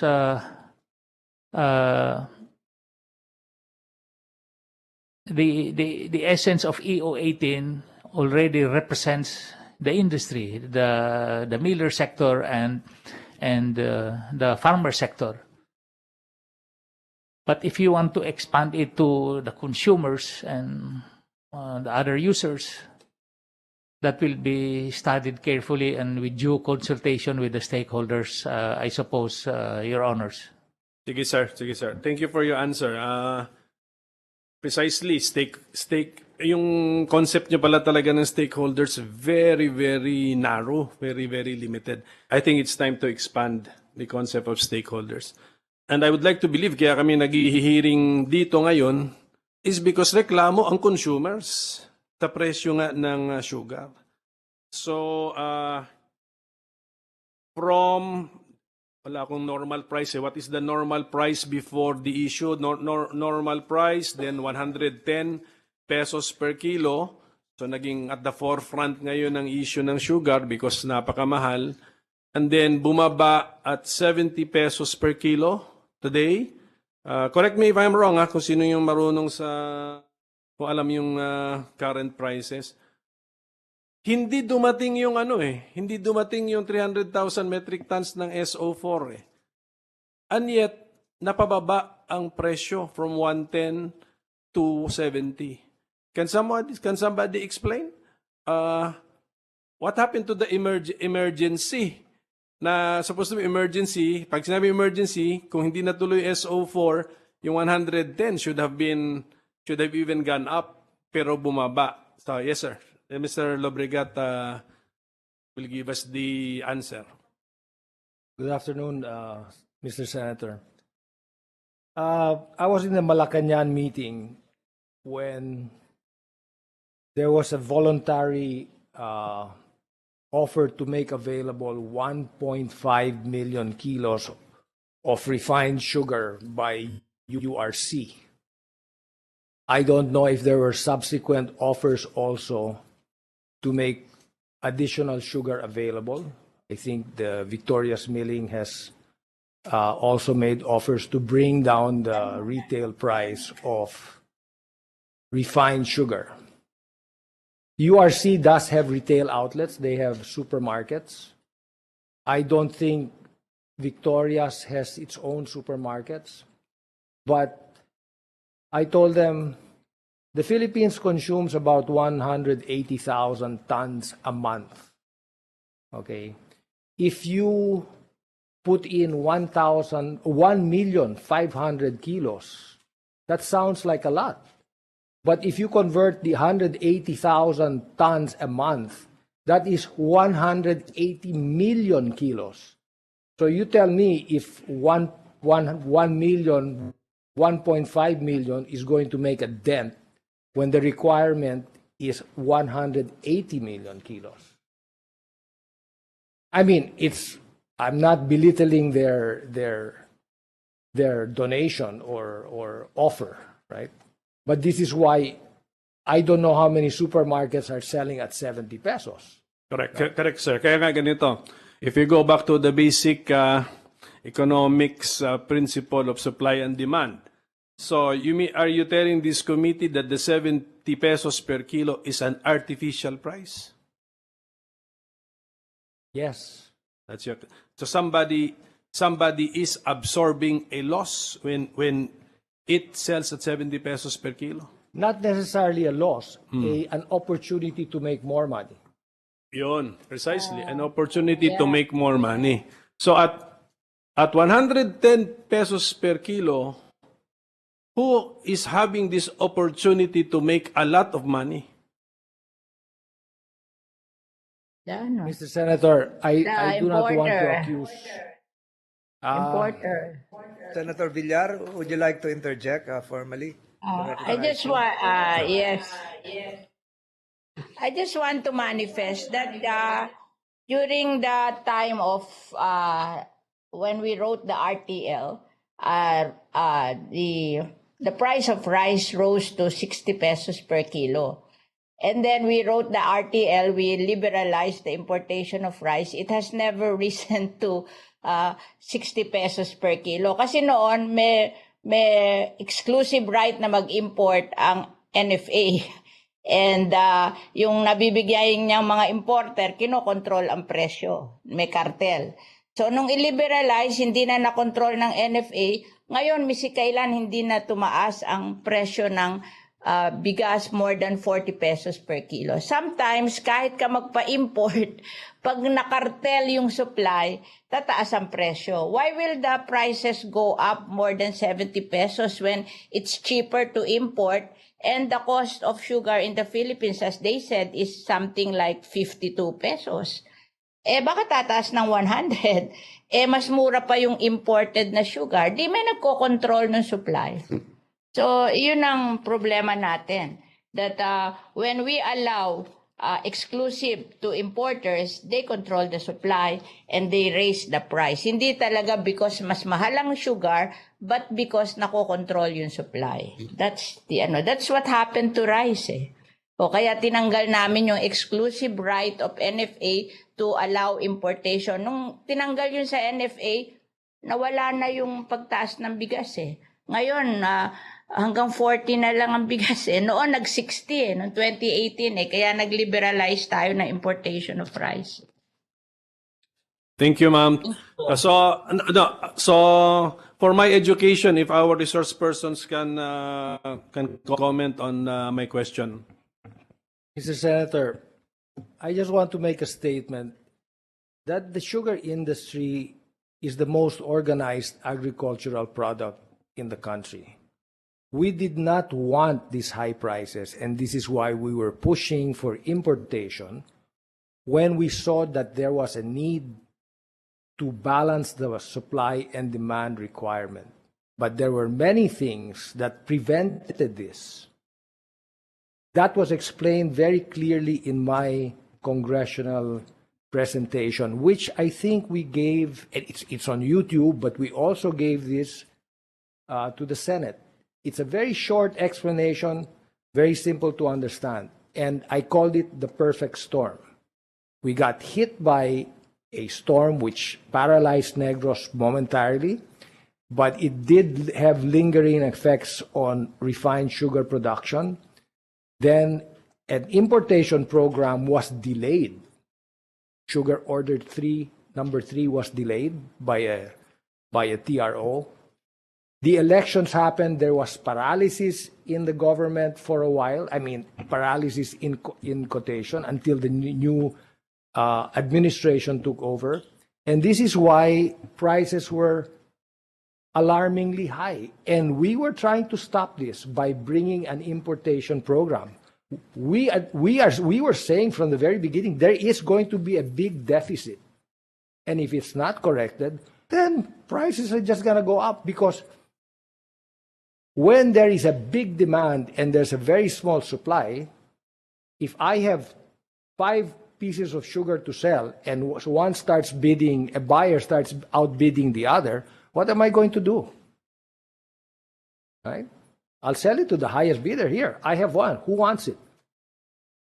And that's correct. Okay, pero yun lang, no? An observation that even without SO4, we are still surviving the sugar emergency situation, and the price of sugar accessible before at 110 pesos per kilo is now accessible at 70 pesos per kilo.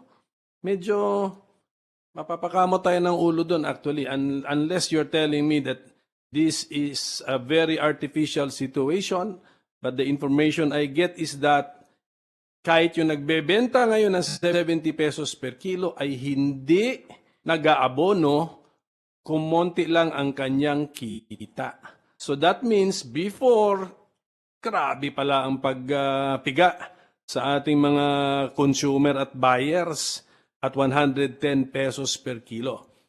Ngayon, sa sagot ni Senator Cynthia Villar na importers ang malaking kinikita, that's why importante siguro yung listahan unless na-submit na from the SRA on who are these privileged few who can actually import sugar because of permits and licenses issued by the SRA. Kasi kung if we look at them as a group, kunyari, ilan lang po yan, kunyari 30 or 50 sila, these are the people who have practically the monopoly of importing sugar. So may I get some, sino na ba ngayon ang new SRA administrator? Kasi tanong tayo ng tanong kay Engineer Serapica. Apparently, all the new appointees got infected with COVID. Andito naman si Deputy, sir. Sige, si Deputy na lang. But they're virtually present, except for one. So, Deputy? Si Deputy na lang, mas matagal na rin siya. Yes, sir. Yes, sir. Ilan kung paulit-ulit na itong tanong, just forgive me, pero ilan po yung ating importers? So it would depend on the importation program. Now in SO3, I think there are 30 and 60 for butters and premium. But this representation, sir, would like to, in representation also the new members of the Sugar Board by virtue of an authority to attend this hearing, I shall furnish this committee, sir, of the list of importers as requested, sir. Pero walang 100 yan, ano? On a per sugar importation plan, walang 100 yan, ano? Wala, no? None, sir. So it's a privileged few. And paulit-ulit ang mga pangalan yan, siguro. We will verify, sir. Di mo pa napansin? Ilang years ka na sa SRA? I've been 8 years, sir, but the importation, the importation, sir, because there is a regular importation and there is what we call the regular importation for custom-bodied warehouse, sir. It's a separate program aside from the regular importation. Ulit-ulit, there's a regular importation. On CBW, sir, and food manufacturers. Ilang metric tons yun? Regular? It would depend, sir, on their allocation, but I think they're 60 to 70,000 metric tons, sir, in a year. And then what is the other, how do you call the other kind of importation? That's the importation, sir, as the board would determine the gap or the deficit in the supply. That is in the sugar orders naman? Yes, sir. Okay.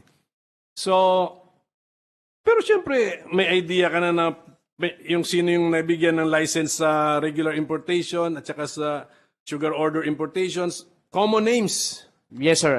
We shall see? provide, sir, this committee with the Tamo, names. hindi ko pa nakikita, pero alam mo, common name. Siyempre, because they develop expertise dun sa negosyo. Negosyo yan eh. Yes, sir. So we need to know, Mr. Chairman. So we thank Attorney Tejeda for his commitment to submit to the committee names of the corporations, and of course, when they apply, they also revealed the individuals or the personalities behind the corporations, the human beings ba, di ba? So pakibigay na rin sa amin yung basic information, sino yung, hindi lang yung korporasyon, but sino yung people behind this. Well, as this committee would intend, sir, the documents will be readily be made available. Thank you very much. Kasi these are the privileged few eh. Practically, monopoly power yan sila, mga not more than 60 lang, 60 entities lang nga eh. Yes. So, yun lang po. Nagpapanik kasi ako, Mr. Chairman, sa countdown natin. So, yung in aid of legislation sana, ayusin natin itong SRA kasi it's worth saving. At saka yung expertise na na-develop na nito eh. At saka the regulation, I think the commodity, the trading in sugar still needs to be regulated or highly regulated unless there is a contrary opinion from our resource persons. Is there any from our resource persons that we need to release sugar from this regulation? Wala. But Attorney Santos, why you were raising your hand pala? A different topic? Yes, sir. Regarding the Senate Minority Leader's observation earlier regarding the need to examine the sugar board, the composition of the sugar board, I'd just like to make the observation that I think that SRA is unique in the sense that first, the number of members of the sugar board is even number. There are 4. Usually it's odd number. 5, 7, 9, 11, 13, 15. And secondly, even in private sector, in ordinary corporations, the minimum number of board of directors is 5 and the maximum is 15. Unlike in the sugar board, they only have 4.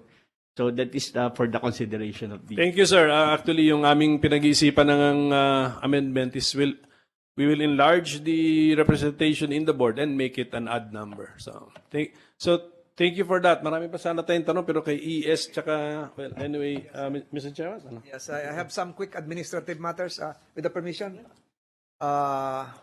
One, we have here in our midst a certain John Paul Antes. 2 days, 2 hearings na siya dito. Can you be here so that we can expedite this? You have taken your oath. Can you be seated? Less than 2 minutes lang to. Mr. John Paul Antes, you have executed a sworn statement before. Can that be flashed on the screen?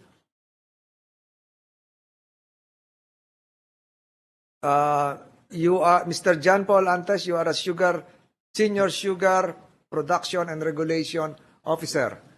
Yes. Nag-oath ka na? Not yet? Not yet, sir. Not yet. Oh, administer the oath. Yes, Your Honor. So there is flashed on the screen a document entitled Sworn Statement. Do you recognize this? Yes, Your Honor. Sa'yo ba yan? Yes, my sworn statement. Ikaw ang gumawa niyan? Yes, sir. Ako, sir, ang personally gumawa. Freely, voluntarily? Freely and voluntarily, Your Honor. So what about the contents? Tungkol saan ba yan? Ano natatandaan mo dyan sa ginawa mong sworn statement na yan? Dated August ano ba to? August 10 o August 19, 2022? It's about, sir, na I'm assigned or I have additional assignment to the Office of the Sugar Board Secretary, aside from being the Senior Sugar Production and Regulation Officer. So the sworn statement is about your functions. Medyo maliit dito kaya hindi nababasa ng iba. Gusto ko na lang tapusin ito para tapos na rin yung presence mo kasi ilang araw ka na nandito. So nakalagay dito yung mga functions mo, additional assignments by virtue of Special Order number 38. And apparently, ikaw ang tiga-ikot ng mga mga pipirmahan, including SO4. Ikaw yung tiga-referendum, ibig ko sabihin. Is that correct? That's correct, Your Honor. Sa nakita mo dito, itong affidavit mo, sworn statement, it has not been changed or modified at all. That's the same, right? Yes, sir. As you executed it. So, dito sa trabaho mo, you were the one who routed the draft SO number 4. Sa SO number 3, ikaw din ba yun? Ikaw tiga-ikot talaga ng ganito? Yes, sir. But regarding the mga board resolutions. So ikaw ang pinagkakatiwalaan. Part of your sworn statement would indicate that upon receipt, and I quote, upon receipt of the proposed agenda item, I was instructed by then SRA administrator. Sino yon? Who is that SRA administrator? Your Honor, the former administrator. Serafika, who is here present, to facilitate within the day the referendum on the loan agenda. So, there is an urgency here within the day, quote unquote. So, minadali ka. Sinabihan ka ba, tapusin mo na to bata para mamayang hapon, pirmado na to. When was this? August 8? Or August 9? August 8, sir. August 8. So, bago-bago lang. Ilang araw pa lang nakakalipas. So, ginawa mo to within the day. That's correct, Your Honor. So, yung narinig mo yung mga tanong ko kay Attorney Beltran, yung mga tanong ko dun sa iba na ikaw pala yung route nito, are you authorized to affix electronic signatures? Your Honor, hindi po ako yung nag-affix ng signature po nila. I emailed them informing, requesting for their e-signature. May sarili po sila mga board staff, Your Honor. And then if you get the concurrence, you affix the e-signature in coordination with the staff. Sir, wala po, sir.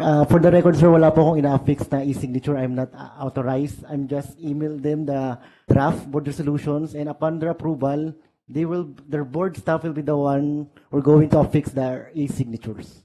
Again, you were the one pivotal, vital in securing all the signatures through the urging of then Administrator Serafika.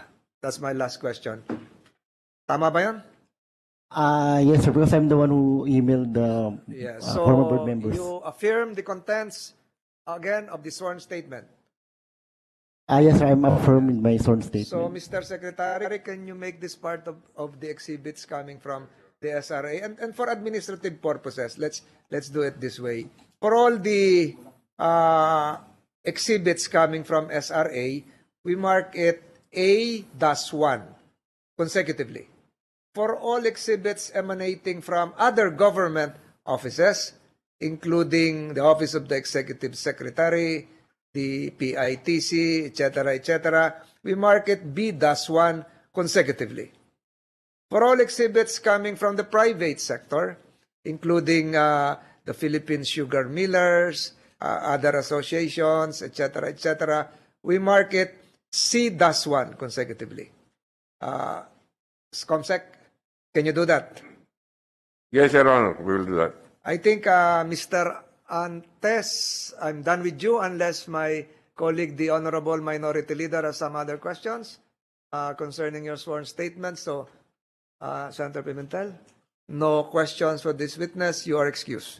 Thank you, Mr. Antes. Thank you, Your Honor. I think I will now go, with the permission of the Honorable Minority Leader, I will go to two sugar importers. San Fernando Eric Commercial Inc. This is the representative here. San Fernando Commercial Inc. Kanina nag-present yan, Comsec.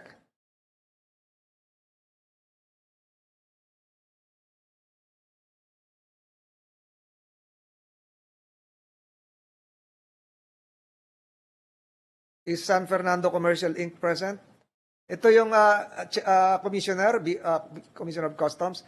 Isa to sa mga binisita nyo, San Fernando Commercial Inc. San Fernando Eric Commercial Inc. Saan to located? Your Honor, let me check my notes, Your Honor. Before you answer, is Delmax Corporation likewise present in this room? Can they be invited next hearing? Commissioner, are you familiar with Delmax Corporation? Yes, Your Honor. Kailan niyo po ito binisita? Let me check my records, Your Honor. I do not have the. So the reason why I am asking this, for the record, and I asked this 2 hours ago, Mr. Commissioner. Ang tanong ko sa iyo kanina, pag nag-import ba, at alam niyo yung mga papeles nito, dadaan lahat sa inyo to, pag halimbawa po ba ang in-import, ang allowable importation quota is 5,000, tapos yung in-import ay 7,000, how do you treat the excess importation of 2,000? If that's in metric tons, if that's in sugar, or whatever item, if it's no longer allowed? Is that smuggled? Is that confiscatable? Is that subject to seizure? Yes. Or what? Anong tawag po doon? Yes, Your Honor. Can you educate excess, this committee? Can you edify us? the excess of the MAV, Your Honor, is already unauthorized, Your Honor. Refer to maximum allowable. The minimum access volume, Your Honor. Can you proceed before I interrupt? Anything in excess of the MAV, Your Honor, is already unauthorized, Your Honor. What will happen to the excess of the unauthorized? It will be confiscated, Your Honor. And how is it treated? Is it transferred to a separate bonded warehouse? Is it sold through public auction? Is it since this is, if it involves a perishable item, is it subject to sale or what happens? It is subject to auction, Your Honor. So the reason why I stated that is based on our records. Can you flash that on the screen? The released items coming from SRA. Pasensya ka na, Commissioner, wala yung mga ibang colleagues ko rito meeting sa DFA. So I have to take the cudgels for all of them except for the minority leader. So you look at this. San Fernando Area Commercial Inc., which we will be inviting next hearing, was able to import 19,000 to 177,000 blah plus. The same is true with Delmax Corporation, and we're referring to sugar, 16,000, 399,600, when the maximum allowable importation for an industrial sugar trader should just be 15,000 metric tons. So meron tayo kagad excess na 14,000. My mathematics colleague is here. Sobra, kahit sa Delmax, sobra ng 1,600. What happened to this? You have the dates, you have the numbers, may dates yan, and you have the figures. Saan napunta yung excess nitong asukal na ito? Ito ba'y binenta? Ito ba'y sinira? Ito ba'y pinakain sa langgam? Saan ito napunta? Sir, we have to check their MAV based on our data on hand, sir. If they have already reached their allocation, sir. Yours came from the SRA. So I can also ask Administrator Serafica, this happened during your term. Ano po ang, ayan po yung mga importer. Ayan din yung mga sugar type. Administrator Serafica, ano po ang, bakit ito sobra? Di ba ang kanilang pwede lang i-import ay 15,000 metric tons? Bakit si Delmax ay 16,000 na plus si San Fernando ay 19? At ito pong dalawang ito, Commissioner, going back to you, ay kasama dun sa mga na-bisita nyo. Kamakailan lang. Kanina ka, pasensya na, kanina ka pa tumitingin sa records nyo. Siguro, pinakamatagal niyan 2 weeks ago. So, tanongin ko si Administrator Serafica, bakit po lumampas ito? Sa halip na 15,000 ay 19,000 na. Ano pong dahilan yan? I'm sorry, Your Honor. I think I leave it to the Deputy Administrator for the latest figures. So, Deputy Administrator, bakit po sumobra? Kasi alam naman natin na may cap. Merong hanggang doon lang. Tapos sumobra siya. Yes, Your Honor. We may inquire, Your Honor, if this is 19,000 metric tons. 19,000 metric tons. 19,000 metric tons. In total, okay. Your Honor, Yes, but the limit, the maximum, is just 15,000 metric tons. Yeah, it could happen, Your Honor, Mr. Chair, that these importers could import for itself or for another industrial, if that is the case. Because upon checking with our licensing and monitoring division, Your Honor, there is no excess of the allocated volume for these individual importers. So it could be that one of these two importers have their own, or the two have their own allocation for themselves, then they also imported in the name of the industrial, which was allowed under Sugar Order Number 3. So how will Bureau of Customs determine which is which if it is contained in just one bill of lading, if it is contained in one importation document? Paano makikita ni Bureau of Customs? Kasi sabi niya kanina, nakarating na kami sa auction, nakarating na kami sa confiscation, seizure. Paano niya madidetermine yung these are all the same? Sugar ito, hindi naman to gaya ng other materials na sapatos, o iba yung sapatos, iba yung damit. They all, they can be commingled, they are perishable. So how will Bureau of Customs, except for a shipping document, which probably might contain the entire, this is one shipping transaction, 19,277. Hindi ito separate na 15,000 yung isa, ganon.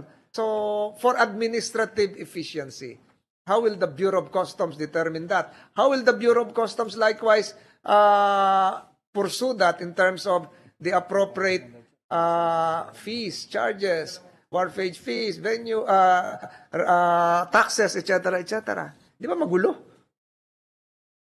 Yes, Your Honor. The process will be served that when these sugar are set to arrive, these are being cleared by the Sugar Regulatory Administration, and we furnish the Bureau of Customs a copy of that clearance for release of imported goods. That is related to the question previously of my, I forgot the name, either Senator Tulfo or Senator JB and Senator Pimentel, that you should furnish this committee with a list, 60 ang sinabi ni Senator Pimentel, of all duly registered sugar traders. So, malalaman natin yun ilan yung na-import na nila. Baka sumobra na. You're just saying from your recollection, but we're looking at what is provided for the MAB. We're looking at the records coming from your office. Ay mukhang sobra. Pag tinignan pa natin yung iba, baka meron ding sumobra. Kaya, hindi kaya pwedeng lumabas na sa dinami-dami ng na-import.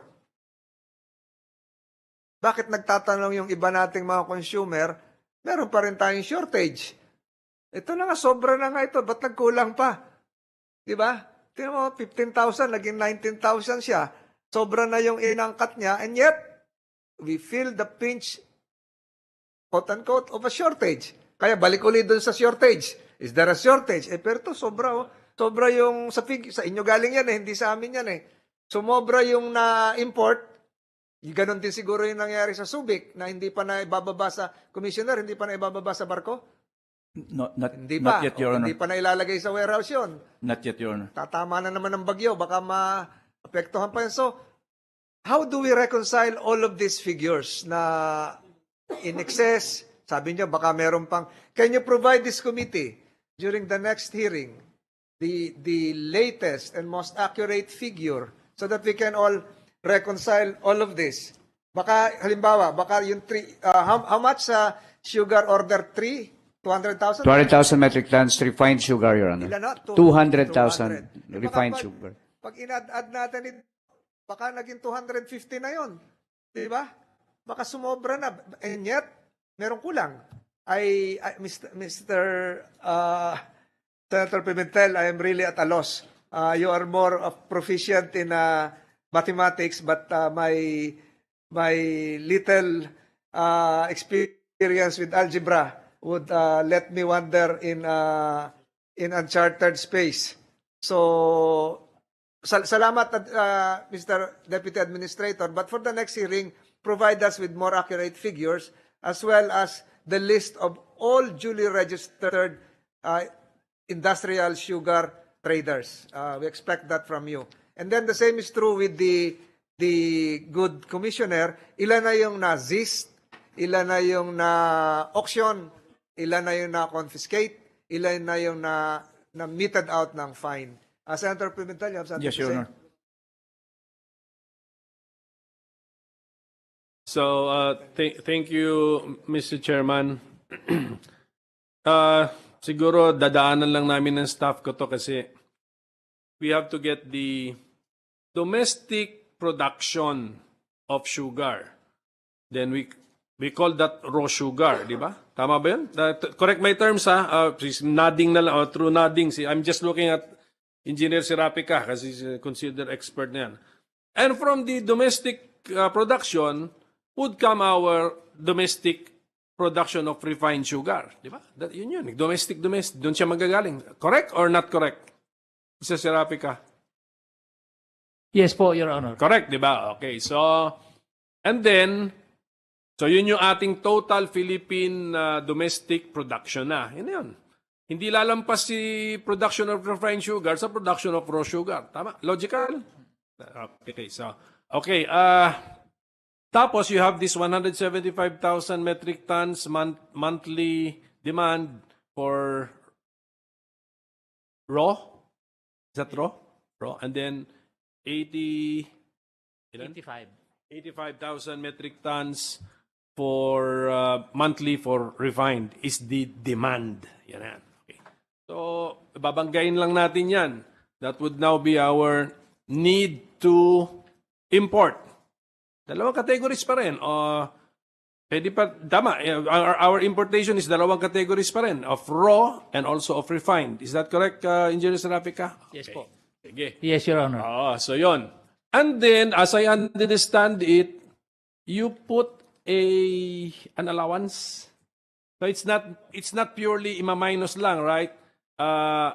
Domestic demand, annual, i-annualize ko lang annualized domestic demand for the two categories minus annualized domestic production would be our importation plan. But do you add something there as parang buffer stock? Yes, Your Honor. What's the formula for that buffer stock? It boils down to the carryover of the preceding crop year. In this case, the carryover, meaning the ending balance of the last crop year, will be carried over to the new season. So if we take a look on the first 3 months, usually we do not get enough raw production because the mills are just starting to build up the raws. So it's critical in this case of putting a buffer stock. The comfortable buffer stock is between 200 to 250,000 metric tons. Oo nga. So yun nga. So you have a theoretically, yan yung nasa mind ninyo. And then you look at the carryover, kunyari, lagyan natin sa 100 lang yung carryover. So yung balance, 250,000 metric tons minus 100,000 metric tons sa carryover, that's 150,000 metric tons. You add that to the importation plan. That would now be the annualized importation plan for the next crop year.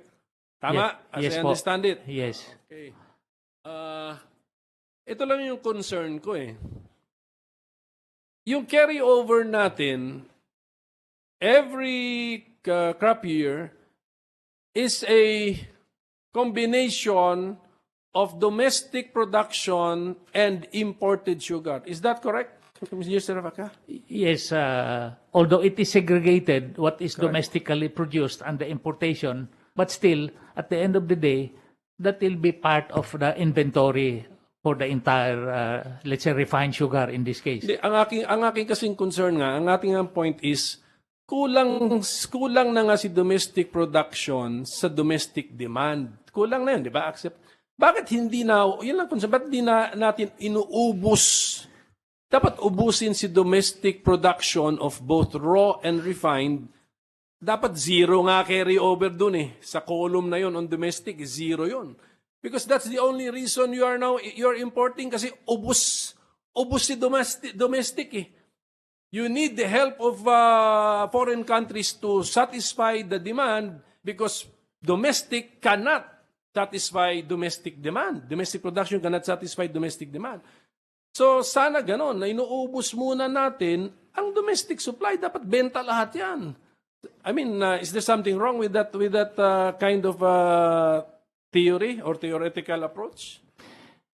Your Honor, it needs planning and anticipation because it's not that easy or quick to bring in imported sugar. Minimum is 3 weeks to 4 weeks to bring in imported sugar, considering all the logistical and the challenges within the Asian sugar-producing countries, Your Honor. Kaya nga, all the more, dapat ubos si domestic supply. Doon lang ako nagtataka eh.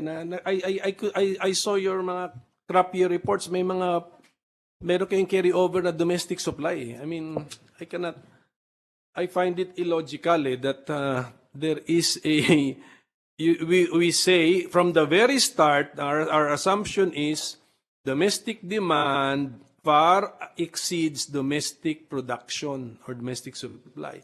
And yet, at the end of a crop year, we have a carryover report coming from domestic supply. What is the explanation there? Bakit hindi ubos? Bakit hindi naubos si domestic supply? Engineer Serapika, Attorney Tejida, yung mga 5 years and above na sa SRA, help me understand.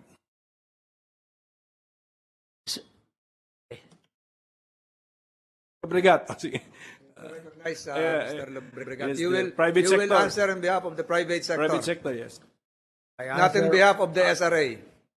Not in the SRA. I answer on behalf of my personal knowledge. In the months of September, October, November, this is only when the milling season starts, right? The production, for example, and this year they started in August, 1 month earlier, which is not ideal. Mr. Lobregat, before you proceed, Yes. the indulgence of Senator Pimentel, I'd like to excuse the lady from PITC. I think you have a meeting. The committee excuses you right now. Sure, thank you. Like I said, in the beginning of the year, we need that buffer stock to carry us over into September, October, November, because the production is very low. They started this year, August. For the first 3 weeks of August, the production has only been 10,000 tons. Right? Let's assume that the average requirement is about 170, 180, you can see how big a deficit that is. In September, it goes up. We don't know, depending on the weather, but it's usually still rainy. And October and November, more or less, is about even, but that's why it's important to have a carryover. And this was foreseen. That is why the necessity of an importation to make sure that there was a buffer stock. This is different from the pipeline.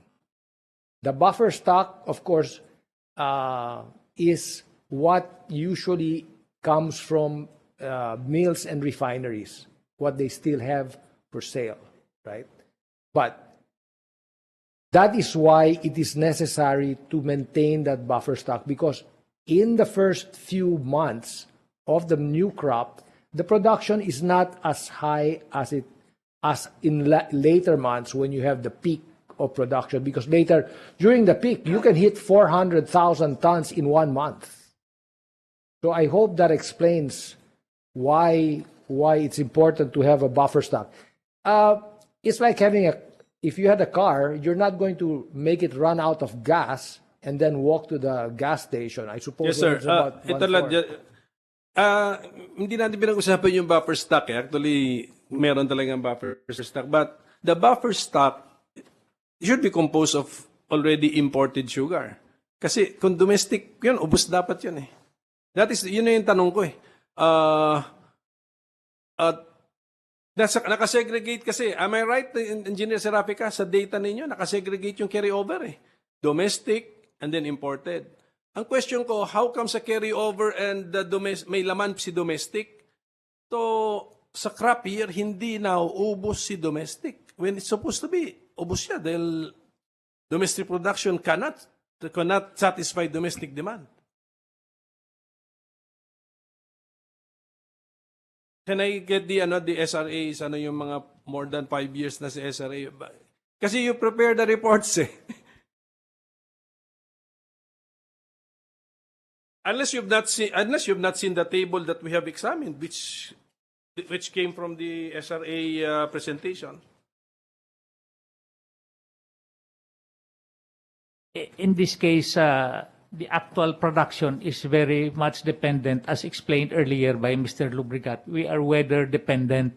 Like, for example, he mentioned that there are some mills who started, instead of starting September, they opted to start August, hoping that there will be more sugar. But apparently, when you start as early than usual, it's either you have leftover canes, large canes, or young canes. So definitely, the recovery is not that high. So if we say that milling has started, but the recovery rate is not there yet, what is standard in a bags per ton cane of sugar. Now, as we progress in our milling season, the recovery rate will improve as the farmers will be milling matured canes and better quality canes. So hence, the production level is still very critical in the first 3 months of the start of the crop year. Sige, sir. Sige, sir. At any rate, we will just go over the papers. Parang hindi tayo nagkakaintindihan eh. Pero anyway, I was handed documents of a case number MPDC 2022-0001. So nakasuhan pa pala kayo, Yusek Sebastian, Admin Serafica, Attorney Beltran, and Mr. Valderrama. Kinasuhan pa pala kayo because of SO4. So balik nga ako sa point ko kanina. Ang laki ng implication eh. How come hindi kayo nagtiyaga to get the official reaction or position of the President himself as Acting Secretary of Agriculture and Chairman of the Board of SRA?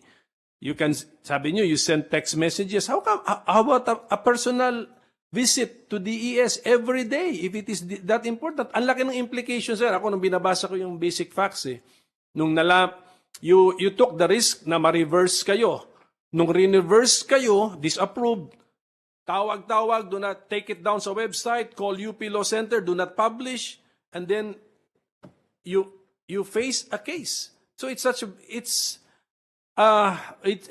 consequences are too grave for you not to have, gotten the prior approval and consent of your chairman.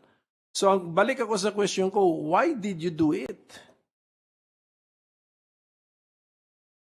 Yes, Yusek Sebastian, you're still undersecretary ngayon, di ba? Because your resignation has not been accepted? That's my understanding now, correct, okay. Your Honor. But when Secretary Trixie announced that I've resigned, I thought it was already accepted at that time, Your Honor. Sige. Okay, anyway, hindi ka pa rin sure. Kasi sir, ganito tingnan mo, sir, bago kayo sumagot all for you, four of you. Ang bigat nung ang bigat kasi ng implication eh, ang cost sa inyo, ang bigat eh. I mean, tignan mo to sir, from the Executive Secretary, part of his testimony before this committee. I confront, on August 23, 2022, I confronted Yusek Leo Sebastian and asked him why he did such a thing behind the president's back without the president's knowledge, and in an unfair and dishonorable way. Grabe po ang pag-disown actually sa SO4. So, I mean, did you not even entertain this scenario na ganyan kagrabe ang pag-disown sa SO4? Yes, Yusek Sebastian. Yes, Your Honor. You must remember that I was issued a memorandum July 15, 2022, Your Honor. So that gave me the authority to sit in the SRA board as ex officio. And at the same time, I was also authorized to sign various documents, Your Honor. And even in that memo, there is a provision there that all our actions are considered regular unless reprobated or disapproved by the President, Your Honor. And then with the situation that's as also explained by Mr. Lobregat here on the sugar supply situation during that time, Your Honor, you can just imagine if you are sitting in the Department of Agriculture and the pressure is there for you to act. And in our discussion with the President, he also recognized that there's a need to take fast actions. We need to act fast. That was from the President, Your Honor, that to find some solution to this sugar supply problem. So, for example, Your Honor, the reclassification was prioritized, but the reclassification is just from reserve to domestic use. Then after that, he also asked Administrator Sarapica to start preparing the sugar importation plan or program, Your Honor. So there are events. The consultation was also in the process during that time. Much delayed as what Mr. Lobregat has been saying here. It was supposed to be even after the election, but it was already delayed. So all these things are pressuring. The consultation was going on. Then the consultation result came up. And this was discussed, Your Honor, by Administrator Sarapica during their meeting with Board Member Balderrama and the President and ES. And as also mentioned by Board Member Beltran, he was not able to join, but he also had some of those discussions. So all these compounding circumstances, Your Honor, are I'm also considering that, Your Honor, when all these things came finally, that we need to act and probably do and did the referendum, Your Honor. Yes, sir. Okay yun. Okay lang yun kasi act fast. So you had a plan and then you had a draft SO. You signed the draft SO. Pwede nyo hold in abeyance yun eh. Pagka binigyan na kayo sana ng clearance. Ako nalulungkot lang po ako sa developments for you, no? Sa inyong apat, actually, na kinasuhan pa kayo. Imagine mo yun. I mean, the sugar order number 4 could be signed and ready to be released upon approval of the President. You sought the approval of the President. Hindi mo lang pinurso eh. Hindi mo lang pinurso text, and then hindi sinagot yung text. Tatanong natin kay ES yun, bakit hindi niya sinagot yung text? Hindi nyo lang po talaga pinurso and then ginawa nyo ng official yung SO4 by making it, publicizing it. Releasing it to the public. Doon lang po ako talaga nagtataka kasi ang balik sa inyo napakabigat eh. I mean, if you heard the speech of the Senate President, meron pang allegation eh nang hindi ka nais-nais eh. Kaya nga sabi ko nga you should welcome actually this hearing for a chance, because this will give you the chance to clear your names. Yun po ang nangyari. Ang bigat, hindi ko talaga maintindihan, sir eh. But alam nyo, Yusek Sebastian, na mabigat ang implication ng SO4. Because you sought nga the end of the President, but you did not follow through. Yes, Sir Rodor, that's why when I reported the result of the referendum to him and he disapproved it, I also immediately informed Administrator Serapica to recall the Pero trigger official order. na po eh. Yes, yes. Ano lang po yun, you were just remedying the situation, but you officially released it now as your decision, as your resolution. Kasi pagbasa ko, nasa UP Law Center na nga for publication as an administrative ruling yun or admissive issuance eh. It was recalled, Your Honor. Yes, I know, but ando na. From your point of view, yun na, go na. So that is the unfortunate incident, and that's why we are here, and you're facing cases, and the denunciation of your acts is so painful, so hurtful, yung mga words na ginagamit. So please, this is your chance. I don't know how many hearings pa po tayo. All the four of you, we'd like to hear from you yung decision-making process. Ano ba yung signals? That's the word now used by the USEC, Sebastian. Ano ba yung signals na binigay sa inyo?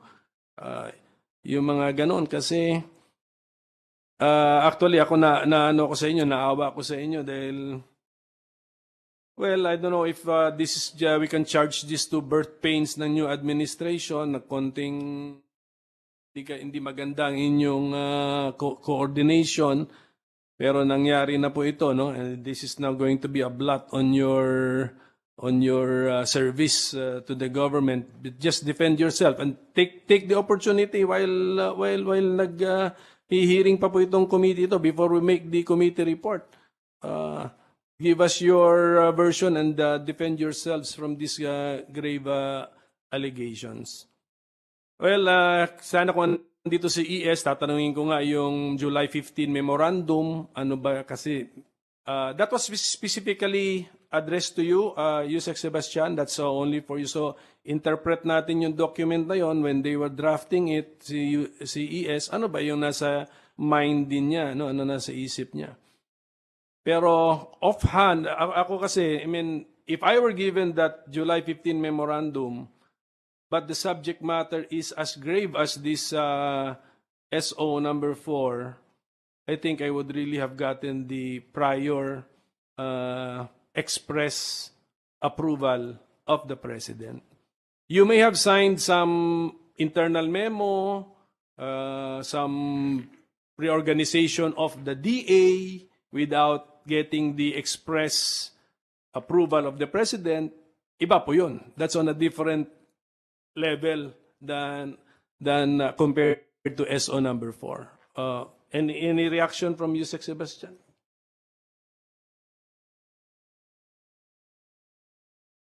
Your Honor, I was just, as I said a while ago, I was operating on that, based on that memo on July 15, 2022, Your Honor. And with good intent, I executed, I signed that SO, Your Honor.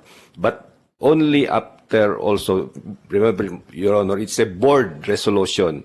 It's not my own decision. There were already 3 board members who voted.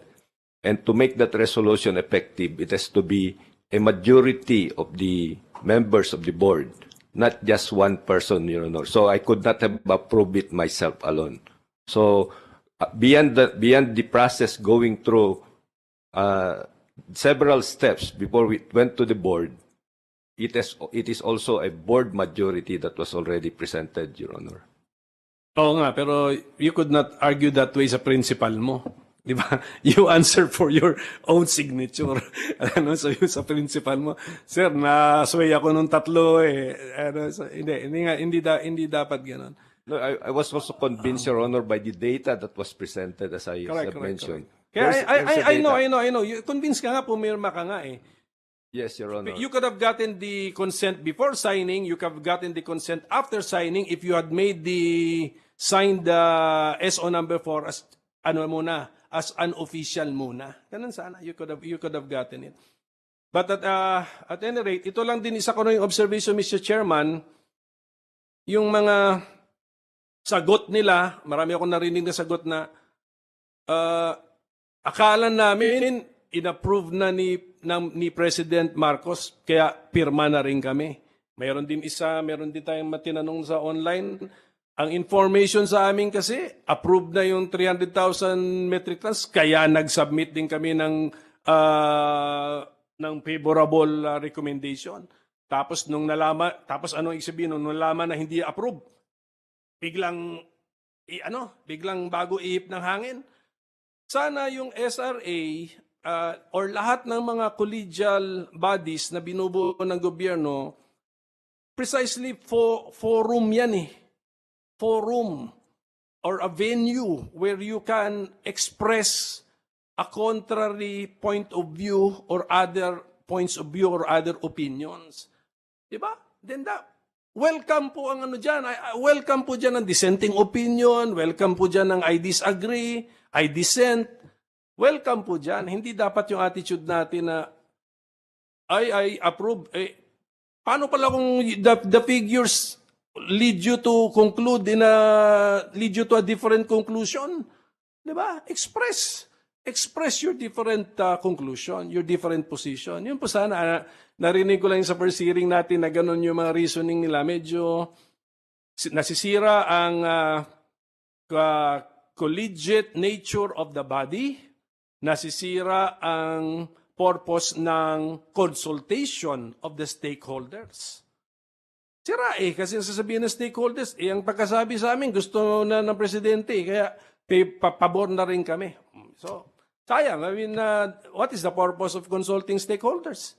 Precisely, para makapagsabi nga sila ng what is the true situation. So, okay, so let us, lesson na lang ito for everybody. Ulitin ko, I'm sad for the four of you. You can defend yourselves in the other fora, but take advantage while we have this hearing to also defend yourselves and let your decision-making process be known to the members of this committee so that we can really understand your point of view. Thank you, Mr. Chairman. Minority Leader, I think we have to attend to Senate plenary, and we're now nearing the end, perhaps reaching the light at the end of the tunnel. We'll still have a hearing. The committee secretary is directed to invite those who fail to attend today, principally those coming from the private sector and some the new members of the board and the other resource persons mentioned hours before. So without objection on the part of my colleagues, this Senate Blue Ribbon Committee hearing is hereby suspended. Thank you to all the resource persons.